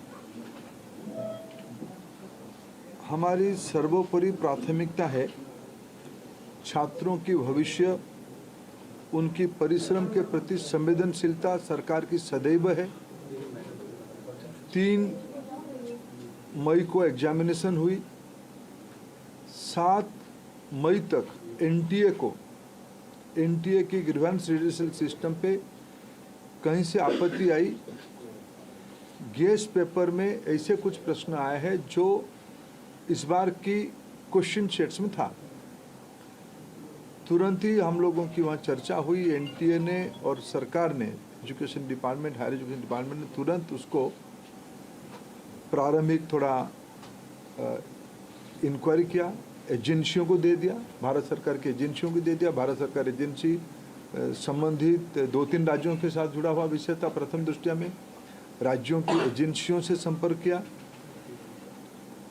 और 12 तारीख तक, यानी 8 को सुबह प्रक्रिया एक प्रकार से 7 रात को शुरू हुई, 8 को ही शुरू हुई। 8, 9, 10, 11 3-4 दिन में जब हमको स्पष्टता हुई, हम कंफर्म हुए हैं कि इस बार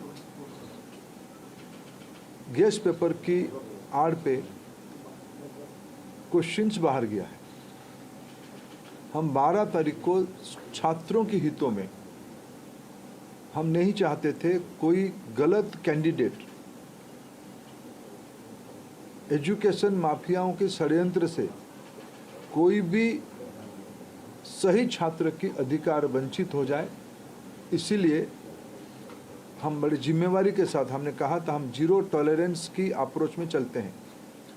हमने पिछले बार जो विसंगति आई उसमें जो हमने राधाकृष्णन कमेटी गठन हुई थी, पिछले 25 और 26 दोनों साल हमने राधाकृष्णन कमेटी को शब्दशः इम्प्लीमेंट किया, उसके बावजूद भी ये दुर्घटना हुई। इसलिए हमने पहला हमारे निर्णय हुआ कि हम परीक्षा को इस बार रद्द करते हैं। हमने 12 तारीख को परीक्षा को रद्द किया। स्वाभाविक देश में और विशेष करके स्टूडेंट्स में उसको लेके दो प्रकार की मत आए। हम दोनों प्रकार की मतों को स्वीकार करते हैं। हम अपना दायित्व उसको मानते हैं, उसको कैसे समाधान की रास्ता निकाले। और आज हमने आज नई तिथि के साथ आ रहे हैं। लगभग आज से 1 महीने से थोड़ा 1-2 दिन के बाद नई परीक्षा होगी। हमारी अप्रोच वही रहेगा, हम zero tolerance to malpractices. ये एक लंबी लड़ाई है परीक्षा माफियाओं के साथ जो एंटी सोशल एलिमेंट अभी मतलब टेक्नोलॉजी के समय में एक नई चुनौती बढ़ रहा है। विभिन्न प्रकार की सोशल मीडिया हैंडल से भ्रमात्मक तथ्यों को रखा जाता है, गुमराह करने की फिर कोशिश किया जाता है, फिर नीट की हम लोग एग्जामिनेशन तोड़ सकते हैं, इस प्रकार की व्यवस्था को खुली चुनौती दिया जा रहा है। ये सारे को ध्यान रखते सरकार ने तुरंत सीबीआई को काम सौंपी है। सीबीआई ने त्वरित कार्रवाई शुरू किया है। इस बार सीबीआई तह तक जाएगी, कहाँ वो कमांड चेन पे ब्रीच हुई है।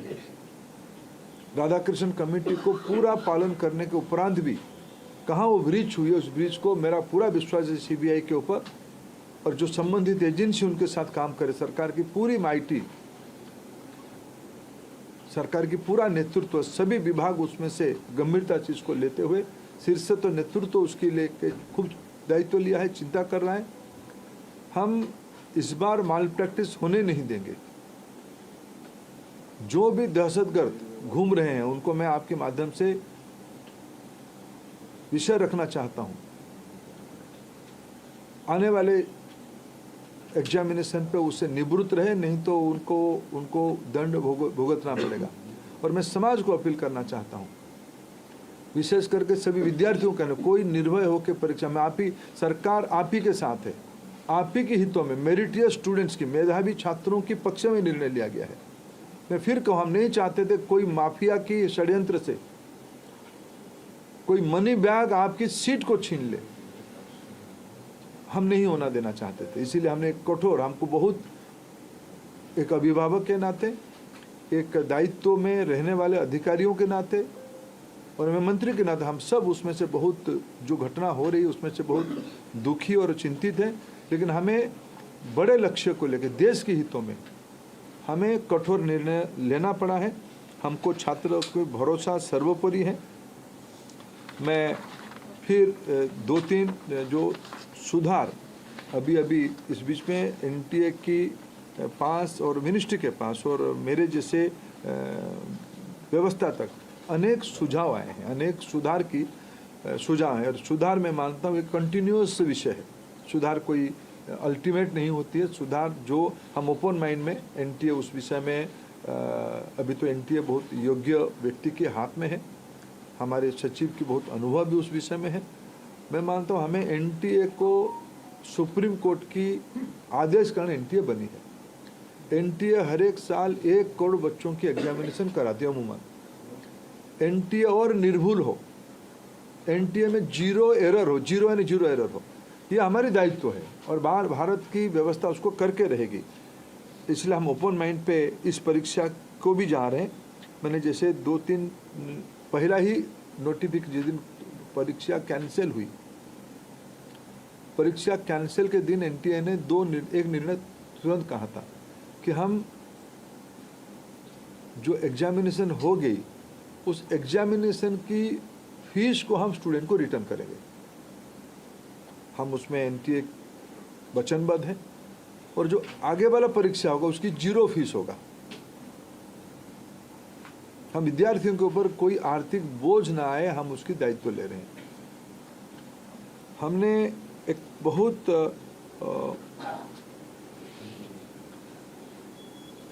जो शहर में विद्यार्थी परीक्षा देता है, एक बार एनटीए एक विस्तार से एनटीए एनेक्सर आपको देगा, कोरिनियम आपको आगे देगा डिटेल, शाम तक आपको फिर एनटीए के पब्लिक बने प्रेस नोट के माध्यम से।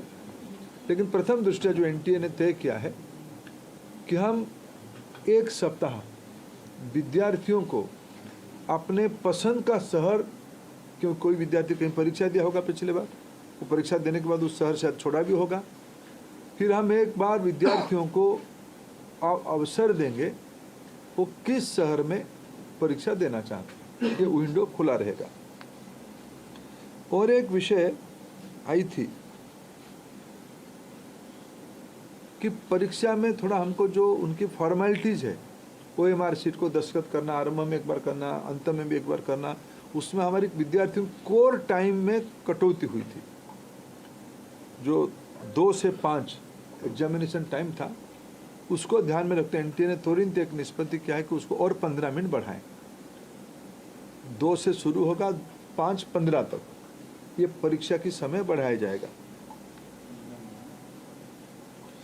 एडमिट कार्ड, इस बार के एडमिट कार्ड 14 जून तक सभी को पहुंच जाएगा। पिछले बार भी जो परीक्षा हुई, अनेक राज्यों ने अपने राज्य के विद्यार्थियों को परिवहन की व्यवस्था किया था, अनेक राज्यों ने किया था, अनेक राज्य नहीं किए थे, अनेक राज्य किए थे। हम भारत सरकार की ओर से हम बात करेंगे और मैं भी खुद बात करूंगा माननीय मुख्यमंत्रियों से। इस बार नीट की परीक्षा के समय में विद्यार्थियों को आवागमन में और कितना कम बोझिला करना पड़े उसकी दायित्व हम लेंगे। और उस समय में जून में बहुत देश की बहुत सारे राज्यों में थोड़ा मौसम का भी परिवर्तन हो चुका होगा, बारिश भी आ चुका होगा, इसको भी एनटीए फैक्टर इन कर रहा है अपने योजना में। इसको कैसे हम लोग क्या ऑल्टरनेटिव व्यवस्था किया जाए, मैंने परीक्षा तो होगा लेकिन मौसम खराब रहने से क्या करना है उसका भी हम पहले से इन एडवांस प्लानिंग हम कर रहे हैं। मित्रों, मैं फिर आपको आश्वस्त करता हूँ, विशेष करके विद्यार्थियों को मैं फिर एक बार अपील करना चाहता हूँ, कोई भी अफवाह में ना जाए, कोई भी, आखिर ये सामाजिक चुनौती है। राधाकृष्ण कमेटी को पूरा पालन करने के उपरांत भी उस कमांड चेन में कहीं ना कहीं ब्रीच हुई है, इसको हम स्वीकार करते हैं, इसकी सुधारने की जिम्मेवारी हम लेते हैं, बिल्कुल सुधारने का हम जिम्मेवारी लेते हैं। और मैं समाज की सभी वर्गों को अपील करना चाहता हूं, ऐसा नहीं कि हम आस पड़ोस में जो माफिया घूमते हैं हमें पता नहीं है, एक सामाजिक व्याधि है, एक सामाजिक व्याधि में सभी से सोशल इविल है। इस व्याधि से हमको समाज को मुक्त करना पड़ेगा। हमें मालूम है कि हमारे आस पड़ोस में क्या क्या हलचल हो रही है, आपको भी मालूम है, आपको कई सारे विषय तो मीडिया से पता चलता है, सही पता चलता है। मैं आप सभी के सहयोग चाहता हूं, देशवासियों का सहयोग चाहता हूं, नीति निर्धारकों का सहयोग चाहता हूं, राज्य सरकारों में सहयोग चाहता हूं। देश की बच्चों के भविष्य के लिए हमें एक निर्भुल परीक्षा, परिष्कार परीक्षा, स्वच्छ परीक्षा के लिए प्रतिबद्ध है। मेरे ओर से इतना उल्लेख करना था। सर, जो पैसे एक सबका मैं लूंगा एक एक करके, इनसे अंचल थोड़ा आप इधर, अंचल इधर आ जाओ, आप अंचल जिसको कहेंगे हम उसका लेंगे। सर, क्या चूक अभी पता चली है, गड़बड़ी कहाँ पर थी? क्योंकि गड़बड़ी पता होगी तभी तो आप उसको ठीक करेंगे। सीबीआई गहरा तक जाएगी, किसी को इस बार बख्शा नहीं जाएगा। पिछले बार भी बख्शा नहीं गया था, लेकिन इस बार ये मैंने कहा ना, इसकी राधाकृष्ण कमेटी को पूरा लागू करने के बावजूद भी ये घटना हुई है। सीबीआई, आपने देखा होगा, आप लोग ही छपाते हो, सीबीआई ने तुरंत कार्रवाई किया है, सीबीआई इसको तह तक जाएगी। मैं और एक विषय, जो मेन विषय में कहना था, अगले साल से परीक्षा, इसकी जो मूल जड़ है OMR, अगले साल से नीट की परीक्षा कंप्यूटर बेस्ड टेस्ट से होगी। सर एक प्रश्न ऐसा है कि विपक्ष ने इसमें राजनीतिक आरोप किए हैं कि भाजपा से जुड़े हुए लोगों ने ये पेपर से धांधली की है। मैं उसके उत्तर विनम्रता से नहीं देना चाहता हूँ। ये विषय राजनीतिक है ही नहीं। मैंने कहा एक सामाजिक व्याधि है। इस सामाजिक व्याधि से समाज को मुक्त रखना पड़ेगा। सभी की दायित्व है, मेरा भी दायित्व है, सभी राजनीतिक पार्टियों की दायित्व है। रुको अंचल सर, एक सवाल मेरा है सर, क्योंकि 2024 में भी इसी तरीके की खबरें आई थी, क्या एनटीए के मैकेनिज्म में सुधार की गुंजाइश है, सुधारने की जरूरत है अभी? हाँ, निश्चित रूप में एनटीए को और सुधारने की आवश्यकता है। उसको हमने गंभीरता से लिया। 24 की जो लूफल्स आई थी, 24 की लूफल्स को इस बार हमने पूरा पैक किया था, पूरा ठीक किया था, लेकिन उसके बावजूद भी ये फिर घटना हुई है। इसलिए एनटीए में निश्चित रूप में और सुधार की आवश्यकता है। इसको सुधार किया ही जाएगा। सर सीबीआई के रिमांड नोट में बहुत स्पेसिफिकली मेंशन किया गया कि एनटीए से जुड़े हुए लोगों के लिंक्स को भी प्रूव किया जाएगा इस बार। पिछली बार ये कहा गया था कि जो मतलब ग्राउंड लेवल का जो छोटा स्ट्रक्चर था, सीबीआई ने जांच वहीं तक करके छोड़ दी थी। इस बार क्या आपका रिएक्शन है जो रिमांड नोट में सीबीआई ने बात कही है उस परिप्रेक्ष्य? सीबीआई ने सही कहा है, किसी को छोड़ा नहीं जाएगा, किसी को छोड़ा नहीं जाएगा। वो एनटीए के अंदर हो, बाहर हो, कोई भी हो, किसी को स्पेयर नहीं किया जाएगा। सर मेरा सवाल है कि जो ऑनलाइन अगर परीक्षा होती तो आपको लगता है कि इसमें एरर नहीं होगा? ये एकदम आप तुलनात्मक ओएमआर से सीबीटी थोड़ा प्रूफ है, थोड़ा प्रोटेक्टेड है, थोड़ा उसको ठीक किया जाए। टेक्नोलॉजी देखो, साइबर क्राइम तो एक बड़ा दुनिया बन चुकी है ना, इसको हम लोग सब नई दुनिया में रह रहे हैं, तो वो भी वहाँ भी चुनौती है। लेकिन हमारे देश की सिस्टम पे हमें भरोसा करना पड़ेगा और तुलना, ये तो इम्प्रूवमेंट की चीज़ है। सर 4 बार अभी तक देखा गया कि पेपर लीक हुआ है। हर बार आपने ये बात कही है कि 0 टॉलरेंस रखा जाएगा, लेकिन बार बार ये चूक हो जाती है। आखिर में कहाँ थी? नहीं, हर एक बार की नेचर बदल जाती है ना। देखो, ये हम सब एक सिस्टम चलाते हैं। सरकार बहुत जिम्मेवारी के साथ कह रहे हैं हम चीज़ों को सुधारेंगे, फिर भी एक्सीडेंट होता है, उसको ठीक करना पड़ेगा। सर एनटीए के स्ट्रक्चर में किस तरह का रिफॉर्म आप सजेस्ट कर रहे हैं? और जैसे परमानेंट एम्प्लॉयज नहीं है एनटीए में, कॉन्ट्रैक्चुअल बेस एम्प्लॉयज हैं, उनके लिए क्या करना चाह रहे हैं कि उससे लीक का चांसेस बढ़ जाते हैं? मैंने कहा कि पहले सीबीआई को अपने काम को पूरा करने दो। इसके अलावा एनटीए को और मजबूत किया जाएगा। सर जिस तरीके से आपका एनटीए को मजबूत किया जाएगा, लेकिन साल दर साल पेपर लीक होता है, तो क्या एनटीए जिम्मेदारी लेगा कि इस तरीके से गलती ना हो? तो एनटीए ने दायित्व लिया है। ये सूचना एनटीए को ही आया है। 7 को एनटीए की ग्रीवेंस पोर्टल में आया है। एनटीए ने उसको छुपाया नहीं। एनटीए ने उसको संवेदनशीलता के साथ सरकार के सामने रखी, हमने हमारे नेतृत्व के सामने रखा, बाकी सिस्टम के सामने रखा। एजेंसियां तुरंत काम पे 8 तारीख सुबह से 7 तारीख रात को एजेंसियां काम शुरू कर दी है। 12 को हमने निर्णय कर लिया कैंसिल करने का, 15 को हमने निर्णय कर लिया परीक्षा करने का। सब एनटीए ने ही किया। एनटीए अकाउंटेबल है। एनटीए में जो कमियां उसको सुधारना पड़ेगा, जो भी गुनहगार है उसको परिधि में लाना पड़ेगा और एनटीए ही अकाउंटेबल होगा। पेपर लीक के आरोपियों ने कहा है कि पिछले साल भी पेपर आउट था। मैं कम से कम अफवाह में हम ना जाए। कोई विषय में हम अफवाह में ना जाए। हम सब जिम्मेदार, आप सब राष्ट्रीय मीडिया हो, आप सबकी दायित्व है। समाज में जो है हम कुछ भी चीज़ हम छुपा नहीं रहे, कुछ भी चीज़ हम मुंह फेर नहीं रहे। लेकिन जो विषय है असम्पशन, 20-25 लाख बच्चों की भविष्य की सवाल है। आपकी एक एक वाणी अनेकों के मन में उद्वेग खड़ा करता है। जो तथ्य है वो छुपना नहीं चाहिए। आपके सहयोग से हम यहाँ आए हैं। ये मीडिया ने यहाँ तक इसको लाया है, हम उसको आदर करते हैं। लेकिन हम ऐसा भी कुछ विषय ना करें जो अनावश्यक फिर एक बार तनाव खड़ा करे। प्रमाण है तो उसको चिंता करें। जो मैं कोऑपरेशन चाहूँगा। जो मित्र पूछ चुके हैं वो छोड़ दीजिए, जो नहीं पूछे वो पूछे। राज्यों के साथ एनटीए के आउटसोर्सिंग को लेकर सवाल होता है कि एनटीए खुद अपना काम नहीं करती, सारा काम आउटसोर्स करती है। सुधारा जाएगा। नहीं, कई चीज ध्यान में आया है, कई चीज। I assure you will go to the last point. राज्यों के साथ समन्वय किस तरह से बिठाया जाएगा? जैसे माफिया हैं, सब जानते हैं कि हर अलग अलग राज्य में सुनते हैं हम कि माफिया वहां पर मौजूद हैं, वो कैसे समझ में बिठाया जाए, क्योंकि वो थर्ड पार्टी वाला भी सवाल उठा कि एनटीए का ग्राउंड कहीं ना कहीं शायद क्या कमजोर हो रहा है, किस तरह से राज्यों को साथ में लाया जाएगा? देखो, राज्य इस बार भी, मैं आभार पकड़ इस बार जो हमने कहा ना, मैंने राधाकृष्ण कमेटी को कोट किया। राधाकृष्ण कमेटी ने कुछ मौलिक सुझाव दिया था कैसे इसको इलेक्शन मैंने कैसे कंडक्ट किया जाए। उन्होंने शब्द लगाया था इलेक्शन टाइप के अरेंजमेंट करो, जनरल इलेक्शन जैसे होती है ऐसे इस बार अरेंजमेंट करो। आप राज्य देश की किसी भी जिला कलेक्टर एसपी को आप इस बार पूछिए फोन करके, उन्होंने क्या किया।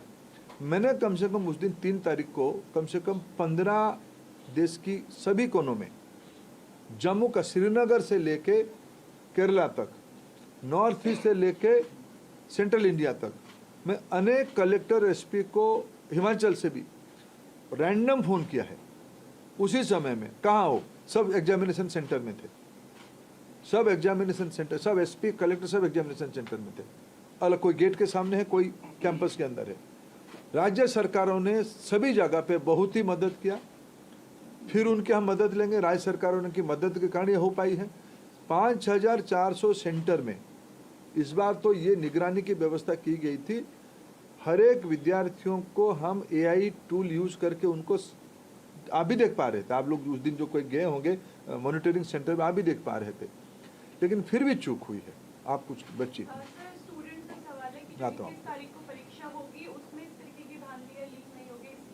आपकी मदद चाहिए, हम मिलकर अश्योर करें कि नहीं होगी।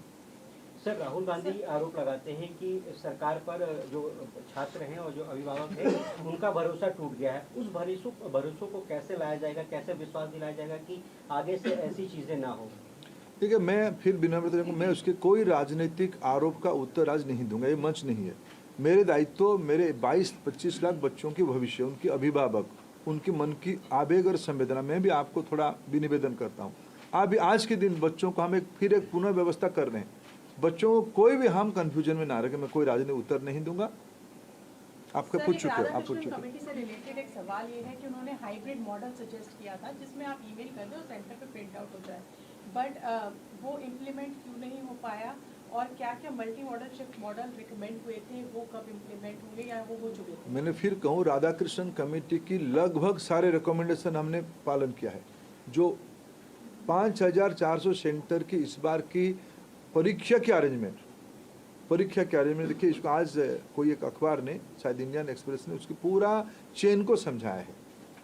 क्वेश्चन सेटिंग से लेके प्रिंटिंग, ट्रांसपोर्टेशन, बैंकों में स्टोर रहना, परीक्षा सेंटर पे जाना, परीक्षा सेंटर से फिर पोस्ट के माध्यम से एनटीए को लौटना, ये पूरा कमांड चेन है। राधाकृष्ण कमेटी ने जो रिकमेंड किया उसमें से लगभग हमारी दृष्टि में 100% पालन किए हैं। उसमें शॉर्ट टर्म लॉन्ग टर्म दोनों विषय कहा था। जिसे मैंने भी कहा, मैंने पूरा 100 मोटो भी कहा कि हमने अगले बार से सीबीटी में काम करेंगे। ये भी राधाकृष्ण कमेटी की रिपोर्ट था, हमने लागू नहीं कर पाया था, करेंगे अगले बार। सर, आपने एग्जाम से पहले 80 टेलीग्राम चैनल को ब्लॉक किया था, लेकिन ये जो अभी जो जांच निकली है उसमें ये पता लगा है कि टेलीग्राम, व्हाट्सएप पे, हर जगह पे, यूट्यूब पे ये चल रहा था कि अति महत्वपूर्ण प्रश्न है। तो आपकी डार्कनेट की टीम क्या कर रही थी, जबकि होम मिनिस्ट्री की टीम का यही काम था कि परीक्षा में ये सब चीज़ों की नज़र रखे, तो क्या ये बड़ी चूक नहीं है? देखिए, मैंने आप आए नहीं थे, मैंने एक विषय कहा कि साइबर चैलेंज बढ़ रहा है। 120 आपके पास 80 नहीं 120 टेलीग्राम चैनल काम कर रहे थे, हमने सबको निरस्त किया था। ये व्हाट्सएप में भी आया। हमें नई समय की चुनौतियों को आगे जाना पड़ेगा। साइबर क्राइम हमारी एक चुनौती बन चुकी है, हम उसको फिर कोशिश करेंगे इसमें से कैसे उसको रिंग फेंसिंग करें। सर, एनटीए से ही पेपर लीक हो गया, ऐसी कुछ खबरें चल रही है। सीबीआई को करने दो। मैं उसको, सीबीआई हमारा बहुत विश्वसनीय एजेंसी, उसमें वो लगा है, निश्चित रूप में उसको तह तक जाएगा। कुछ छात्रों ने सुसाइड जैसे कदम उठाए, उनको कुछ मदद किया, क्या आप राय दें? देखिए, मैं इसके लिए, मेरे पास कोई शब्द नहीं है। एक अभिभावक के नाते, एक नागरिक के नाते, इस बच्चे की दुर्मूल्य और अमूल्य जिंदगी के लिए जो नुकसान हुई है, मेरे पास कोई शब्द ही नहीं। हम सबकी दायित्व बनती है, मेरे भी दायित्व बनती है, ये विषय कैसे पुनरावृत्ति न हो इसकी चिंता करेंगे। 21 जून को जो नई एग्जामिनेशन डेट अनाउंस की गई है, उस दिन योगा डे भी है, वो सुबह होगी, योगा डे सुबह होगी, हमने सोच के तय किया है। सर ऐसा देखा जा रहा है सिक्योरिटी प्रोटोकॉल जो है वो छात्रों पर ही लागू होता है, मंगलसूत्र उतरवा दिया जाता है, कई जेब वाली पैंट उतरवा दी जाती है, लेकिन प्रिंटिंग प्रेस से ही पेपर लीक हो जाता है। तो ये जो सिक्योरिटी प्रोटोकॉल है वो सिस्टम पे लागू होना चाहिए छात्रों से ज़्यादा, क्योंकि हर बार परीक्षा केंद्र पर विवाद आता है कि मंगलसूत्र उतरवा दिया गया है, अंगूठी उतरवा दी गई है, लेकिन पेपर प्रिंटिंग प्रेस से लीक हो रहा है। देखिए, हमने इस दो अलग अलग विषय है, छात्र कैसे सहज बिना तनाव की परीक्षा दे, मैंने कहा कि इसकी कंटिन्यूस इम्प्रूवमेंट की विषय है। जो छात्रों की सिक्योरिटी दृष्टि से जो मिनिमम करना चाहिए वो करना पड़ेगा शायद, लेकिन वो हारास ना हो उसकी चिंता करना पड़ेगा। बाकी रहा इसकी जो कमांड चेन को तोड़ने वाले को कोई बर्दाश्त नहीं किया जाएगा, उसकी दायित्व तो हमने लिया है, उसको स्वीकार किया है। सीबीआई काम पे लगे, थोड़ा उसको पूरा करने दीजिए। There are information, in fact we have inputs coming in. लोगों ने एक महीने पहले तक लोगों एनडीए को ईमेल्स लिखे हैं and we have proofs. There are multiple people. अगर नॉर्मल लोगों को ये पता चल चुका है कि पेपर लीक हो सकता है and they have written these emails to NTA, तो एनटीए के लिए हाउ डिफिकल्ट वाज इट? नहीं, एनटीए के पास जब ही खबर है एनटीए ने कार्रवाई किया। सर एक महीने पहले भी लोगों ने अभी देखो इसका मैं कोई तथ्य के ऊपर आज काम बात करना पड़ेगा। जब तक मैं तो अस्वीकार नहीं कर रहा हूँ। 7 को एनटीए को खबर आया, हम 7 रात को हम तीनों के बीच में बातचीत हुई, हमने काम किया है, तथ्य के साथ बात करेंगे।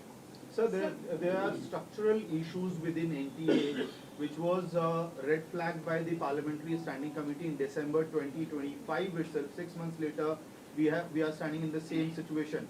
NTA के 14 में से 5 पेपर्स में irregularities या गड़बड़ियों की बात पार्लियामेंट कमेटी ने खुद कहा था। देखिए, मैं पार्लियामेंट्री कमेटी के मत पे नहीं जाऊंगा, मैं राधाकृष्णन कमेटी के मत पे जाऊंगा, आपकी मत पे जाऊंगा, फैक्ट पे जाऊंगा।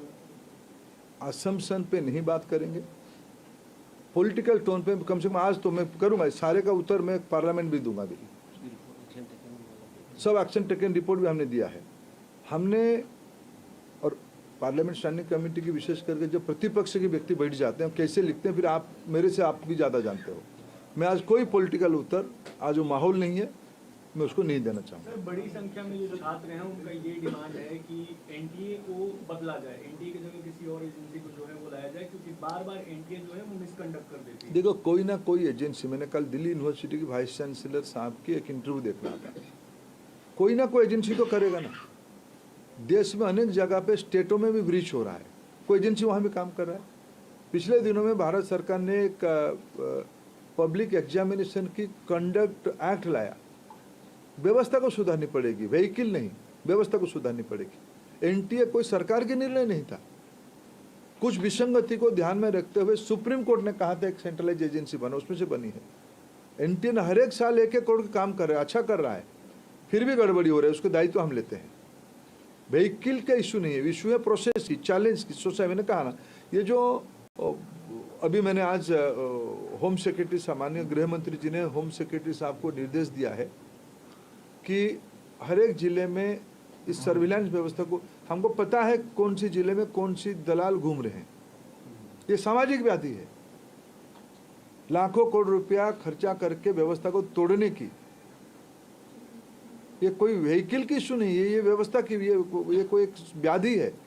आपकी मदद में चाहता हूँ उस व्याधि को रोकने के लिए। सर एनटीए को कह रहा था कि ऑनलाइन परीक्षा के लिए 22 लाख बच्चों की परीक्षा के लिए वो कैपेबल अभी नहीं है, आपको लगता है नेक्स्ट टर्म तक हो जाएंगे? चलो अभी तो मैंने कहा बाबू साल भर। एक सवाल ये है कि क्या सर, एक सवाल ये है, क्या नीट 2025 में संदेह का घेरा था कि नहीं सर, इसलिए सवाल ये पूछा मैंने। अरे देखो, मैं असम्पशन पे कोई उत्तर नहीं दूंगा। एजेंसियां काम कर रही है, उनको करने दो। सर एक सवाल, क्योंकि एजुकेशन से जुड़ा हुआ मामला है और लाखों बच्चों के भविष्य से, क्या आपको लगता है कि कानून व्यवस्था और भी सख्त करने की जरूरत है, जैसे कि जो भी अपराधी हों इसमें संलिप्त हो उनके खिलाफ कड़ी से कड़ी कार्रवाई की जाए, चाहे वो सरकार के अंदर हो, सिस्टम के अंदर हो या बाहर के लोग?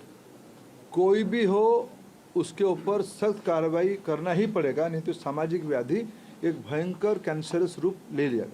सर अब कंप्यूटर बेस्ड हो गई है तो क्या हुआ नहीं, मतलब अगले साल से होगी तो क्या यही देख सकते हैं कि शायद ऑफलाइन में कुछ ना कुछ दिक्कतें आ रही थी ग्राउंड पे या किस तरीके से? क्योंकि देखिए, सारे विषय को मैंने आज के परिप्रेक्ष्य में आपकी मदद मांगा, आप उसमें मदद करिए। धन्यवाद।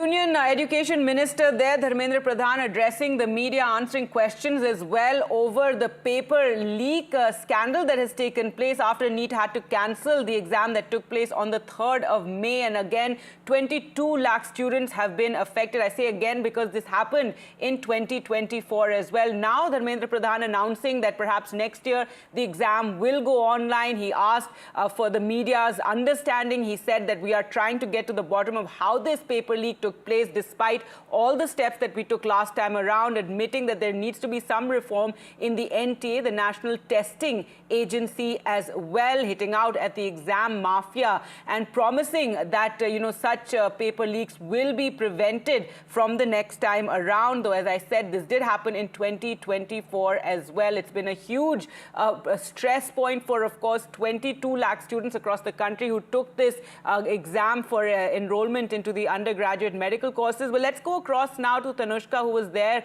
at the press conference. And Tanushka, take us through the highlights of what Dharmendra Pradhan said. He did not, get into the, when questions were asked about whether the leak was from the NTA, which is something we've reported as well, that is apparently being said now. But tell us about what he said in terms of, reforms and how next time it's going to be online. Gargi, so what's important to note first off is that the NEET examination is to shift to the computer-based mode from next year on. This is something that the Education Minister made it very clear, and he said that this time the re-examination that is going to take place on the 21st of June will happen from 2 p.m. in the afternoon until 5:15 in the evening. So this is the exam time. Usually there is, the exam finishes at 5 o'clock sharp, but a 15-minute grace period has been given. And the formalities also with respect to the admit cards are to reach all the students by 14 June. We know that the next examination, that is the re-NEET that is going to take place, will have zero fees. Students, will be also refunded the current fee that they have already paid. And the NTA has also decided that 1 week time prior will be given to the students to decide their examination center. That is, which city do they want to give exams from. What is also important to note is that the Education Minister has come out quite transparently and has said that there is a zero tolerance policy and that it is on their part that the improvement comes upon. He admits that there is improvement needed in the entire system and to identify where this breach exactly happened from. So this is very crucial, coming in from the Union Education Minister saying that improvements are needed within the National Testing Agency as well. He ensured that an entire overhaul will also be done to strengthen the NTA. And, the move from an OMR-based sheet to a CBT mode is also more foolproof, is what the Education Minister also said. He said that the government takes full responsibility and that they will improve. And even then, when there are such incidents, remember that the Radhakrishnan Committee was formed after 2024. Paper leaks had happened in the NEET examination itself. He said that despite the Radhakrishnan Committee's recommendations, there were 95 recommendations made, and these recommendations being implemented, there still happened such a breach. So it will not be taken lightly. And the investigation and the agencies will take serious action into anti-social elements and such social evils is what he calls into this paper leak malpractice. Back to you. That's right. And questions were also asked about the CBI probe that is taking place, given that this, entire web is across several states. The minister didn't really say too much on that, did he? Precisely, Gargi. He, left on the investigation portion to the Central Bureau of Investigation itself. He said, and he mentioned that this is something that the agencies, the central agencies are looking into, and that they, on their part, are ensuring that exams and the re-exam happens in a free and fair manner. And he said that the Education Ministry is keeping an open mind at this point. The transport facilities will also be provided to students who are coming in from, city areas or going into remote areas to give in their exams at the exam centers. Weather conditions will also be taken into mind. And he's also, however, said that the CBI is right, and whatever the CBI, decides upon in its investigation will be, the last word in terms of the investigation, and that no one will be spared, whoever has caused this sort of, mistrust in the system.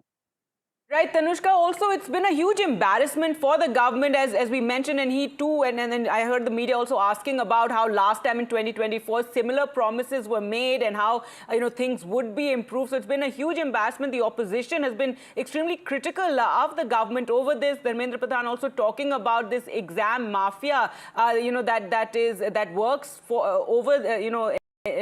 ensuring in the sense making these paper leaks and selling papers, and he hit out at that exam mafia. Actually, Gargi, that's very important to note that the education minister himself is calling these antisocial elements as the exam mafia.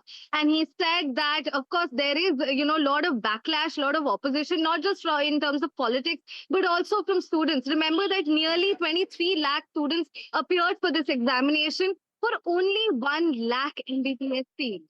That is a lot, and the sort of trust to be reinstated in the students is very important at this point. Back to you. All right, Tanushka, thanks so much for joining us. With all those details, Dharmendra Pradhan, they're addressing the media over the paper leak scandal. The re-examination will be on the 21st of June, talking about several points which will be taken to improve the sanctity of these exams. With that, we'll slip into a short break. More news on the other side. Stay with us.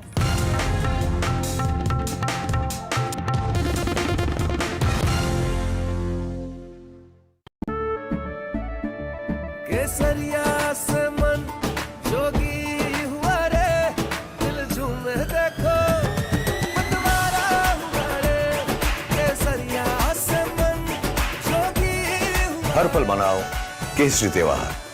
विमल, बोलो जुबान केसरी। थोड़े में ज्यादा स्वाद, यही तो है इसकी खास बात। वाओ मामा, क्या स्वाद है। अरे मेरे राजा, सबका राजा आरती और मसाला।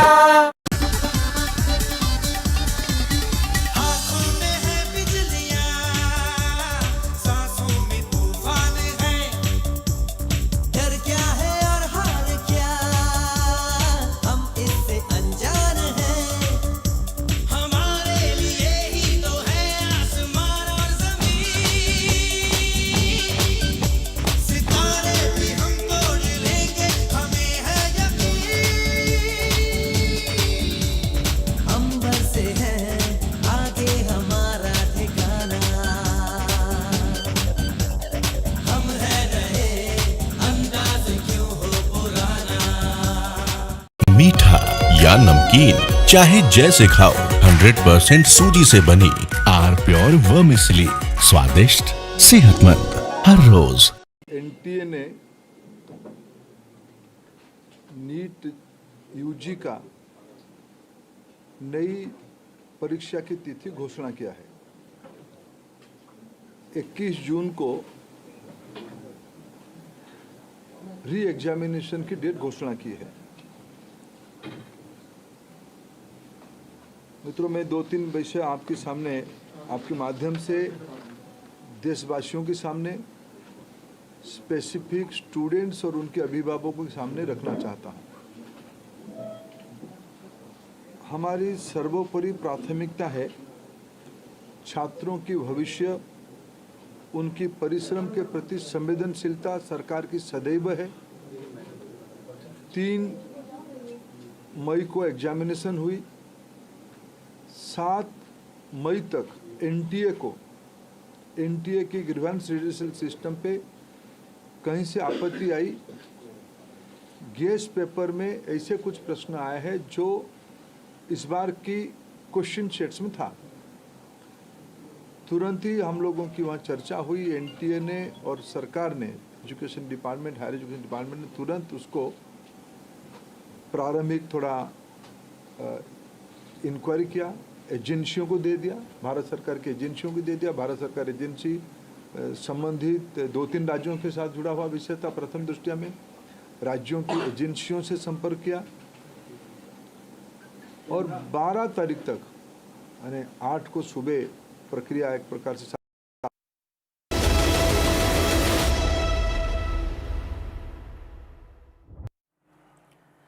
Welcome back. Days after Prime Minister Narendra Modi's call to reduce petrol and diesel consumption, use public transport, even work from home, now the centre has finally hiked petrol and diesel prices by 3 rupees a litre.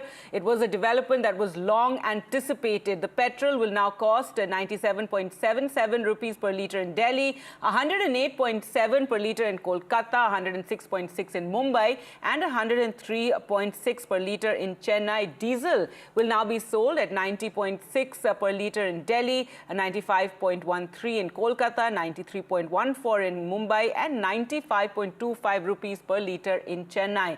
Now, according to sources sources in the government, India is facing a severe global oil shock, but is still shielding citizens instead of passing on the full burden to consumers. Sources claim that oil marketing companies and that the government are together absorbing nearly 1,000 crore rupees in losses every day, while petrol under recovery stands at 26 rupees a litre and diesel under recovery is close to 82 rupees per litre. Let's take a look at some reactions.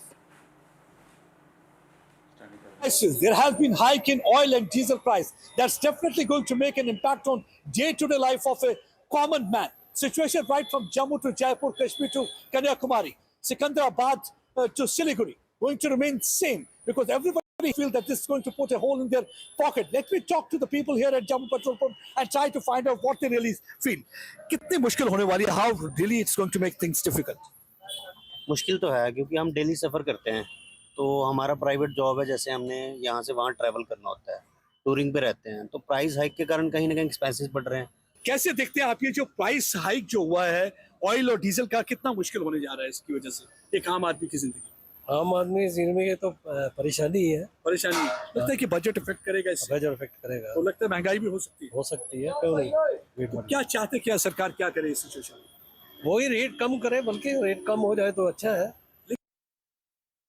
In prices of petrol and diesel has already affected the life of a common man, and we are reporting from one of the petrol pump at this point of time. We are going to talk to some of the people to just take their reaction. तो petrol और diesel के prices जैसे बढ़े हैं, तो क्या लगता है कि और भी चैलेंजेस आने वाले हैं? सर लग तो ऐसे ही रहा, भी और बढ़ेंगे और इससे तो फिर सारी चीज़ महंगी हो ही जाएगी जी अब, और जो हालात है उससे लग रहा है भी हाँ बढ़ेंगे। वॉर चल रही है, जैसे भी क्रूड ऑयल के प्राइस महंगे हो रहे हैं तो बढ़ने तो लाजमी है, और उसके बढ़ेंगे तो जो अपना डेली यूज की चीज़ें हैं जो ट्रांसपोर्ट होती है उनके भी बढ़ेंगे। अभी तो 3 बढ़े हैं शायद, आई थिंक ना आज, तो मेरे को लगता है कि शायद 15-20 तो बढ़ेंगे शायद, धीरे धीरे 25 तक जाएगा लग रहा है, may be, I am not sure. Fuel prices across India have gone up sharply, with petrol and diesel prices rising up to ₹3 per litre, adding additional burden on transport sectors as well as commuters. At present, we are here at a petrol pump, and like you see behind me, people are coming and filling up petrol. Sir, आपसे जानेंगे petrol और diesel के prices बढ़ गए हैं। इसके बारे में क्या बताएंगे कि ये लोगों को जो गवर्नमेंट चलानी नहीं आती, खाली रेट बढ़ाने का बस उतना ही काम है, हर चीज़ का वो लोगों ने रेट बढ़ाया है। अभी क्या बोलने का, मोदी कर रहा है, बर्बाद कर रहा है, चलो जान तो बर्बाद कर रही है, आजो अभी आगे चल के क्या होने वाला है पता नहीं चल रहा है अभी ये पोजीशन के हिसाब से। पहले आप पेट्रोल भरा के रख रहे हैं। पेट्रोल अभी भरा के रख रहा हूँ। बढ़ने तो अभी क्या, पेट्रोल तो भरना पड़ेगा, हम लोग को तो लगता ही है डेली का, ऐसा कुछ ऐसा इसमें नहीं, और बढ़ेगा दाम तो हम लोग को तो करना ही है। सरकार बोलती है कि डीजल कम यूज करे, पर जहाँ लगना है वहाँ तो लगना ही लगना है ना। हमारे पास में डीजल गाड़ियाँ है तो हम क्या करेंगे, इसको बेच के क्या इलेक्ट्रिक गाड़ियाँ थोड़ी लेंगे, और टैक्सी में कहाँ इलेक्ट्रिक गाड़ियाँ चलेगी। साइकिल चलानी पड़ेगी भाई, अभी पैदल चलना पड़ेगा, क्या करेंगे, इतनी महंगाई में हालत खराब है, आदमी को एक बार खाने को नहीं हो रहा है, गाड़ी कहाँ से चलाएगा। पेट्रोल डीजल अपना दैनंदिन जीवन का आधार है, उसके बिना तो कोई काम होता नहीं है, तो सरकार से विनती है कि जल्द से जल्द ये रेट नीचे किया जाए, थोड़ा बिलो किया जाए कि आम आदमी को राहत मिल सके। इसके कारण बाकी सभी चीजें महंगी होंगी। मैं चाहूँगा कि इससे और आगे ना हो, इतना पब्लिक के लिए सही है, इतना सह सकती है, इसके आगे और नहीं होना चाहिए, क्योंकि बहुत सी चीजें महंगी हुई तो ये भी 2-4 रुपये महंगा तो समझ में आ रहा है, चलता है। There's nothing we can do or say about it. Live with it. So you say there's no option, but you just live with it. Yes, just live with it. All right. No point saying anything.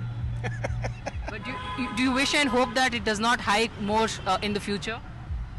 I think the government should realize that they can't keep hiking everything up, because with the hike in petrol prices, everything else is also going to go up. So the middle class are the people are going to suffer. All right, so a mix of reactions coming in, and that Bengaluru citizen talking about how, other things should not be hiked. So let's now take a look at what the impact will be of the fuel price hike. This first of the fuel price hike, and there are fears there could be more, is what many citizens have said, that transport costs will now rise, and this will lead to food prices going up as well. So we will see food inflation, vegetables, milk to get costlier with this increase in petrol and diesel prices.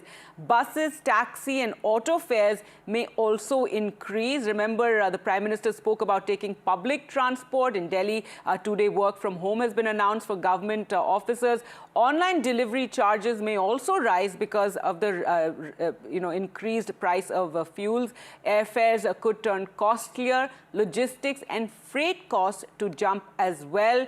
Inflationary pressure overall will increase with the increase in petrol and diesel prices. Manufacturing costs will rise, and the price of essential goods will also climb. So this is the kind of impact that is going to be seen because of the hike in petrol and diesel prices, and of course the agriculture sector to feel the heat given how much diesel that they use. So they're going to see their costs going up as well. Let's just listen into what Petroleum Minister Hardeep Puri said yesterday when he highlighted the losses that the oil companies have been facing. If you look at the fiscal situation, if you look at the fact that my oil companies are losing what, 1,000 crores every day, that the under recovery is going to be what, 198,000 crores, 2 lakh crores nearly. The losses are what, 1 lakh crore if you look at the quarter. In that context, how long can you keep it like this? Where is the oil? It used to be at around $64 or $65. I have my statistics here, gone up to 115 in that basket. All right, so that was the Union Petroleum Minister. Kotak Mahindra Bank founder Uday Kotak just a few days ago had warned that a big shock is coming and that we should all be prepared. Listen to what he said. Prepare for paranoia before the event, and we must hope that tough times do not come or remain, but we must prepare for the worst. The consumers have not felt the pressure at all. And think about a consumer with limited income having to spend more directly on fuel and indirectly on other items for fuel, or dependent on fuel. The shock is coming. We had old inventory. We had the ability for oil companies to be the shock absorber. And it's a large amount of money. Therefore, I don't think you're very far away from the shock.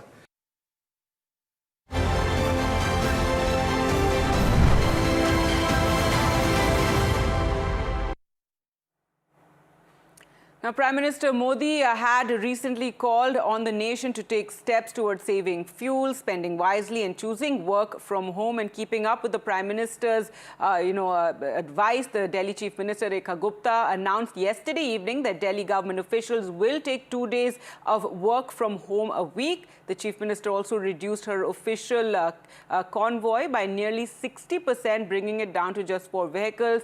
The government has also tightened gold imports. Gold imports have been capped at 100 kilo per license. The first-time applicants to face mandatory DGFT inspection and fresh import not linked to export performance. New licenses only after 50% export obligation is met. Also, exporters must file fortnightly performance reports at DGFT offices to send monthly reports to the headquarters. Duty-free gold imports are under tighter scrutiny, and the move is aimed to check the misuse of duty-free gold imports. Remember, the Prime Minister has asked for the nation to buy less gold.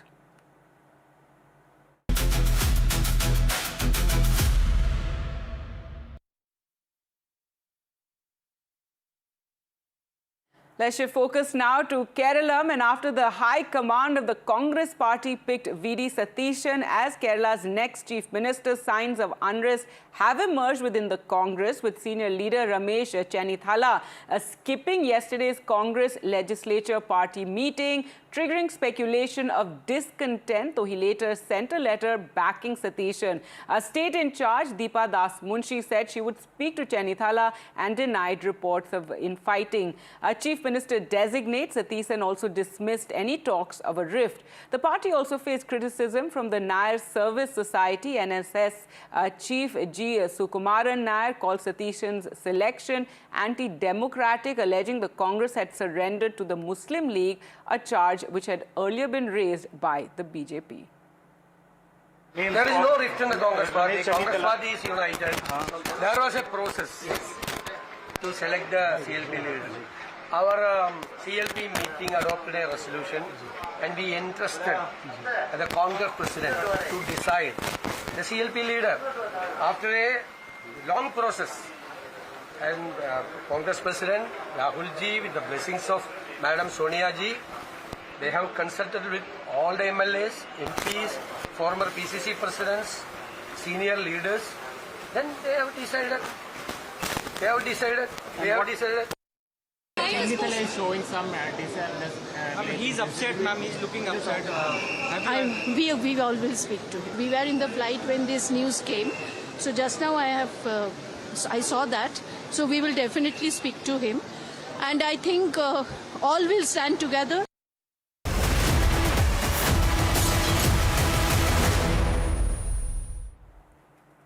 Well, let's get you news now from Tamil Nadu, and new Chief Minister Vijay is hitting the ground running. Barely days into office, he has increased dearness allowance for government employees.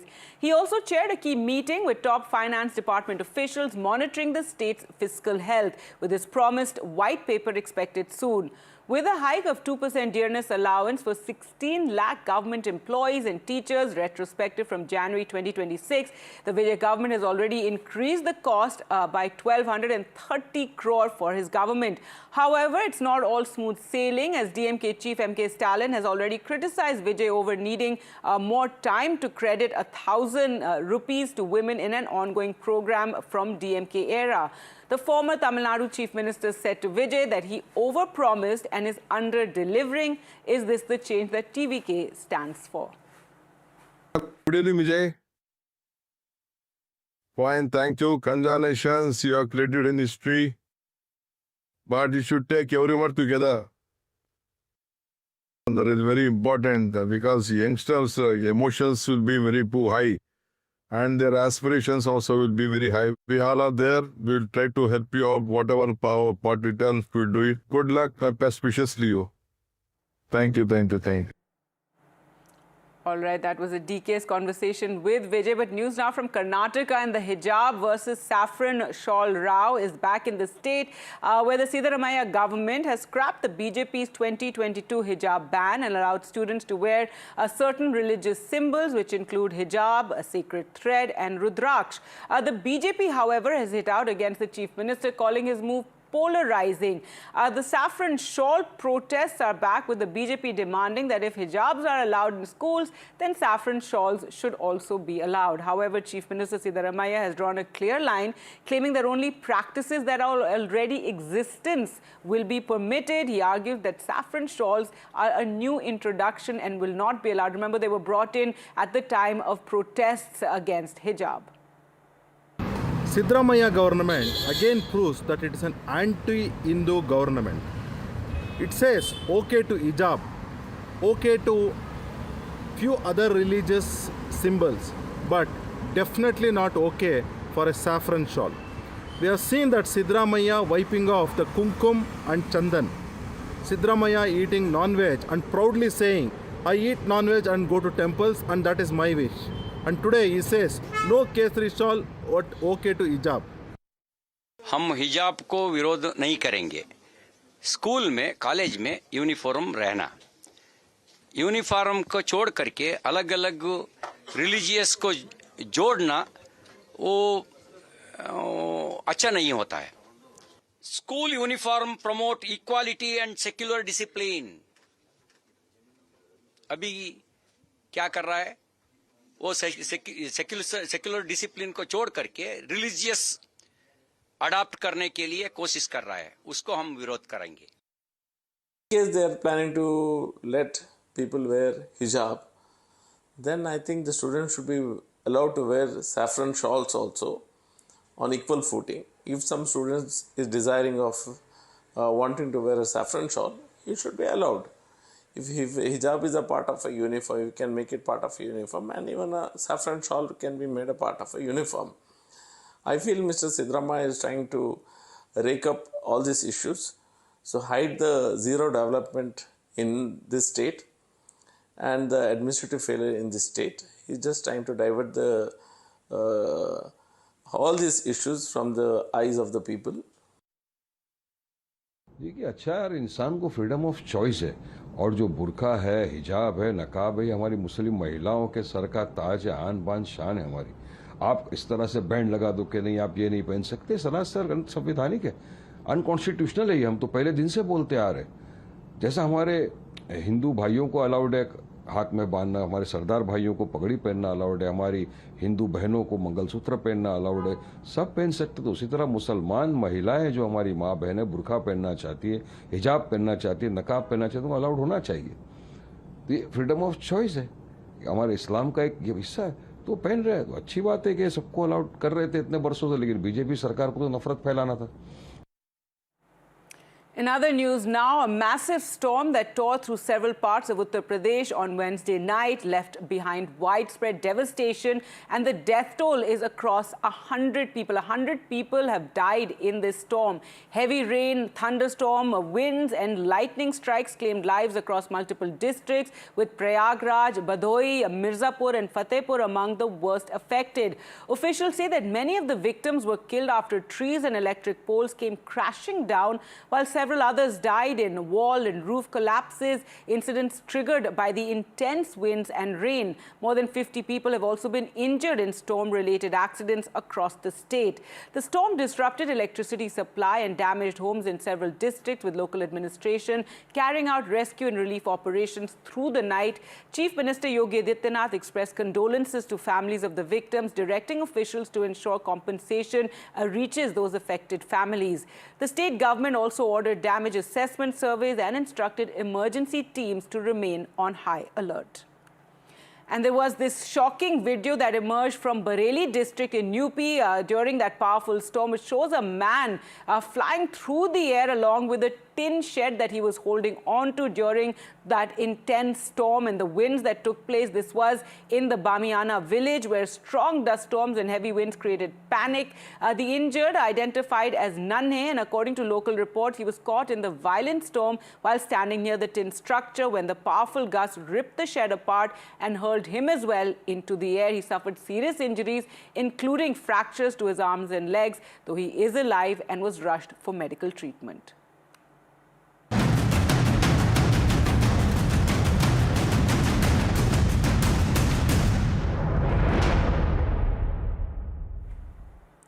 And it is day 2 of the high-stakes Beijing summit, which is now in its final lap before the U.S. president departs the Chinese capital along with his entire contingent. The day began with a friendship photo op and private bilateral tea talks. A final round of policy discussions and a working lunch are still set before President Trump will leave Beijing. Speaking during the meeting, President Trump said that both sides have ironed out their differences and reached agreement on Iran, stressing that neither nation believes Iran should possess a nuclear weapon. He also confirmed that the Chinese president will make a reciprocal visit to the White House in September on the 24th of September. We did discuss Iran. We feel very similar to Iran. We want that to end. We don't want them to have a nuclear weapon. We want the straits open. We're closing it now. They closed it, then we closed it on top of them. But we want the straits open. And we want them to get it ended because it's a crazy thing. They're a little bit crazy. And that's no good. Can't have it. They cannot have a nuclear weapon. But we've made some fantastic trade deals, great for both countries. He's a man I respect greatly. Become really a friend. We've known each other now 11 years, almost 12 years. That's a long time. And we've settled a lot of different problems that other people wouldn't have been able to settle. And the relationship is a very strong one. We've really done some wonderful things, I believe. Summits are usually remembered for joint statements and diplomatic breakthroughs, but the Xi-Trump summit is trending online for most unexpected reasons, from Elon Musk behaving like a tourist with a smartphone to Marco Rubio admiring the ceiling of Beijing's Great Hall. This summit has produced a parallel story entirely, one created not by diplomats but by the internet. Take a look at this next report. The Xi-Trump summit may have been designed around tariffs, Taiwan and technology wars. But online, the internet was watching something else entirely. Social media users were busy replaying the summit's most unexpectedly human moments. The winks, the spins, and the ceilings. The first viral moment came before the talks even began. Xi Jinping and Donald Trump stopped to acknowledge children waving flowers and chanting "Welcome" in Mandarin. Slow smiles, tiny flags, and carefully choreographed diplomacy.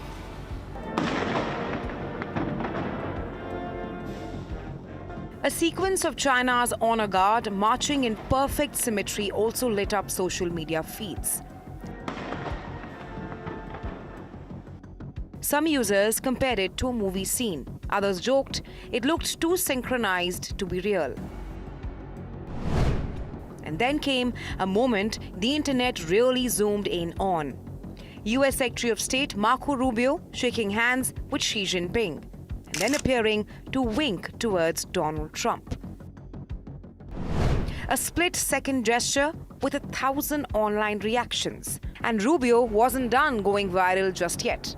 Because later, inside Beijing's Great Hall of the People, he appeared completely captivated by the ceiling, even giving a thumbs up while speaking to Pete Hegseth. And while Rubio focused on the ceiling, Elon Musk appeared focused on the architecture. Standing among officials and executives during the welcome ceremony, Musk slowly spun in a full circle, filming the venue on his phone. The world's richest man looking less like a summit delegate and more like an overwhelmed tourist in Beijing. And as he walked in, he gave the most Elon Musk reaction possible. That's a really big hole. Meanwhile, Apple CEO Tim Cook also had his viral cameo. A quick peace sign to cameras. 2 seconds long, but instantly memeable. Cook making a peace sign to camera, and amid all the suits, security and ceremony, another softer visual stood out. Elon Musk walking with his son through the summit venue, bringing a surprisingly personal touch to one of the world's biggest geopolitical gatherings. Then came the toast, Xi Jinping raising a glass to America, to President Trump, and to stronger relations between the two countries. In the end, the summit may shape the future of trade, technology, and global power, but online, it was the winks, the spins, and the unexpectedly human moments that truly stole the show. We'll report NDTV World. Right, and that summit is still not over yet. And with that, we now leave you with this fascinating photograph. A photographer captured a truly once-in-a-lifetime moment after taking 1.7 million photos of the sun over 6 days. And he waited for the perfect alignment as a commercial jet crossed directly in front of the solar disk. At that exact instant, 2 floating solar prominences were also visible, as you can see in that photo, making the shot even more extraordinary. The rare timing, the dual capture, made it one of his most unique and high-resolution images ever recorded.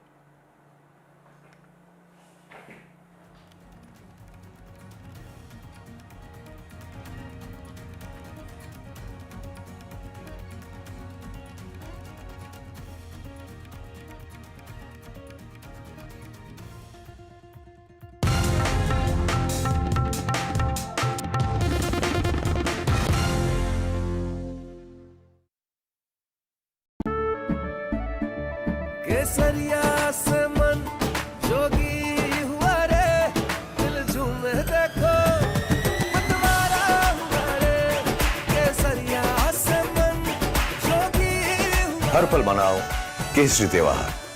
विमल, बोलो जुबान केसरी। थोड़े में ज्यादा स्वाद यही तो है इसकी खास बात। वाओ मम्मा क्या स्वाद है। अरे मेरे राजा, सबका राजा आरती और मसाला। Where the software engineer meets the gifted content writer to create the big dream. The world comes together at Sharda University.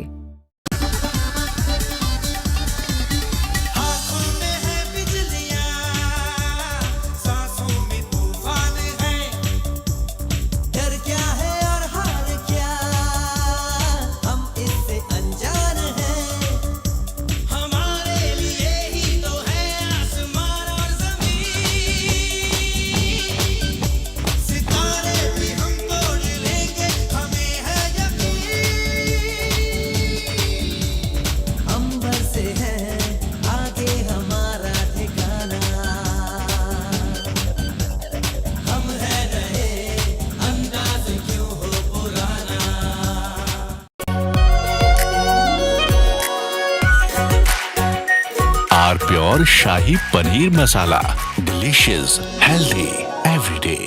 NTA ने नीट यूजी का नई परीक्षा की तिथि घोषणा किया है। 21 जून को री एग्जामिनेशन की डेट घोषणा की है। मित्रों, मैं 2-3 विषय आपके सामने, आपके माध्यम से देशवासियों के सामने, स्पेसिफिक स्टूडेंट्स और उनके अभिभावकों के सामने रखना चाहता हूं। हमारी सर्वोपरि प्राथमिकता है छात्रों की भविष्य, उनकी परिश्रम के प्रति संवेदनशीलता सरकार की सदैव है। 3 मई को एग्जामिनेशन हुई। 7 मई तक एनटीए की ग्रीवेंस रिड्यूसल सिस्टम पे कहीं से आपत्ति आई। गेस्ट पेपर में ऐसे कुछ प्रश्न आए हैं जो इस बार की क्वेश्चन सेट्स में था। तुरंत ही हम लोगों की वहाँ चर्चा हुई। एनटीए ने और सरकार ने, education department, higher education department ने तुरंत उसको प्रारंभिक थोड़ा इंक्वायरी किया, एजेंसियों को दे दिया, भारत सरकार की एजेंसियों को दे दिया। भारत सरकार एजेंसी संबंधित 2-3 राज्यों के साथ जुड़ा हुआ विषय था। प्रथम दृष्टया में राज्यों की एजेंसियों से संपर्क किया और 12 तारीख तक, यानी 8 को सुबह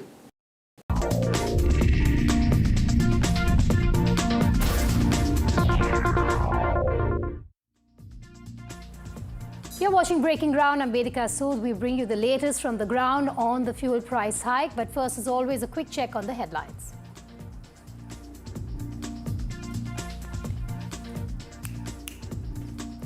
Fuel prices hiked in metros. Petrol cost surge hits daily commuters. Daily travel expenses set to rise.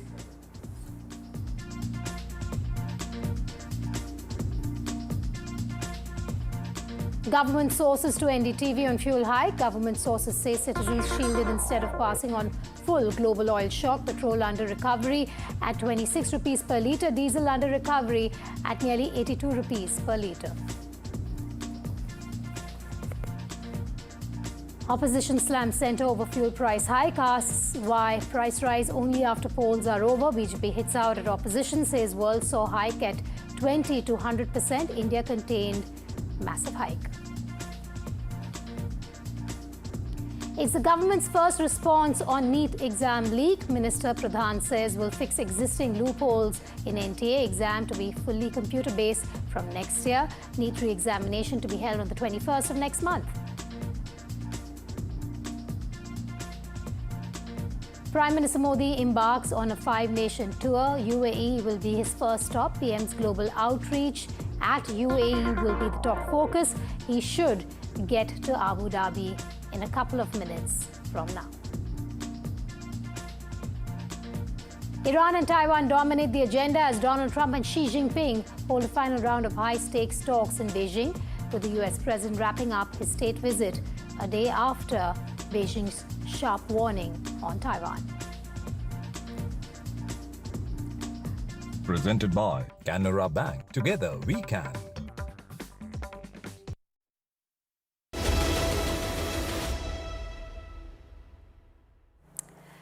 Days after Prime Minister Narendra Modi's call to reduce petrol and diesel consumption and use public transport, the centre has hiked petrol and diesel prices by 3 rupees per litre, a development that was long anticipated. The petrol will now cost rupees 97.77 per litre in the national capital, 108.74 per litre in Kolkata, 106.68 per litre in Mumbai and 103.67 per litre in Chennai. Diesel will now be sold at 90.67 per litre in Delhi and 95.13 per litre in Kolkata, 93.14 per litre in Mumbai and 95.25 per litre in Chennai. As per sources, India is facing a severe global oil shock but is still shielding citizens instead of passing on the full burden to the consumer. Sources claim oil marketing companies and government are together absorbing nearly 1,000 crore rupees in losses every day, while petrol under recovery stands at 26 rupees per litre and diesel under recovery is close to about 82 rupees per litre. Shrimi brings us this report.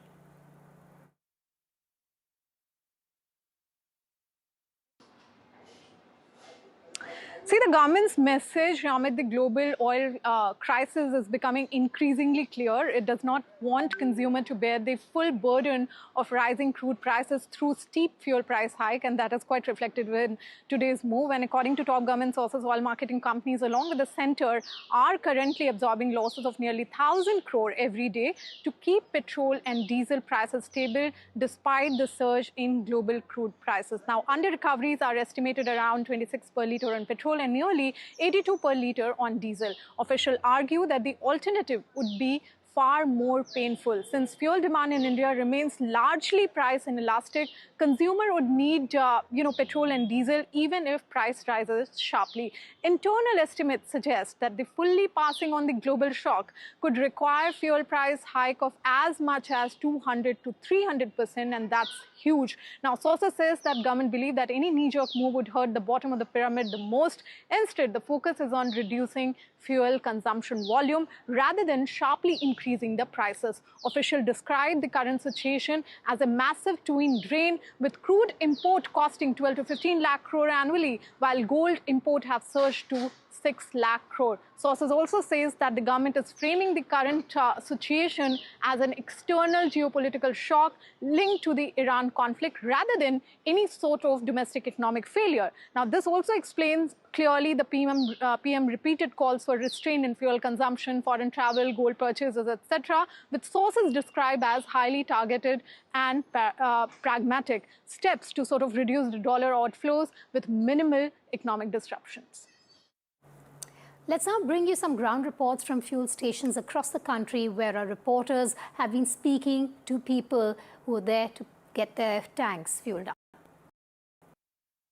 Delhi residents have woken up to the price rise of fuel today. We are showing you the visuals from Pragati Maidan petrol station, which is considered to be one of the busiest petrol stations in Delhi. We are showing you the visuals of the current petrol prices in the capital that have gone rupees 3.14 per litre and at rupees 97.7 per litre.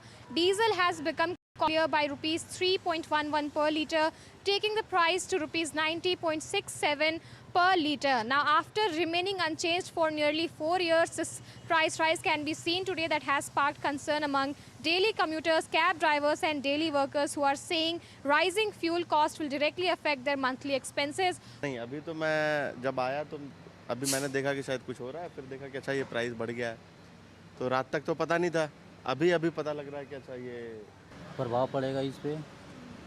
हमें आने जाने के लिए भी बहुत दिक्कत हो जाएगा जो ड्यूटी कर रहे हैं। Fuel price in Chennai is up by 3 rupees just like any other part of the country, and in Chennai the petrol price is now 103.67 a litre. In the case of the diesel, it's 95.25, 3 rupees hike, and many were expecting this. They were hoping that the government would increase the price after the election results, since the West Asia war crisis has triggered a disruption in terms of movement of oil. 3 rupees per litre hike. How do you look at this? Sir, we don't have a choice, but we need to be careful and sail with it, that's it. Would you reduce using your car now, or would you? Of course, we do a lot. In fact, our office also we're discussing, we do carpool. In we stayed in the same complex, we are getting that. So that's what we need to do. We says, as citizens, we need to abide by this and go ahead. That's it. Lastly, was this waiting to happen because of the West Asia war and the elections? As everybody knows, that's the main reason. Amid West Asian prices, there has been hike in oil and diesel price. That's definitely going to make an impact on day-to-day life of a common man. Situation right from Jammu to Jaipur, Kashmir to Kanyakumari, Secunderabad to Siliguri, going to remain same because everybody here feels that this is going to put a hole in their pocket. Let me talk to the people here at Jammu Petrol Pump and try to find out what they really feel.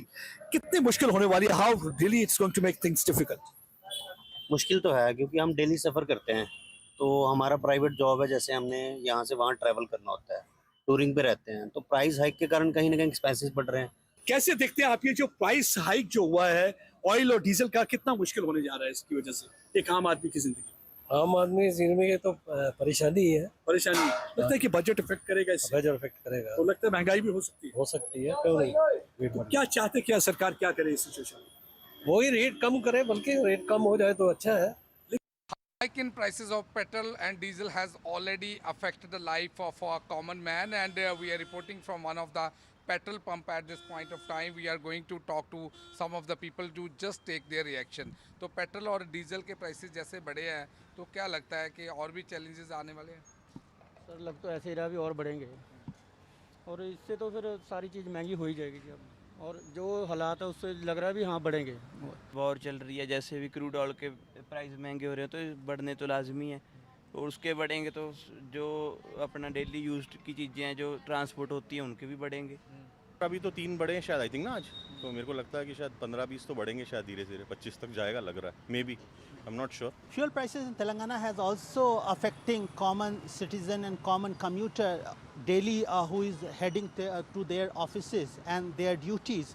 In Hyderabad, if we talk about today's fuel price, is 110 rupees 88 paisa per litre, and you can see behind me how people are in large number. They are coming to the petrol bunks and they are getting their vehicles filled with petrol. Largely, the petrol prices are higher in Hyderabad, in Telangana, as well as in Andhra Pradesh, Vijayawada, because of excess VAT collection by the state government. तो भी चल रहा है हमारे गुजारिश से, हम लोग चल रहे हैं, बस उतना ही। अब प्राइस बढ़ा दिए तो हम कुछ नहीं कर सकते, अब जो भी यूज़ करना ही है, बिना यूज़ के तो कुछ नहीं होगा। Definitely it will impact. Resources are limited. So what we get is limited. When inflation goes up, rates go up, it definitely affects our total lifestyle, budget. Prices across India have gone up sharply, with petrol and diesel prices rising up to ₹3 per litre, adding additional burden on transport sectors as well as commuters. At present, we are here at a petrol pump, and like you see behind me, people are coming and filling up petrol. Sir, आपसे जानेंगे petrol और diesel के prices बढ़ गए हैं, इसके बारे में क्या बताएंगे कि ये लोगों को जो गवर्नमेंट चलानी ही नहीं आती, खाली रेट बढ़ाने का बस उतना ही काम है, हर चीज़ का वो लोगों ने रेट बढ़ाया है। अभी क्या बोलने का, मोदी कर रहा है, बर्बाद कर रहा है, चलो जान तो बर्बाद कर रही है, आजो अभी आगे चल के क्या होने वाला है पता नहीं चल रहा है अभी एक पोजीशन के हिसाब से। पहले आप पेट्रोल भरा के रख रहे हैं। पेट्रोल अभी भरा के रख रहा हूँ। बढ़ने तो अभी क्या, पेट्रोल तो भरना पड़ेगा, हम लोग को तो लगता ही है डेली का, ऐसा कुछ ऐसा इसमें नहीं, और बढ़ेगा दाम तो हम लोग को तो करना ही है। सरकार बोलती है कि डीजल कम यूज करें, पर जहाँ लगना है वहाँ तो लगना है ना। हमारे पास में डीजल गाड़ियाँ है तो हम क्या करेंगे, इसको बेच के क्या इलेक्ट्रिक गाड़ियाँ थोड़ी लेंगे, और टैक्सी में कहाँ इलेक्ट्रिक गाड़ियाँ चलेगी। साइकिल चलानी पड़ेगी भाई, अभी पैदल चलना पड़ेगा, क्या करेंगे, इतनी महंगाई में हालत खराब है। आदमी को एक बार खाने को नहीं हो रहा है, गाड़ी कहाँ से चलाएगा। पेट्रोल डीजल अपना दैनंदिन जीवन का आधार है, उसके बिना तो कोई काम होता नहीं है। तो सरकार से विनती है कि जल्द से जल्द ये रेट नीचे किया जाए, थोड़ा बिलो किया जाए कि आम आदमी को राहत मिल सके। इसके कारण बाकी सभी चीजें महंगी होंगी। मैं चाहूँगा कि इससे और आगे ना हो, इतना पब्लिक के लिए सही है, इतना सह सकती है, इसके आगे और नहीं होना चाहिए, क्योंकि बहुत सी चीज़ें महंगी हुई तो ये भी 2-4 रुपये महंगा तो समझ में आ रहा चलता है। There's nothing we can do or say about it. Live with it. So you say there's no option, but you just live with it. Yes, just live with it. All right. No point saying anything. But do you wish and hope that it does not hike more in the future? I think the government should realize that they can't keep hiking everything up, because with the hike in petrol prices, everything else is also going to go up. So the middle class are the people are going to suffer. Now, fuel prices have been hiked and the ripple effects are expected across the economy. But first, let's just take you through some of the countries that have seen a fuel hike before India itself. Let's start with Pakistan, which saw a 61% hike. The US saw a 46% hike, Canada 34%, South Africa 33%, China 25%, UK 19%, Japan at 10%, Indonesia at 7%, Brazil at 6%. India the lowest compared to all these countries who had hiked their fuel prices earlier due to the Mideast conflict, and India stands at 3.3%. All right, now let's just take you through the diesel prices as well when it comes to the different countries. Indonesia at 91%, South Africa 64%, Pakistan 50% hike is what it saw. You have US at 48%, UK at 33%, Canada at 32%, China at 28%. Again, just go down that bar graph and you see India's has been the lowest, and that's exactly what government sources have also been telling NDTV, that when it comes to the fuel price hike, we waited. Now it's gone ahead, we've hiked it, but it's a minimal impact compared to the other countries in terms of fuel and diesel. I'm going to get Aishwarya live on our big story as well. Aishwarya, let's just talk about the government stand when it comes to the price hike. This is something that was expected, especially after you had Prime Minister Narendra Modi come out and talk about austerity measures. It was just the question of when, and not that this would not happen, just the question of when really. But what has the government's defense been to the opposition's offensive on the price hike?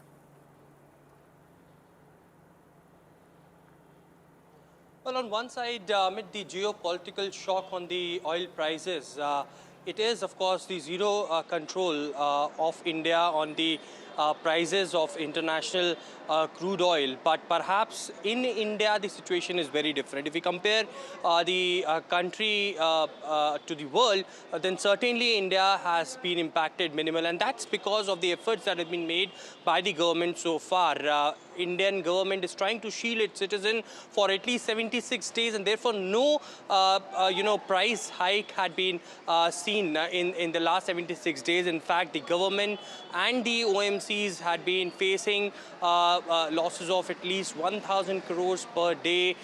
It's also the excise rates which have been cut on the petrol and diesel, perhaps petrol for 8 and diesel for 6 rupees per litre. It is also the government of India which has stated that the petrol under recovery rate stands for 26 rupees per litre and diesel for 82 rupees per litre. And certainly it is government of India which is trying not to pass on the burden to the common. Aishwarya, I will have to interrupt you there. Union Minister Kiren Rijiju speaking. Let's cut across. Her member of parliament को अगर विदेश दौरा में जाना है तो लोकसभा या राज्यसभा का जो सेक्रेटरीट है वहाँ 3 सप्ताह पहले सूचना देना होता है, और विदेश मंत्रालय और गृह मंत्रालय को भी सूचना देना होता है।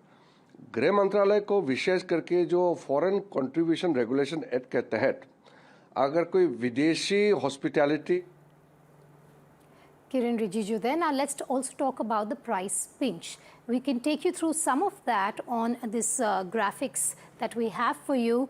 What is it going to even impact in terms of transport costs that are going to rise, of course, given that you have a fuel price hike happening, you have food prices that may go up. Of course, I mean, you need transport to get that food to the retail shops as well. So the supply chain being impacted because of this fuel price hike as well. Vegetables, milk to get costlier for the same reason that I have just mentioned. Then you have bus, taxi and auto fares also that could increase given this fuel price hike, which you will have these people passing on to the consumers as well. Now, online delivery charges may rise as well since they are bearing the impact of diesel and fuel costs. But remember, most of them also have electric vehicles that they travel on.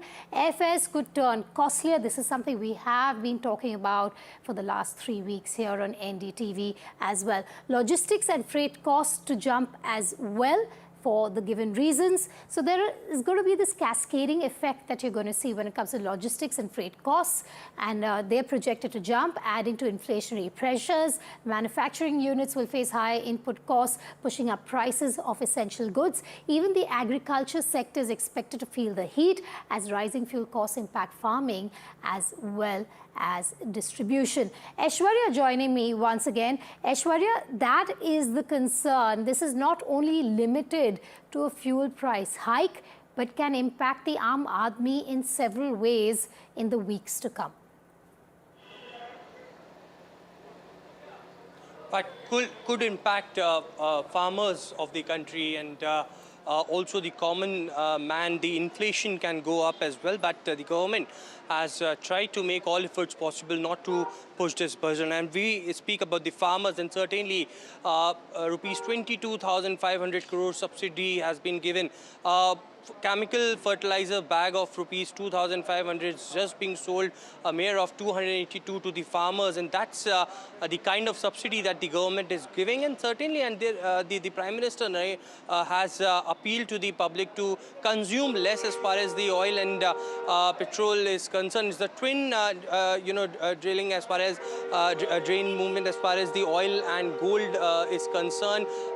We have no control over the international crude prices to be controlled. In fact, the Strait of Hormuz that have stopped most of the ships and vessels which contains oils to the country, that have been stopped, and therefore the reason perhaps India is at the lowest, just 3.2% of the petrol and diesel hike as compared to the world, which has seen more than 50-60% of the hike. And it is, of course, on one side the government clearly controlling and taking the burden on themselves and try to stabilizing the entire situation. The outside world clearly has been seen a dramatic situation as far as the prices are concerned. So yes, the top government sources have indicated to us that this will be a regular phenomenon, because the government is trying to make all efforts possible. The Congress and the other political parties clearly slamming the government over here, stating that this is the first installment of the recovery that they are trying to make, but in the future more such installments will be coming. Yes. More such push in the price hike will come, and definitely slamming the government over it. But it is the government sources clearly revealing that there would be no much impact. The government will try to contain and will try to stabilize the prices of oil and diesel as much as possible. All right, Aishwarya, thanks for joining us live since this morning on this story that impacts everybody in the country. The defense by the government is that we held off for as long as we could. And if you look at the comparisons when it comes to the fuel price hike with other countries, ours is still the lowest. The opposition hitting back, questioning the timing of this fuel price rise. Now the price pinch. Let's come to the price pinch now. Let's start with milk. Amul Mother Dairy hike prices by about 2 rupees per litre. Input and procurement costs have been cited as the reason for the hike that you're seeing, and this is something that is consumed in huge volumes across the country. Now, petrol is up by 3 litres, diesel is up by 3 litres. This is the first major revision since the year 2022. CNG in Delhi NCR, the price goes up by 2 rupees per kg. In Mumbai, it's 2 rupees per kg in terms of the hike as well. Global gas supply concerns have been cited. Commercial LPG 19 kilo cylinder has been hiked by 993 rupees, which is almost 1,000 rupees. The Delhi commercial LPG now is above 3,000 rupees. That, of course, impacts hotels and restaurants. But the domestic LPG is something that the government has been trying to insulate from price rises. Let's listen into what the Petroleum Minister had said yesterday when he highlighted the losses to the oil companies. He also rolls out some statistics. If you look at the fiscal situation, if you look at the fact that my oil companies are losing what, 1,000 crores every day, that the under recovery is going to be what, 198,000 crores, 2 lakh crores nearly. The losses are what, 1 lakh crore if you look at the quarter. In that context, how long can you keep it like this? Where is the oil? It used to be at around $64 or $65. I have my statistics here. Gone up to $115 in that basket. Kotak Mahindra Bank founder a few days ago also warned that the big shock is coming and we as a nation should be prepared. We should prepare for paranoia before the event, and we must hope that tough times do not come or remain, but we must prepare for the worst. The consumers have not felt the pressure at all. And think about a consumer with limited income having to spend more directly on fuel and indirectly on other items for fuel, or dependent on fuel. The shock is coming. We had old inventory. We had the ability for oil companies to be the shock absorber. And it's a large amount of money. Therefore, I don't think you're very far away from the shock. Ever since the announcement, a fresh political showdown has erupted over the fuel price hike, with the opposition launching a sharp attack on the centre. Rahul Gandhi has slammed the government for fuel price hikes and said that people are paying the price for the government's mistake. Not just the Congress, but all opposition leaders are questioning the timing of the hike, alleging that the government deliberately waited for the election results before increasing petrol and diesel prices. You have the BJP defending that claim, stating that if the government had to increase the fuel prices, they would have done it a day or two after the election results, but this is coming more than 10 days after the result was announced. BJP has hit back at the opposition, calling them opportunists. BJP said that the rise is due to the global oil crisis and hike, and India is very minimal in comparison to the other countries. We just brought you that graphics to show the difference in the fuel price hike percentages. We are discussing the impact of the increase in the petroleum products. Price of the petroleum products are discussing, and we are assessing the impact on the public. Then we will check. Then we will take a decision on that. Mr. Modi has failed in the international relationship. He could not manage well. He could not help. That is why, like COVID, what he said, ring the bell, lift the lamp and all is just doing. It is not possible. How to consume oil in my house? How can I stop it? How can I stop vehicle? You ask all the central minister. Today he may reduce his security with 2 vehicles. Okay, fine. Let all others do in the entire country. No one should travel outside. How can it be there? Mr. Modi is saying that everything is fine. Is this the Achhe Din that they promised? And why is the government not telling people the problem? The Prime Minister should come out in the open, speak to public, speak in Parliament on the real situation of the crisis that we are going to face. Diesel 90 पार, petrol 100 पार, ये जनता को लूटा गया। वजह है कि उस समय अंधभक्त पैदा नहीं हुए थे। याद है कि दिल्ली में 1998 में केवल प्याज के दाम बढ़ गए थे, सुषमा स्वराज की सरकार की सफाया हो गया था। अब अंधभक्त पैदा हो गए हैं। कल दूध के दाम बढ़े, आज डीजल पेट्रोल के दाम बढ़े। इसके पहले LPG gas, commercial LPG cylinder का बढ़ गया था। सिर्फ 2-3 रुपये पेट्रोल और डीजल के दामों में बढ़ोतरी नहीं हुई, बल्कि पेट्रोल और डीजल के दामों में बढ़ोतरी के कारण खाद्य पदार्थों में भी बढ़ोतरी होगी, ट्रांसपोर्टेशन में भी बढ़ोतरी होगी। मतलब अब महंगाई पूर्ण रूपेण चरम पे आ जाएगी। जनता को विदेश दौरा से रोक करके खुद प्रधानमंत्री विदेश दौरे पर निकल पड़े। सीधा सवाल है मोदी सरकार से, पिछले 10 सालों में, 12 सालों में जब कच्चे तेल की कीमत कम थी और कोई युद्ध नहीं चल रहा था, तो 16 बार एक्साइज टैक्स बढ़ाया गया। 65 रुपए से 100 रुपए के ऊपर पेट्रोल डीजल के प्राइस चले गए। उस समय जब आपने फायदा नहीं दिया, तो अब जब कीमतें बढ़ रही हैं तो आप लोगों के ऊपर इतना भार क्यों डाल रहे हो? क्यों उनके पेट पर लात मार रहे हो? और आम लोगों से पूछना चाहता हूं, बंगाल के लोगों से पूछना चाहता हूं, बीजेपी को जिताया, उसके बाद मिला क्या? 3 रुपए डीजल और पेट्रोल के दाम बढ़ा दिए गए।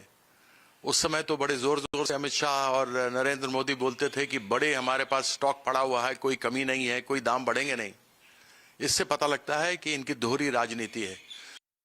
तो हम लोग जानते हैं वर्ल्ड सिचुएशन है, लेकिन कोई प्लानिंग नहीं था। दूसरा, 2014 से क्या वॉर सिचुएशन चल रहा है। 2014 कंपेयर कीजिए प्राइस को। 2014 ये भाजपा गवर्नमेंट आने से पहले क्या था, आज क्या है। देखिए, जाहिर सी बात है, जब से भारतीय जनता पार्टी की सरकार केंद्र में उत्तर प्रदेश में आई है, लगातार महंगाई बढ़ रही है, लगातार लोगों के ऊपर बोझ बढ़ रहा है और इस दिशा में भारतीय जनता पार्टी की सरकार कोई कदम भी नहीं उठा रही। आज की तारीख में लगातार जो है लोगों के ऊपर महंगाई का बोझ पड़ता जा रहा है। लोगों को चलना निकलना, खाना पीना, हर चीज़ जो दुश्वार हो गया है और मैं समझता हूँ कि भारतीय जनता पार्टी जब तक रहेगी, महंगाई इसी तरीके से चरम सीमा पर बढ़ती रहेगी। After the announcement made by the Prime Minister in Telangana, it was very clear that all prices, oil prices, LPG, going to be hiked. And we were expecting the same. And now no more elections in this year. All the 5 states elections are over. Now, hereafter, no elections. So, till next elections, announcement of the next elections, we can expect these kind of announcements. Merciless governments without any idea to control or handle the economy. But if the government had to wait for the election results, it's been more than 10 days since the elections have passed. Please note that nobody expected this crisis to last for more than 2 months. It is because of the macroeconomic stability and the measures that the government took that the Indian common man suffered the least. In fact, experienced zero price hike in the price of petrol and diesel. And even right now, where there is a 55% increase in Pakistan, 45% in United States of America, 52% in UAE, well, everywhere, any situation has an inflection point. And as you and I, everybody is aware that nobody knows when this crisis will end. So in such a scenario, it is but natural that the government will take contingency measures. All right, so the latest there is that there has been a fuel price hike and it's been up by 3 rupees when it comes to petrol and diesel. Of course, the prices vary in the different metropolitans, but you have the Aam Aadmi stating that some of them were expecting it, some of them expressing frustration over this, and some even asking the government to ensure that there is no further fuel price hike. Now, this comes at a time when the government itself has been stating through its top sources, even through its Minister Kiran Rijiju, that they held off for as long as they could. But when you look at the fuel price hike that has happened, it is really marginal compared to what other countries have faced, be it Indonesia, be it Pakistan, be it the United States of America. The opposition, on the other hand, a quick recap there as well, stating that why is this happening after the election results were announced? Now, of course, the reason for this price hike goes back to the Iran conflict, and that remains the biggest reason for what we're seeing. There's going to be a cascading effect. Once you have this fuel price hike that has happened, what will happen next is food supplies and agricultural supplies also being hit. The impact is going to be that of a cascading effect. We have some breaking news coming in. The Indian Medical Association has written to the Education Minister, Dharmendra Pradhan, on the leak. IMA has condemned the NEET undergraduate 2026 paper leak and demanded for immediate action against NTA and the culprits involved in the leak of the exam paper. This exam, remember, was conducted by the NTA, and NEET has faced repeated controversies. Papers have been cancelled on 2 occasions, is what the IMA has said, due to incidents of paper leaks and examination irregularities. Such incidents, they say, have caused immense mental trauma, stress, hardship on students. This leak has created uncertainty for more than 22.5 lakh students and their families. The IMA is now requesting the government to decentralize the conduct of the NEET undergraduate examination. The IMA is also requesting the government to assign greater responsibility to the states and to the union territories under a transparent and accountable framework. So that's the IMA that is condemning the paper leak. They want a complete rehaul of the system. They also want accountability from the top, alluding to the NTA in this case, the authority that conducts the NEET exam. Remember, there was a leak of the paper. The exam was conducted on the 3rd of May, and now the NTA has announced that the re-examination will be held on the 21st of June. The first word also coming in from the government, Dharmendra Pradhan holding a press conference at about 11 this morning, where he did say that the government will crack down on the mafia behind NEET, and NEET will be a computer-based exam from next year. This comes at a time when heavy criticism is being faced by the government as well as NTA over the leak of the exam. This is not the first time that it has happened. Now you have the IMA saying that students face mental trauma every time there is a paper leak. Tanushka is joining me live on the story. Tanushka, very quickly, what are the demands that the IMA is making from the government? What are the expectations? Right. So the Indian Medical Association has demanded for an immediate action against the National Testing Agency and the culprits involved. They've said that the new NEET UG examination conducted by the NTA has faced such controversies, and papers have been cancelled on 2 occasions due to incidents of paper leaks and exam irregularities. In such a case, they've said that the government should decentralize the conduct of the NEET UG examination. They've requested the government to assign greater responsibility to the states and union territories under a transparent and accountable framework. And the IMA has also requested the NEET UG examination to be conducted in an online mode, which we should also, note the Union Education Minister has already announced. He just held a press conference in which he said that from next year onwards, the NEET examinations will be in computer-based test mode. And the IMA has also said that a credible and time-bound CBI investigation should happen, arresting all the culprits involved in establishing this sort of a nexus. Back to you.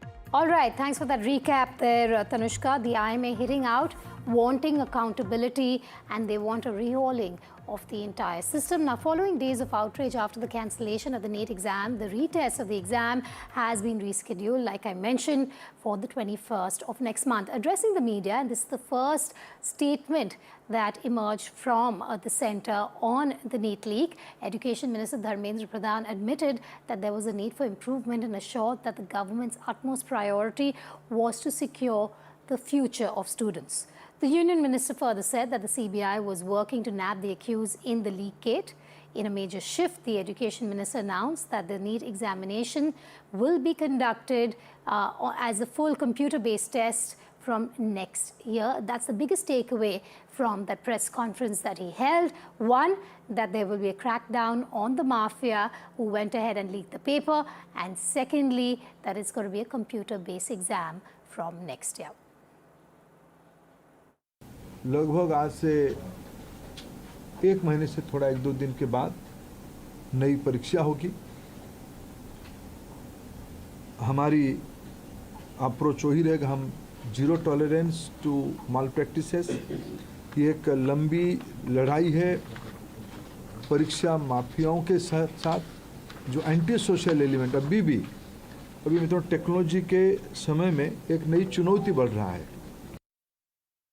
इस बार CBI तह तक जाएगी, कहाँ वो command chain पे breach हुई है, Radhakrishnan committee को पूरा पालन करने के उपरांत भी कहाँ वो ब्रीच हुई है, उस ब्रीच को मेरा पूरा विश्वास है सीबीआई के ऊपर, और जो संबंधित एजेंसी उनके साथ काम करे, सरकार की पूरी माइटी, सरकार की पूरा नेतृत्व, सभी विभाग उसमें से गंभीरता चीज को लेते हुए शीर्ष तो नेतृत्व उसके लिए खूब दायित्व लिया है, चिंता कर रहा है। राधाकृष्णन कमेटी को पूरा लागू करने के बावजूद भी ये घटना हुई है। सीबीआई, आपने देखा होगा, आप लोग ही छपाते हो, सीबीआई ने तुरंत कार्रवाई किया है, सीबीआई इसको तह तक जाएगी। मैं और एक विषय जो मेन विषय में कहना था, अगले साल से परीक्षा, इसकी जो मूल जड़ है OMR, अगले साल से नीट की परीक्षा कंप्यूटर बेस्ड टेस्ट से होगी। हमारी सर्वोपरि प्राथमिकता है छात्रों की भविष्य, उनकी परिश्रम के प्रति संवेदनशीलता सरकार की सदैव है। 3 मई को एग्जामिनेशन हुई, 7 मई तक एनटीए की ग्रीवेंस रिड्यूसल सिस्टम पे कहीं से आपत्ति आई, गैस पेपर में ऐसे कुछ प्रश्न आए हैं जो इस बार की क्वेश्चन सेट्स में था। तुरंत ही हम लोगों की वहाँ चर्चा हुई, एनटीए ने और सरकार ने, education department, higher education department ने तुरंत उसको प्रारंभिक थोड़ा इंक्वायरी किया, एजेंसियों को दे दिया। On that note, we're slipping a short break. Once we're back, we'll talk more about the Prime Minister's visit to the UAE, where he will be meeting with the President of the UAE in Abu Dhabi.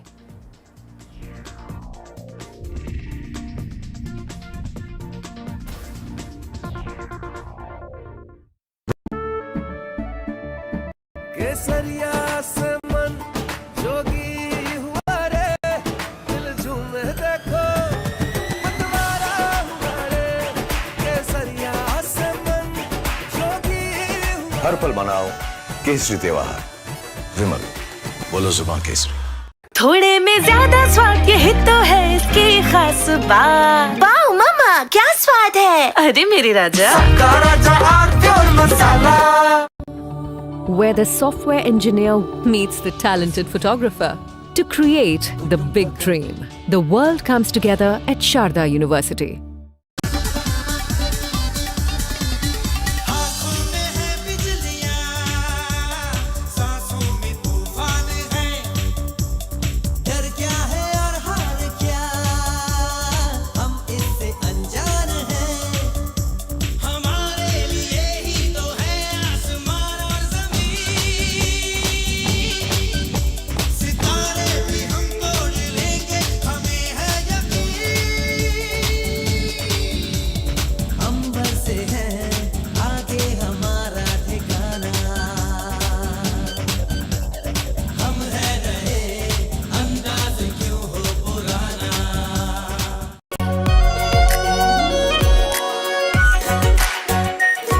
Pure shahi paneer masala, delicious, healthy everyday. NTA ने NEET UG का नई परीक्षा की तिथि घोषणा किया है। 21 जून को री एग्जामिनेशन की डेट घोषणा की है।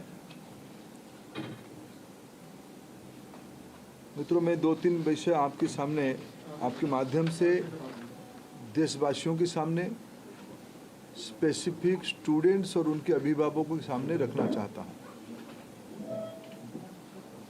हमारी सर्वोपरि प्राथमिकता है छात्रों की भविष्य, उनकी परिश्रम के प्रति संवेदनशीलता सरकार की सदैव है। 3 मई को एग्जामिनेशन हुई, 7 मई तक एनटीए की ग्रीवेंस रिड्यूसल सिस्टम पे कहीं से आपत्ति आई। गैस पेपर में ऐसे कुछ प्रश्न आए हैं जो इस बार की क्वेश्चन सेट्स में था। तुरंत ही हम लोगों की वहाँ चर्चा हुई, एनटीए ने और सरकार ने, education department, higher education department ने तुरंत उसको प्रारंभिक थोड़ा इंक्वायरी किया, एजेंसियों को दे दिया, भारत सरकार की एजेंसियों को दे दिया। भारत सरकार एजेंसी संबंधित 2-3 राज्यों के साथ जुड़ा हुआ विषय था। प्रथम दृष्टया में राज्यों की एजेंसियों से संपर्क किया और 12 तारीख तक, यानी 8 को सुबह प्रक्रिया एक प्रकार से 7 रात को शुरू हुई, 8 को ही शुरू हुई। 8, 9, 10, 11 3-4 दिन में जब हमको स्पष्टता हुई, हम कंफर्म हुए हैं कि इस बार गैस पेपर की आड़ पे क्वेश्चंस बाहर गया है। हम 12 तारीख को छात्रों के हितों में, हम नहीं चाहते थे कोई गलत कैंडिडेट एजुकेशन माफियाओं के षड्यंत्र से कोई भी सही छात्र की अधिकार वंचित हो जाए। इसीलिए हम बड़ी जिम्मेवारी के साथ, हमने कहा था हम 0 टॉलरेंस की अप्रोच में चलते हैं। हमने पिछले बार जो विसंगति आई उसमें जो हमने राधाकृष्णन कमेटी गठन हुई थी, पिछले 25 और 26 दोनों साल हमने राधाकृष्णन कमेटी को शब्दशः इम्प्लीमेंट किया। उसके बावजूद भी ये दुर्घटना हुई। इसलिए हमने पहला हमारे निर्णय हुआ कि हम परीक्षा को इस बार रद्द करते हैं। हमने 12 तारीख को परीक्षा को रद्द किया। स्वाभाविक देश में और विशेष करके स्टूडेंट्स में उसको लेके दो प्रकार के मत आए। हम दोनों प्रकार के मतों को स्वीकार करते हैं। हम अपना दायित्व उसको मानते हैं, उसको कैसे समाधान की रास्ता निकाले। और आज हमने आज नई तिथि के साथ आ रहे हैं। लगभग आज से 1 महीने से थोड़ा 1-2 दिन के बाद नई परीक्षा होगी। हमारी अप्रोच वही रहेगा, हम zero tolerance to malpractices. ये एक लंबी लड़ाई है परीक्षा माफियाओं के साथ जो एंटी सोशल एलिमेंट अभी मतलब टेक्नोलॉजी के समय में एक नई चुनौती बढ़ रहा है। विभिन्न प्रकार की सोशल मीडिया हैंडल से भ्रमात्मक तथ्यों को रखा जाता है, गुमराह करने की फिर कोशिश किया जाता है, फिर नीट की हम लोग एग्जामिनेशन तोड़ सकते हैं, इस प्रकार की व्यवस्था को खुली चुनौती दिया जा रहा है। ये सारे को ध्यान रखते सरकार ने तुरंत सीबीआई को काम सौंपी है। सीबीआई ने त्वरित कार्रवाई शुरू किया है। इस बार सीबीआई तह तक जाएगी, कहाँ वो कमांड चेन पे ब्रीच हुई है। राधाकृष्ण कमेटी को पूरा पालन करने के उपरांत भी कहाँ वो ब्रीच हुई है, उस ब्रीच को मेरा पूरा विश्वास है सीबीआई के ऊपर। और जो संबंधित एजेंसी उनके करे, सरकार की पूरी माइटी, सरकार की पूरा नेतृत्व, सभी विभाग उसमें से गंभीरता चीज को लेते हुए शीर्ष तो नेतृत्व उसके लेके खूब दायित्व लिया है, चिंता कर रहा है। हम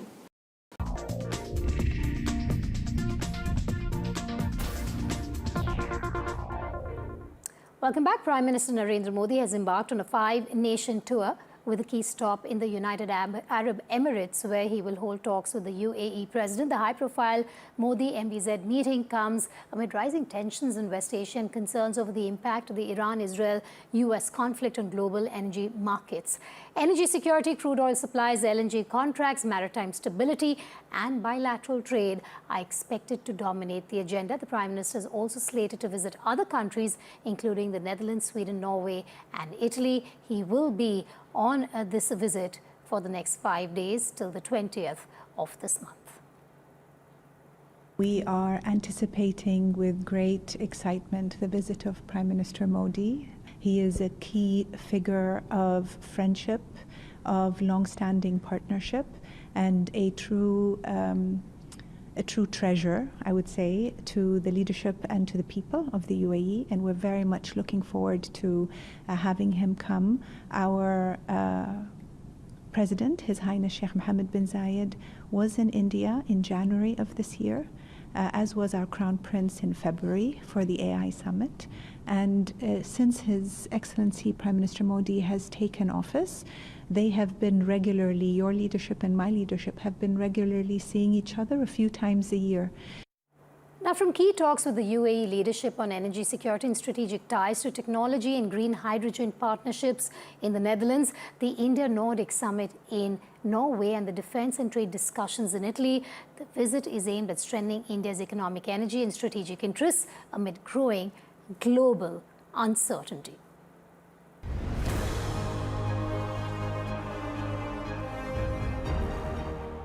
Prime Minister Narendra Modi's 5-nation tour comes amid rising geopolitical uncertainty and fears over global energy disruptions. The most crucial stop of the visit is expected to be the United Arab Emirates. In Abu Dhabi, Modi will meet UAE President Mohammed bin Zayed Al Nahyan to discuss energy cooperation, trade and strategic ties in the middle of a conflict. The visit gains added significance after the UAE's recent exit from OPEC and growing concerns over stability in Gulf energy supplies. He will meet the President of the UAE, His Highness Sheikh Mohammed bin Zayed Al Nahyan, and exchange views on bilateral relations, in particular energy cooperation, as well as regional and international issues of mutual interest. From the Gulf, Modi heads to the Netherlands, where talks will focus on semiconductors, defense cooperation, green hydrogen and water management. The visit underlines India's push to deepen economic and technology partnerships with Europe. The European leg will also include the India-Nordic Summit in Oslo, bringing together leaders from Norway, Sweden, Denmark, Finland and Iceland. The summit is expected to focus on clean energy, resilient supply chains and emerging technologies. Modi's visit to Norway is particularly significant as it marks the first visit by an Indian Prime Minister to the country in over 4 decades. It would provide an opportunity to shape and develop an ambitious agenda of cooperation in the areas of trade and investment, innovation, clean and green tech, blue economy, and cutting-edge advancements. The final stop will be Italy, where discussions with Prime Minister Giorgia Meloni are expected to focus on defense cooperation and the India-EU Free Trade Agreement. But beyond diplomacy, the larger objective of the tour is clear: securing India's energy and economic interests at a time of growing global instability. As oil markets remain volatile and geopolitical tensions deepen, the outcome of these engagements could shape India's economic outlook in the months ahead. Bureau Report, NDTV. All right, Prime Minister Narendra Modi has landed in Abu Dhabi, is what we are hearing. He was escorted by UAE's F-16 jets while the plane entered the UAE airspace. He will now be accorded a guard of honor, as we can see. Let's just dip into the live visuals there on your screen.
Prime Minister Modi in Abu Dhabi on a crucial visit to the UAE at a time of extraordinary geopolitical churn in West Asia and mounting concerns over global energy security.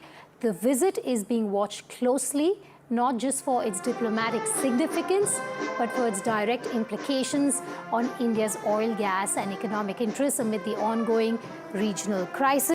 I have Vishnu joining me live on the story. Vishnu, this is the first meeting also between the two leaders ever since the war broke out in the Middle East. No, that's right. And I think this is a very important visit. It comes at a time when there is an oil shock which is impacting many parts of the world and is now being impacted in India as well. Remember, today we've seen a 3 rupee rise in the price of petrol and of diesel and a rise in LPG costs as well.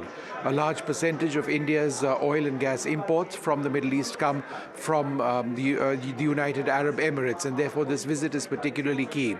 In an exclusive interview to NDTV, the Deputy Foreign Minister of the United Arab Emirates a couple of days back spoke about the importance of the relationship with India.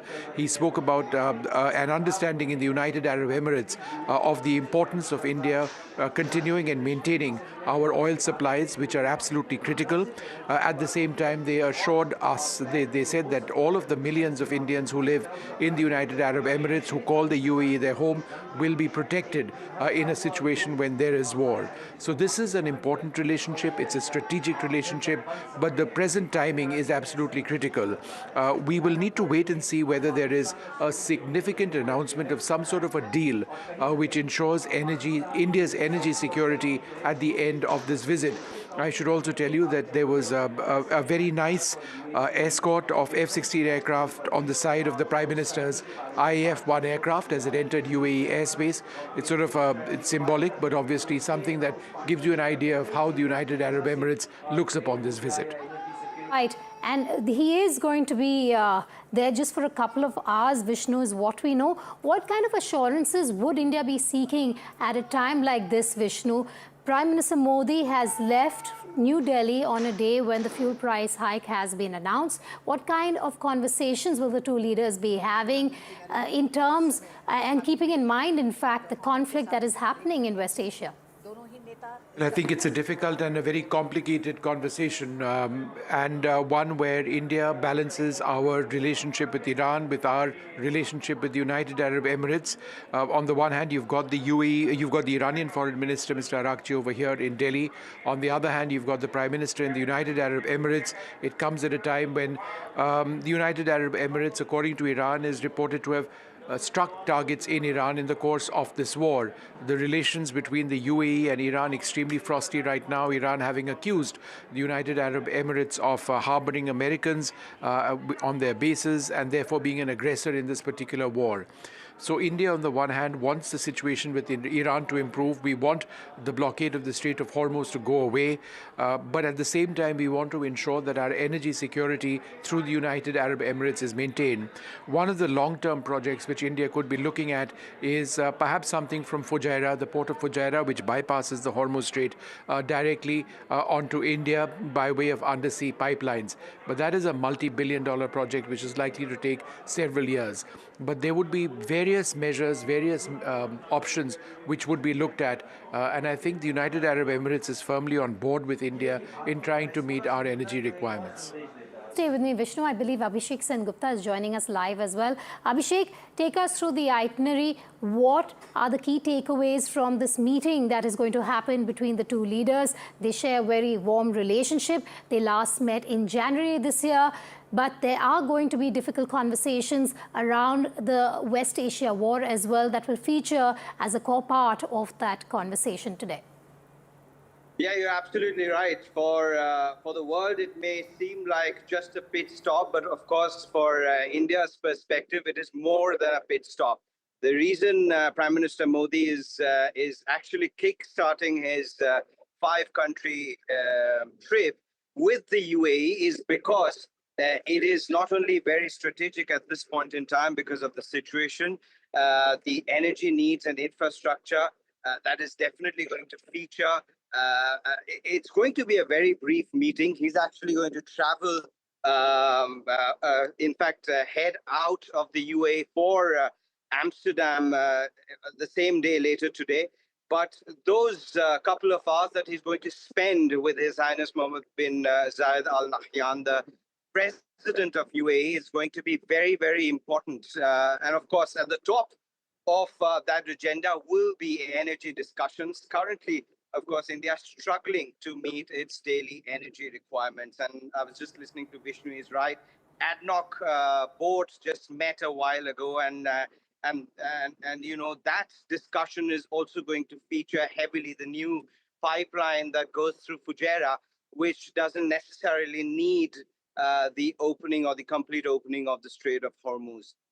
All right, Abhishek and Vishnu, thanks for joining me live. We will be covering the Prime Minister's visit to the UAE here on NDTV 24/7. But before we go, we leave you with the visuals of UAE's F-16 jets escorting the Prime Minister's plane as it entered the UAE airspace a couple of minutes back.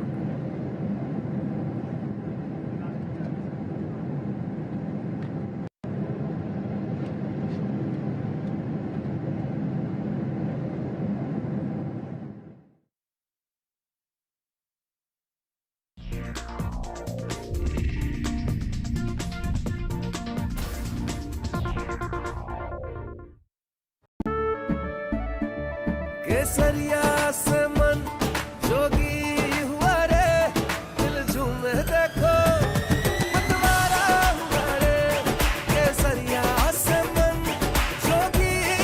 हर पल मनाओ केसरी त्योहार।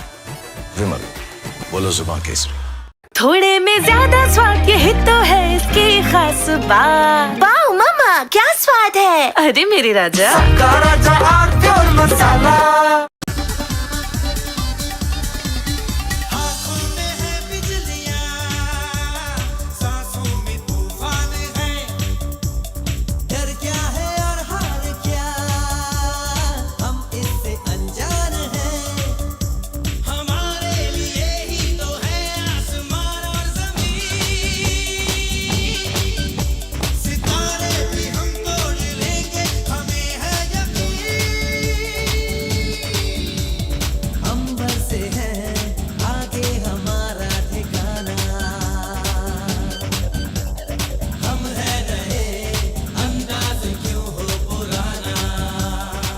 मीठा या नमकीन, चाहे जैसे खाओ, 100% सूजी से बनी आर प्योर वर्मिसेली, स्वादिष्ट, सेहतमंद हर रोज।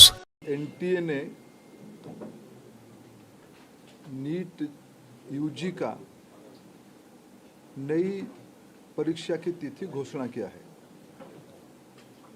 21 जून को री एग्जामिनेशन की डेट घोषणा की है। मित्रों, मैं 2-3 विषय आपके सामने, आपके माध्यम से देशवासियों के सामने, स्पेसिफिक स्टूडेंट्स और उनके अभिभावकों के सामने रखना चाहता हूं। हमारी सर्वोपरि प्राथमिकता है छात्रों की भविष्य, उनकी परिश्रम के प्रति संवेदनशीलता सरकार की सदैव है। 3 मई को एग्जामिनेशन हुई। 7 मई तक एनटीए की ग्रीवेंस रिड्यूसल सिस्टम पे कहीं से आपत्ति आई। गेस्ट पेपर में ऐसे कुछ प्रश्न आए हैं जो इस बार की क्वेश्चन सेट्स में था। तुरंत ही हम लोगों की वहाँ चर्चा हुई। एनटीए ने और सरकार ने, education department, higher education department ने तुरंत उसको प्रारंभिक थोड़ा इंक्वायरी किया, एजेंसियों को दे दिया, भारत सरकार की एजेंसियों को दे दिया। भारत सरकार एजेंसी संबंधित 2-3 राज्यों के साथ जुड़ा हुआ विषय था। प्रथम दृष्टया में राज्यों की एजेंसियों से संपर्क किया और 12 तारीख तक, यानी 8 को सुबह प्रक्रिया एक प्रकार से 7 रात को शुरू हुई, 8 को ही शुरू हुई। 8, 9, 10, 11 3-4 दिन में जब हमको स्पष्टता हुई, हम कंफर्म हुए हैं कि इस बार गेस्ट पेपर की आड़ पे क्वेश्चंस बाहर गया है। हम 12 तारीख को छात्रों के हितों में हम नहीं चाहते थे कोई गलत कैंडिडेट एजुकेशन माफियाओं के षड्यंत्र से कोई भी सही छात्र की अधिकार वंचित हो जाए। इसीलिए हम बड़ी जिम्मेवारी के साथ हमने कहा था हम 0 टॉलरेंस की अप्रोच में चलते हैं। हमने पिछले बार जो विसंगति आई उसमें जो हमने राधाकृष्णन कमेटी गठन हुई थी, पिछले 25 और 26 दोनों साल हमने राधाकृष्णन कमेटी को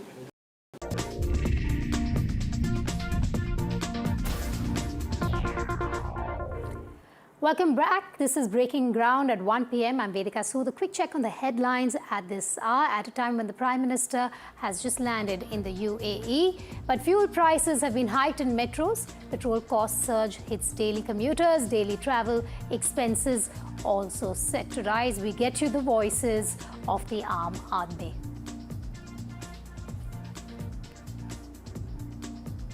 Government sources to NDTV on fuel hike. Government sources say citizens shielded instead of passing on full global oil shock.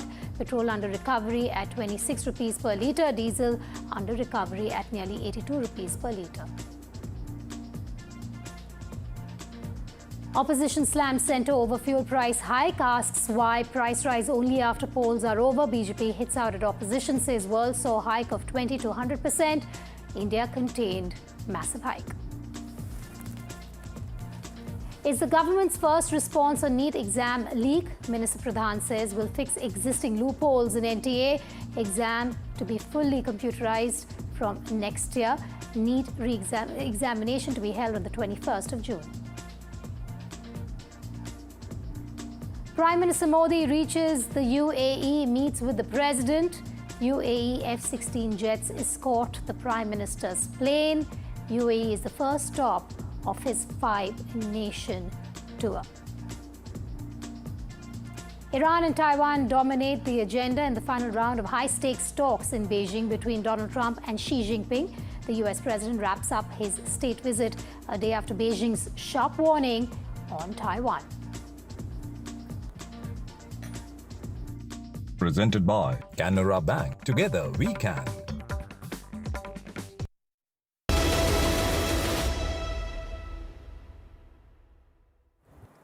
Back to our top focus. Days after Prime Minister Narendra Modi calls to reduce petrol and diesel consumption and use public transport, the centre has hiked petrol and diesel prices by 3 rupees per litre, a development that was long anticipated. The petrol will now cost about 97.77 per litre in the national capital, 108.74 per litre in Kolkata, 106.68 in Mumbai and 103.67 per litre in Chennai. Diesel will also be sold at 90.67 per litre in Delhi, 95.13 per litre in Kolkata, 93.14 per litre in Mumbai and 95.25 per litre in Chennai. As for sources, India is facing a severe global oil shock but is still shielding citizens instead of passing on the full burden onto the consumer. Sources claim oil marketing companies and the government are together absorbing nearly 1,000 crore rupees in losses every day, while petrol under recovery stands at 26 rupees per litre and diesel under recovery is close to 82 rupees per litre. The government's message amid the global oil crisis is becoming increasingly clear. It does not want consumer to bear the full burden of rising crude prices through steep fuel price hike, and that is quite reflected in today's move. And according to top government sources, oil marketing companies along with the centre are currently absorbing losses of nearly 1,000 crore every day to keep petrol and diesel prices stable despite the surge in global crude prices. Now, under recoveries are estimated around 26 per litre on petrol and nearly 82 per litre on diesel. Officials argue that the alternative would be far more painful. Since fuel demand in India remains largely price inelastic, consumer would need petrol and diesel even if price rises sharply. Internal estimates suggest that the fully passing on the global shock could require fuel price hike of as much as 200 to 300%, and that's huge. Now, sources says that government believe that any knee-jerk move would hurt the bottom of the pyramid the most. Instead, the focus is on reducing fuel consumption volume rather than sharply increasing the prices.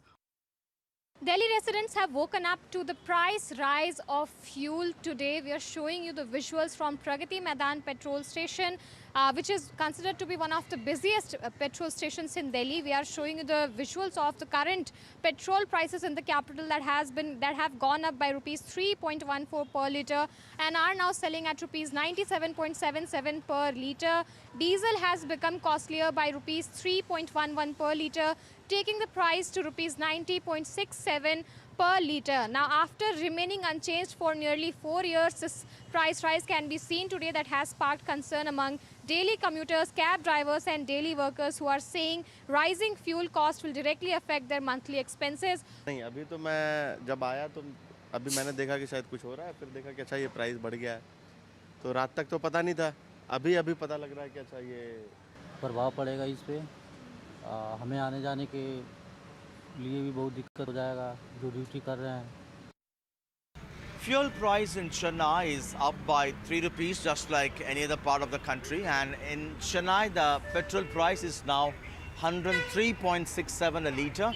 In the case of the diesel it's 95.25, 3 rupees hike, and many were expecting this. They were hoping that the government would increase the price after the election results, since the West Asia war crisis has triggered a disruption in terms of movement of oil. 3 rupees per litre hike. How do you look at this? Sir, we don't have a choice, but we need to be careful and sail with it, that's it. Would you reduce using your car now, or would you? Of course, we do a lot in front of our office also, we're discussing, we do carpool. All right, we're going to cut across live to Abu Dhabi, where I believe the Prime Minister is meeting with the UAE President. Like I said earlier, it's a very warm relationship they share. Let's listen in. Brother, पिछले कुछ समय से आपसे phone पर तो बात होती रहती थी, परंतु मैं स्वयं आपसे मिलने के लिए बहुत ही बेताब था, आतुर था। पता नहीं क्यों, लेकिन मुझे ऐसा लग रहा था कि मुझे जितना हो सके उतना जल्दी आपके पास आना चाहिए, आपको मिलना चाहिए। आज आपसे मिलकर के मुझे सचमुच बहुत खुशी हुई है। ब्रदर, जैसा मैंने आपको पहले भी कहा है, यूएई पर हुए हमलों की हम कठोर निंदा करते हैं। यूएई को जिस तरह निशाना बनाया गया है, ये किसी भी रूप में स्वीकार्य नहीं है। ब्रदर, इन कठिन परिस्थितियों में आपने जिस संयम, करेज और विजडम का परिचय दिखाया है, यह बहुत ही सराहनीय है। राष्ट्रीय एकता, सुरक्षा और क्षेत्रीय अखंडता को बनाए रखने में आपके नेतृत्व में उठाए गए कदमों का हम अभिनंदन करते हैं। कठिन समय यूएई में रहने वाले भारतीय समुदाय की चिंता करने और उनकी देखभाल की जाए। जिस प्रकार से आपने उसको अपने परिवार के सदस्यों पर संभाला है, मैं यूएई सरकार का, आपका, रॉयल फैमिली का हृदय से बहुत बहुत आभार व्यक्त करता हूं। ब्रदर, पश्चिम एशिया क्षेत्र में युद्ध की परिस्थिति का प्रभाव आज पूरे विश्व पर दिखाई दे रहा है। भारत ने हमेशा समस्याओं के समाधान के लिए डायलॉग और डिप्लोमेसी को प्राथमिकता दी है। हॉर्मुज़ को फ्री, ओपन और सेफ बनाए रखना, ये हमारी सबसे बड़ी प्राथमिकता है। इस विषय में अंतर्राष्ट्रीय कानूनों का पालन आवश्यक है। ब्रदर, भारत